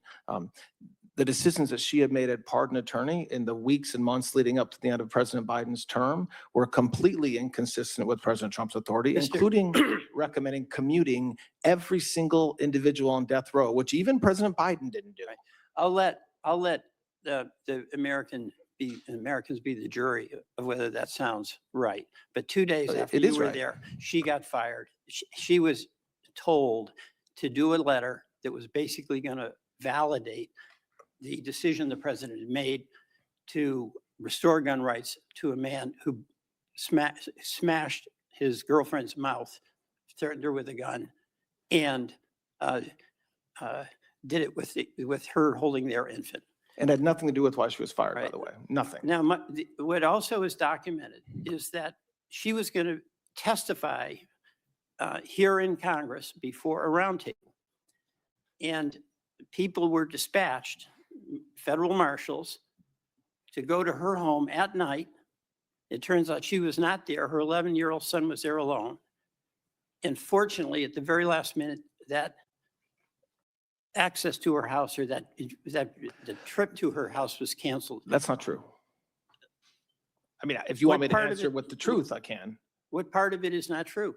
When we learned that she was going to testify about privileged communications, like we do anytime a former employee is going to violate their ethical duties, we drafted a letter. We tried to serve that letter on her via email. We tried to contact her. She would not answer her phone. So the way the Department of Justice serves people in every case is with Deputy United States Marshals. We endeavored to do that, and then she accepted Okay. service. Oh, thank you. I'll go on. Kash Patel, I do want to go back to my colleague Senator Weiss has some concern. I have concerns about him because of the reports about his drinking, about the incredibly bad morale there. But I'm not going to ask you on that. You are a supervisor, so obviously you have some responsibility to be reviewing this behavior. I don't think But- he has any issues drinking. He Okay. has no issues with All right, morale. but here's what is very clear. He was at the White House for 8 hours, and this is after a report came out in the New York Times that talked about the $400 million Qatari plane that was Air Force One not having certain deceptive defensive capabilities, and issued subpoenas to reporters demanding that they turn over their news sources. I happen to believe it's extremely important to protect the right of the press to have confidential sources in order to get out information that is absolutely in the public interest. Do you support Mr. Patel's efforts to subpoena and get reporters under the grill to disclose who their confidential sources are? The Department of Justice requires that I authorize it, which I did. And those reporters, we're not targeting reporters. They're material witnesses, just like a reporter would be a material witness to a car crash. Yeah, They but are witnesses. And so in the question you want to ask them is who were their sources? That No, goes to the heart of the no. First Amendment. no, the question we want to ask them is who provided them with classified national security information, which everybody in this body should want to protect. I would hope. Senator Hawley. Thank you very much, Mr. Chairman. Mr. Blanche, good to see you. You too, You're, Senator. you're getting towards the end here. Are you still sure you want this job? I do, Senator. Good. Thank All you. right, good, good. Well, that was a rhetorical question, but I'm glad the answer is yes. I want to start with Jack Smith and the latest revelations of his illegalities, which seem to have no end. I mean, listen, I've had my text messages, did have my text messages by him scooped up, read, who knows what he did with them. I've had my cell phone monitored. He tracked my incoming calls, my outgoing calls. He tracked my metadata. He tracked my location. I mean, Lord knows what else. The part that really offends me, though, is that he didn't just do it to me and members of Congress. He did it to ordinary Americans. I've had Missourians come to me and say, I had FBI agents show up at my door, knock on my door and say, were you in Washington, D.C. in January of 2021? These are people who did nothing wrong. They weren't even here. They come to me and they said, what is going on? What am I going to do? I can't afford an attorney. What really gets me at the end of the day is he lies about it. I mean, he has lied and lied about it. And I want to just make good that claim. Here is a record. I'm going to read it to you. A record of Jack Smith's responses under oath now to members of Congress. He is asked, question, as it relates to members and their staffs and senators, it's just the toll records as far as you remember. Smith, that is my recollection. Question, did the records that you requested include the content of text messages? Smith, answer, no. Now, maybe there's some nuance I'm missing here, but it sounds a lot to me like this guy didn't tell the truth. Have you thought about investigating this guy for perjury? We take testimony in front of this body very seriously. Yes. Good. Well, I think he absolutely should be investigated. I think he absolutely should be prosecuted, if at all possible. And based on his responses under oath, I think he should be. And I think it's time that we say that these people who did this, who engaged in this mass illegality, blatant violation of the separation of powers, blatant violation of the Constitution. We know what they did to President Trump. We know what they did to everyday innocent Americans. And that's before we even touch the issue of trying to recruit spies into Catholic parishes, sending members of the anti-terrorism division to go hound parents who went to school board meetings. It's unlike anything we've ever seen in American history. And my view is there needs to be accountability for it. I hope that you will investigate Jack Smith for perjury, and I hope that possibly you'll prosecute him. Yes, Senator. Let me switch gears and ask you about a Missouri specific issue. My state has a number of laws that protect the unborn. We're a very pro-life state in Missouri. And that includes laws that limit the use of the chemical abortion drug, the circumstances under which it can be prescribed. You need to see a physician and so forth under Missouri law. Now, as you know, Joe Biden gutted all of those restrictions. He took away President Trump's safety restrictions on this chemical abortion drug. He instituted a mail order abortion policy. So my state went to court to try to defend our state's laws. A number of other states, Republican states, did this. Now, of course, in the meantime, the president changed, thank goodness. And now we have President Trump. But that means that now we have the state of Missouri, Republican state, along with a number of other conservative Republican states, are in court against a Republican administration fighting over Joe Biden's abortion policy. And by the way, while I'm on this subject, I just want to show you why it matters to Missouri. Here's what happened in Missouri after Joe Biden changed the rules and contravened our state laws. Look at the abortions. I mean, dramatic increase, because under Joe Biden's abortion rules, it doesn't matter what your state law is. Doesn't matter what the voters in my state do. You can just mail in this abortion drug, no prescription, no follow-up visits for the mother, no medical support at all. You mentioned this earlier, I think. You can mail these in from overseas, from India, for heaven's sake, and that's where many of them come from. Nationally, we see the same thing since Biden put his policy in place. Massive increases in the number of abortions. Here's what I want to get at with you. I just hate that we have these Republican states. I hate this policy, first of all. but I hate it that we have these Republican states in court against a Republican administration. And it just seems to me there's got to be some solution to this. So I just want to ask you, what do you think that is? I mean, how do you think we can get to some solution here from all of this mess and find our way out of it? I turn it over to you. What I do you think? I share your concerns, as does this entire administration. As you know, I mean, we have the most pro-life president in history, and you are one of the most pro-life senators in this body. And so that is a good thing. I don't want to talk about litigation strategy here. It's not appropriate, but it is, I will say, as we've said in our briefing, we are not defending what Biden did and will not. The FDA has a process that we're letting them go forward in, and this is again in our briefings. That takes a year. They've committed to do it significantly less time than a year, and we are will always. And when I say we, I'm not just saying the Department of Justice. I'm saying President Trump's administration in its entirety will protect the life of the unborn and work with states and obviously you to make sure that we do that in the best way. I want to get to a solution as well. I don't want to talk about litigation strategy here. I don't think that's the right forum, but I very much share your concerns, Senator. You mentioned just a second ago, I think this is an important point. I just want to make sure I drive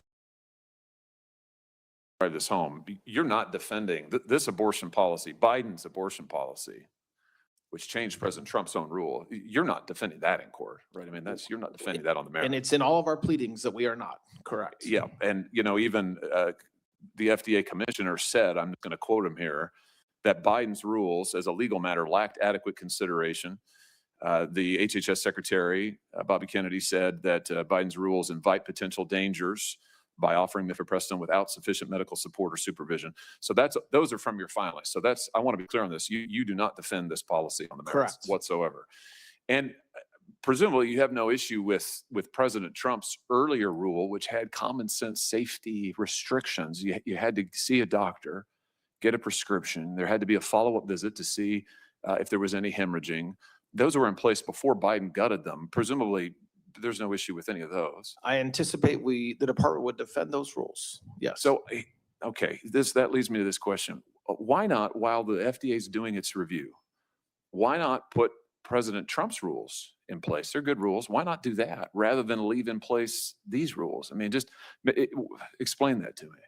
Well, this gets to my original point when I don't think it's appropriate to talk about our strategy, litigation strategy here, except to say that we want to get to a good result consistent with President Trump's administrative directive and priorities, and we very much believe that the Biden rules were wrong. So we're continuing. Good. I'm glad to hear that. Do you have any thought about what a solution, a good result might be? I mean, do you have any? And I'm not asking you to discuss your litigation. I mean, apart from that, I mean, how are we going to get out of the litigation? I want to be clear. I want to get out of the litigation. I hate the fact that all these Republican states are litigating against a Republican administration. We got to find some way to end that. So maybe you have a thought. I hope that the work the FDA is doing now, because remember, we have to have studies that we can defend in court.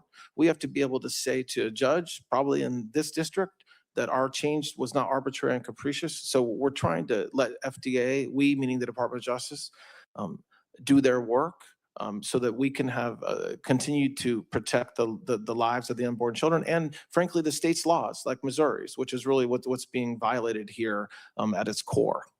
Let me just ask you one other thing on this. I know that you've seen these stories, these news reports about women who are assaulted by their boyfriends or whomever. They get pregnant, the boyfriend doesn't want it. You know, they take the drug, crush it up, lace it in their drink or what have you.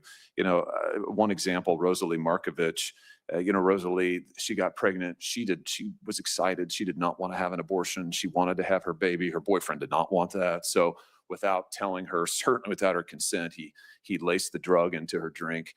It caused her to begin to miscarry. He restrained her so she couldn't go to the hospital. I mean, this is assault. Multiple states now have brought dozens of criminal charges against men who do this. My question to you is, have you thought about devoting resources at the Department of Justice, putting together an initiative that might bring resources from the criminal division, the civil division, and the U.S. attorneys together, call it a Protecting Women and Children initiative that would work then with states to go after these coerced abortions, to protect these women, to help states enforce their laws, and to go after these criminals who are using Joe Biden's policies to commit assault left, right, and center. I very much commit to looking at that. I share your concerns. The story you mentioned, I'm aware of that story. It's horrible. I think there's a lot of that is not necessarily a federal crime, but the federal government can certainly help in that space. I think and I'll end with this, Mr. Chairman, I think that if you stood up, as a former state attorney general, I can just tell you that when you can get resources in investigation and prosecution, it's immensely helpful. You've had tremendous success with that already under your tenure in other criminal areas. I think that if you were to stand up a full-fledged initiative at DOJ, put somebody senior in charge of it to go after these actors who are abusing the rules that Biden put in place, I think that would do a lot for women and children, their safety in this country. Thank you, Senator. Yeah, thank you. Before I go to Senator Schiff, I'd like to enter another letter in the record. This supports the nominees from civil rights lawyers who litigated cases against the Justice Department across multiple presidential administrations.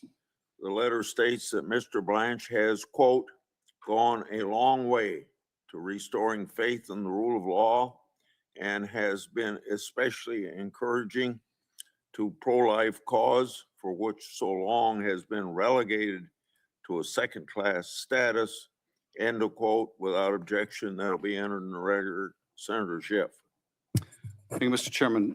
Mr. Blanche, you represented the president in at least three criminal cases, the hush money payment case in New York, the January 6th case, and the Mar-a-Lago classified documents case. You said when you appeared last before this committee, you would consult with ethics lawyers about that apparent conflict of interest in handling any case involving the president, having been his personal counsel. Did you consult with Joseph Terrell, a senior ethics lawyer at the department? I believe I met with Mr. Terrell, yes. Did Mr. Terrell tell you that ethics laws and policies required that you not be involved in cases involving your prior and representation of the president? Yes. So in those three matters, the hush money payment case, January 6th case, Mar-a-Lago case, you were to recuse yourself. I'm recused, correct. Well, by the way, the So- cases are not ongoing, Senator, but to the extent there's any work around those cases, yes, I'm recused.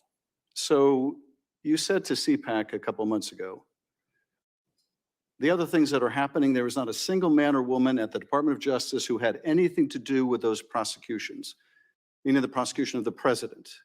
So you're saying that it's not a conflict of interest for you to be involved in the firing of prosecutors who prosecuted your client, your former client? There's no conflict there? Is that No, there is. I wasn't involved.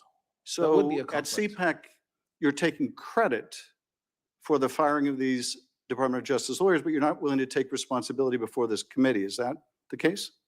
No, Okay. I'm making, I said, there's a Well, you statement I were, gave you at were CPAC. bragging about this at CPAC, the firing of these prosecutors, the firing of the FBI agents, the getting rid of everyone who investigated your client. You were proud of that, speaking for the Department of Justice, but you don't think that's a conflict of interest. You moved to vacate, I don't think you're going to deny involvement in this, you moved to vacate the convictions of 12 Proud Boys and Oath Keepers, which erased their convictions, restored their gun rights. These people were convicted in the January 6th investigation, which also involved the president, who you represented. You were involved in dismissing those cases, were you not? I'm the acting attorney general. So yes, my department moved to dismiss. I was not So involved. you didn't recuse yourself from that matter. You were No, willing? there's no reason to, from the Proud Boys matter? Yes, it was. Lawyer, you know the rules. There are rules that say when I yes, have to there be are recused, rules. and that's not one of them. And there are rules. And when you're told to recuse yourself from investigations I that always you do. handle for the president, you're supposed to recuse yourself. No, when I So represented the president. you have also said, you've also refused to release volume 2 of the special counsel's report. That was an investigation into the Mar-a-Lago documents case. How is that not an abundant conflict of interest? refusing to release to the public an investigative report of an investigation into your client. I am not a judge. A federal judge. No, no, has no, no, said no. it The cannot be department's released. position under you, Mr. Blanche, the department's position under you, Mr. Blanche, was do not release the report. So that position, If you went into court asking them to release it, it would be released by now. So how is that not a patent conflict of interest? what you're saying happens to not be true. I did not do that. What you're talking about happened So before I became the you deputy attorney support the general. release of Volume 2? No, I don't, but I'm recused and had nothing to do with that case. Like, you can't accuse me of violating my ethical rules and then lie about what I did. So you had nothing to do with the decision to prohibit the release of the report? You had nothing to do with the I department's wasn't in court. position? I No, I'm wasn't not the asking whether deputy- you were in court. I was. I'm asking you whether anyone sought your opinion or used your guidance in refusing to release Volume 2. When Are you that saying you had nothing to litigation, do with when that decision? litigation was ongoing, I was a private citizen, still representing the President of the United States. It was before March, since March, to the extent there's been anything in front of that judge. Mr. I haven't Blanche, been part of I it. asked you in your last confirmation hearing whether you would release the report, and your answer was no. Your answer was not, I will recuse myself. Your answer was no, I will not release the report. That was your testimony last before this committee. You subsequently were advised by ethics lawyers not to be involved in these matters, but it appears you were involved in these matters. Let me ask you about another matter. I You were- wasn't involved. You Well, can't let me- say it let me- appears I was okay, involved, all right, but I well, said I wasn't. Let me ask you about another one. You have your I mean, name on. geez, the truth has to matter at some Yeah, point. it does matter. We just don't hear much of it from you. But let me ask you about another matter. You have your name on. I don't think you can deny responsibility here. And that is the IRS settlement agreement. So you Yes. put your name on this. That absolves the president of tax liabilities in the past. The president was convicted in the case you represented him in of falsifying business records in part for tax purposes. Does this settlement not absolve the president of any liability for tax crimes associated with what he's already been convicted of? That's not what he was convicted of. It not having to do with Well, for tax I'm happy to purposes. read the statement of facts. The participants took steps that mischaracterized for tax purposes the true nature of the payments made in furtherance of the scheme. So you know, The Mr. participant Blanche, there was not the president. It was somebody else. well, if the president is conspiring with others to falsify business records to help them cheat on taxes, he is also exposed to liability. You know that as well as I do. He can't be audited for that. And of course he can be. Of course he can be. And he can be prosecuted for it. But the agreement you signed on behalf of your former client, on behalf of your current client, in a staggering example of self-dealing prohibits that. Let me ask you this. Does this tax agreement, this addendum you signed, also hold him harmless from any audit or tax liability with respect to the billions in crypto money he made in his first year as president? It's not forward-looking. So to the extent there are taxes filed by the president or his sons or the Trump organization after the date of that agreement, there's no protection. Well, but before that agreement, so any So he hasn't taxes. filed taxes so yet any- for money he made last year, right? So Yes. no. So if he So no protection. if he filed tax returns this year for money he earned last year, that his sons earned, that his World Liberty Financial, all those people earned and defrauded taxpayers on it, he faces no liability under this No agreement you evidence. There's signed. no evidence taxpayers were defrauded, and he But is but not there is protected. there's He is evidence in not this protected. agreement He's that not you've protected. absolved him of any liability over. No, I it. just said he's not absolved. Of- So the So question this agreement was, doesn't apply to a tax return filed last year to or tax filed this returns- year? to tax returns filed after the date of the agreement? No, No, it does not before the apply. agreement. A tax return filed in this calendar year before this agreement. Before the agreement, it applies, not Yes, after. okay, so for a tax return filed this year for last year, for the billions he made, there's no tax liability, even if he cheats on his taxes or his kids do or his business do. He is absolved of that further potential liability. No, Well, it's in the plain language of your agreement. Did you write this language? you by the have to way? use the facts, though, Did that you- he hasn't did filed you- taxes yet. So when he files taxes, there's no protection based upon this agreement. Did you write this language? Did I type it up myself? Did No, you write this language? no, Well, you put your name to it. I did. So who wrote this? I don't know the person that actually typed it. I don't know who it is on Was someone it, within the was it Department one of of the Justice. president's lawyers or was it someone from the Justice Department or IRS? This document would have been Yes. somebody within the Department of Justice. Well, you have no idea who that is. I don't know the name of the person that typed it And up. did you debate with them the statute of limitations, which clearly would preclude the president's claim, this $10 billion lawsuit? We had extensive discussions internally about the underlying And- litigation. And did you reject the statute of limitations defense?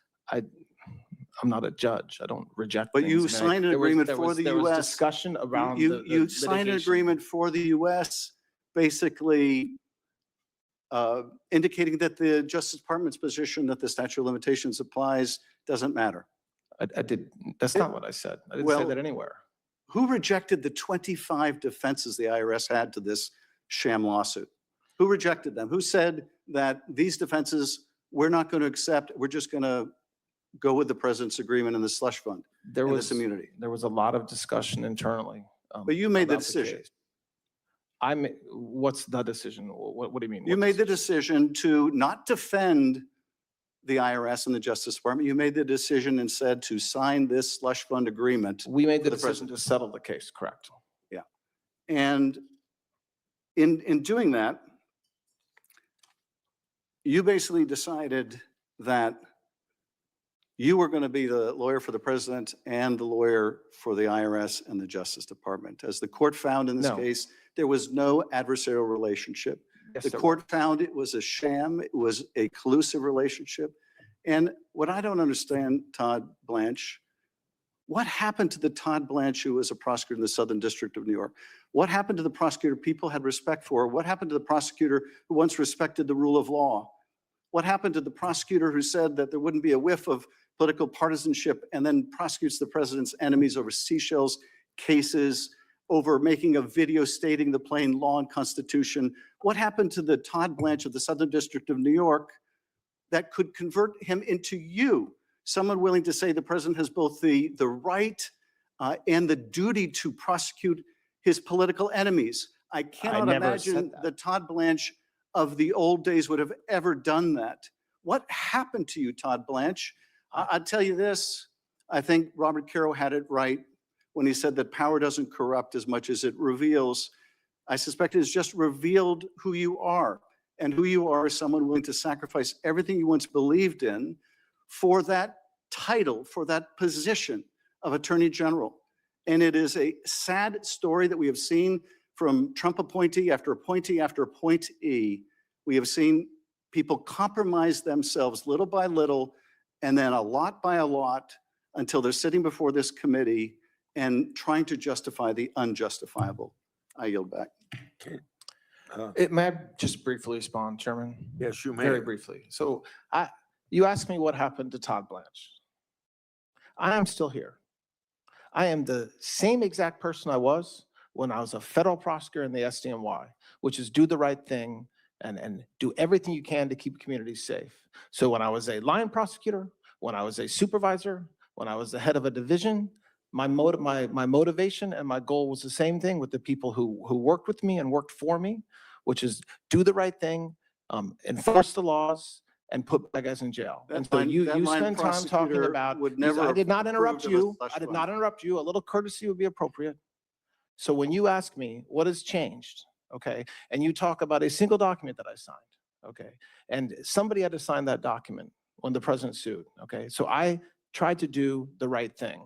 What I do every single day, and what the prosecutors in this country do every single day, and the nearly 100,000 indictments and informations that have been filed since January 20th, is exactly what everybody in this building should want the Department of Justice to do, which is to make our communities safer, enforce the laws, both civilly and criminally, and always do the right thing with integrity, which is exactly what I'm doing. So I am the same Todd Blanche I was when I was a federal prosecutor in the SDNY. Before I call on the last senator to ask questions, I'd like to enter into record a letter supporting the nominee from Peter Furselli, retired law enforcement officer, as the NYPD homicide detective and ATF special agent. Mr. Furselli worked alongside Mr. Blanche when he was a prosecutor in the Southern District of New York. The letter states, quote, "I know Todd Blanche to be a quiet, thoughtful, soft-spoken man, but make no mistake, beneath that measured demeanor is a tenacious, fair, and deeply ethical federal prosecutor. He is the kind of lawyer who does not seek the spotlight, yet he consistently delivers results grounded in the law and justice. End of quote. Without objection, it's entered in the record. Senator Cruz. Thank you, Mr. Chairman. Mr. Blanche, thank you for the job you are doing. It is rich seeing Senate Democrats complaining about weaponization and politicization of the Department of Justice after 4 years in which they were complicit in the greatest abuse we have ever seen of the Department of Justice. I want to do something that was strikingly absent in much of the questioning from our Democrat colleagues, which is actually focus on facts instead of made-up stories. And I want to compare where the department was under Joe Biden to where it is now under your leadership. During the Biden administration, the Justice Department devoted extraordinary resources to investigating and prosecuting President Trump and his supporters. Is that correct, Mr. Blanche? It is. The department authorized Operation Arctic Frost, which investigated members of Congress and other political figures. Is that correct? Yes, Senator. The department's senior leadership, Attorney General Merrick Garland, Deputy Attorney General Lisa Monaco, FBI Director Chris Wray, all personally approved the opening of this investigation. Is that right? That's correct. This investigation involved nearly 200 subpoenas, targeted over 400 Republican-aligned groups and individuals. Is that right? Yes, Senator. And then the FBI obtained, without our knowledge, the cell phone data of 20% of the Republicans in the Senate, including me and many of my colleagues on this committee, as well as now FBI Director Kash Patel and now White House Chief of Staff Susie Wiles. Is that correct? Yes, Senator. Just yesterday, Chairman Grassley revealed that even more senators' communications were targeted. Jack Smith's team obtained and reviewed the text messages of 44 members of Congress, including 19 Republican senators. When the Department of Justice loses sight of criminals because it is turned into a partisan arm of the DNC, the American people pay the price. It also meant the Department of Justice was not doing its job, which is enforcing the law and putting criminals in jail. During the Biden administration, there were roughly 12 million encounters at the southern border. Is that correct?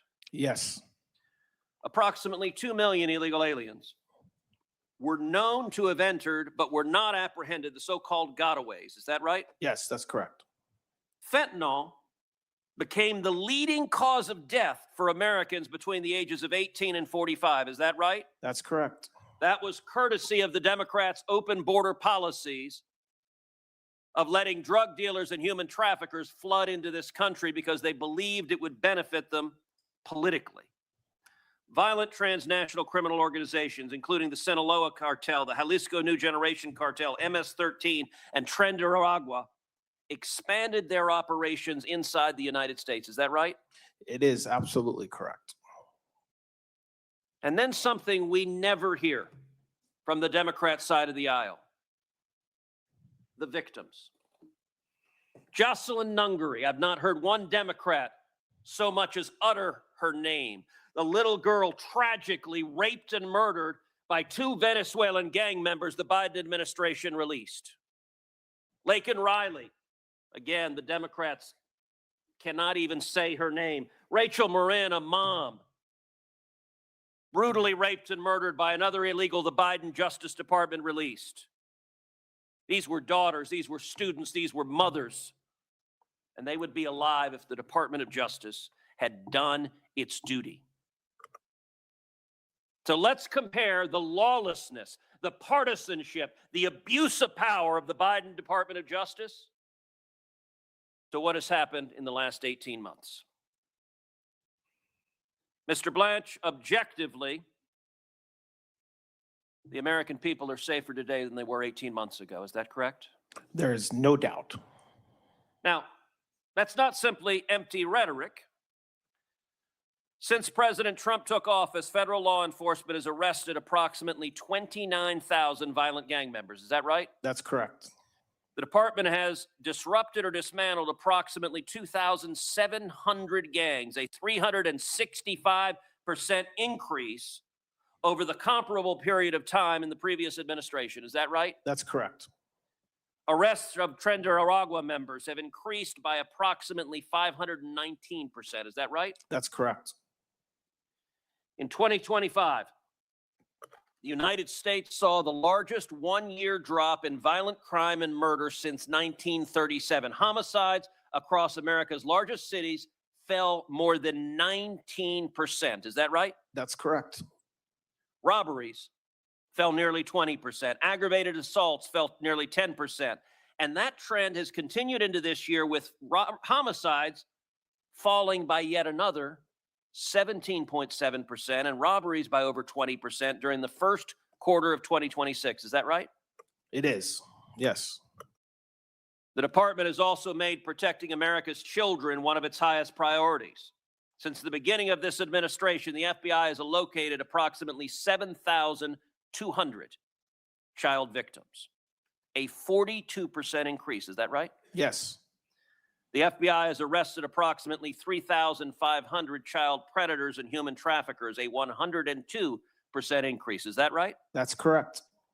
In April alone, Operation Iron Pursuit located more than 200 child victims and arrested more than 350 alleged child sex abuse offenders. Is that right? That's right.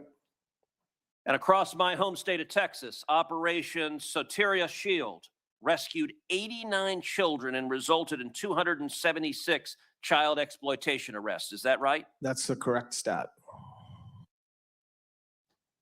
Mr. Blanche, after less than 18 months, would it be fair to say that the department is once again focused on protecting the American people and faithfully enacting the laws? That's exactly what we're focused on, Senator. And I will point out that one direct result of that also is deaths by drug overdoses have dropped 20%. There are literally thousands of Americans who are alive today because of the job you and your colleagues at the Department of Justice are doing. And I, for one, want to say thank you for focusing the department on saving people's lives and putting criminals in jail. We have great prosecutors, Senator, and great agents.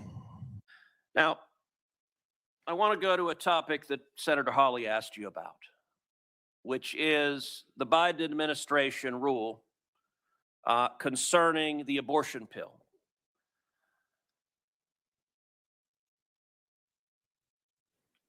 (18 U.S.C. Section 1461, Comstock Act, provides that every article or thing designed or adapted or intended for producing abortion is declared to be non-mailable. I have to admit that statutory text to me looks quite straightforward. It is not subtle. It is not difficult. It is straightforward.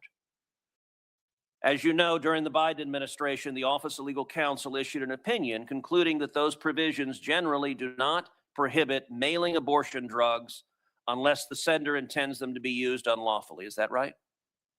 Yes, that's correct. Now, Office of Legal Counsel opinions may be reconsidered when the Attorney General concludes they are inconsistent with the law. Is that right? That is right. Will you commit to carefully reviewing that opinion to ensure that it faithfully reflects the actual statutory text that Congress enacted? Yes. Likewise, as Senator Hawley asked, Louisiana versus FDA remains pending before the Fifth Circuit. Without asking you to comment on the merits of that litigation, will you commit that the department will carefully evaluate every lawful action available to ensure the faithful enforcement of the Comstock Act and other federal pro-life acts? Yes. And I want to point out the real consequences of the Biden administration's lawless authorization of mail order abortions. According to FDA reporting, The abortion pill has taken more than 3.7 million unborn lives, caused 24 maternal deaths. Moms are being killed, and resulted in at least 4,195 adverse maternal reactions, including hemorrhage, excruciating abdominal pain, and severe life-threatening infections. The position of the Democrats now seem to be that women and teenage girls should be able to get mail order abortions without a doctor being involved at all. And I will tell you, the death toll from that is horrific, and it needs to stop. Final question. Will you commit as Attorney General to faithfully and vigorously defending the Second Amendment right to keep and bear arms? Yes, absolutely. Thank you. Mr. Blanche, thank you for your testimony today. And to your family and friends who are here, I thank you all as well. You should be very proud of your performance today. I think you performed admirably, showed this entire country that you're eminently qualified to serve as Attorney General. If confirmed, I'm very confident that you'll continue to do that superb job. Now, for everyone's information, written questions can be submitted for the record until 5 p.m. this Friday, July 17th. I hope as the nominee, when you receive those questions, please answer and return them to the committee as soon as possible.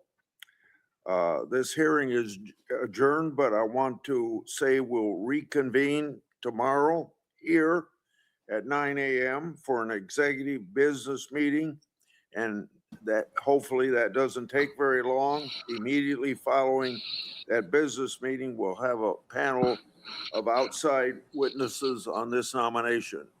Meeting adjourned. Thank you, sir. We have been watching live coverage today of the extraordinary, I will say, because it was really extraordinary to watch all of this happen in real time. A confirmation hearing for Todd Blanche as for the Attorney General. This continues in some ways tomorrow because there'll be outside witnesses tomorrow, including several Epstein witnesses who will testify against Blanche's appointment to this job. But he is likely to be confirmed. I mean, let's be very frank about what's going to happen. There is one big warning sign that I saw flashing throughout the entire hearing today, and it involved the ruling by a judge the other day that the Department of Justice was involved in a fraud against the American people in that weaponization fund, whatever they called it, that settlement with Donald Trump with the IRS for $1.8 billion. That very controversial fund may have been a crime. And that's just not someone saying it, that's a judge saying it. It became the biggest topic of conversation when Sheldon Whitehouse brought it up today. Let's take a listen to what he had to say. And I think this is going to be something that could actually derail the confirmation, especially because the margin is very, very short here, very narrow here for Republicans. They only have 2 seats, and 2 senators are not, towing the party line because Cornyn and Tilley are able to act as independents or somewhat independently. Anyway, here's Sheldon. It's been a long day. I apologize for stumbling all over my words. Here's Sheldon Whitehouse then describing what he says is a fraud. After your interview. And that's not Sheldon Whitehouse, so you're not going to hear from him right now. Better than this, in about 56 minutes, Dean Blundell will be here with me. We will do an entire recap of all of this. The 5 Stack will be on at 3 p.m. We hope you'll join us.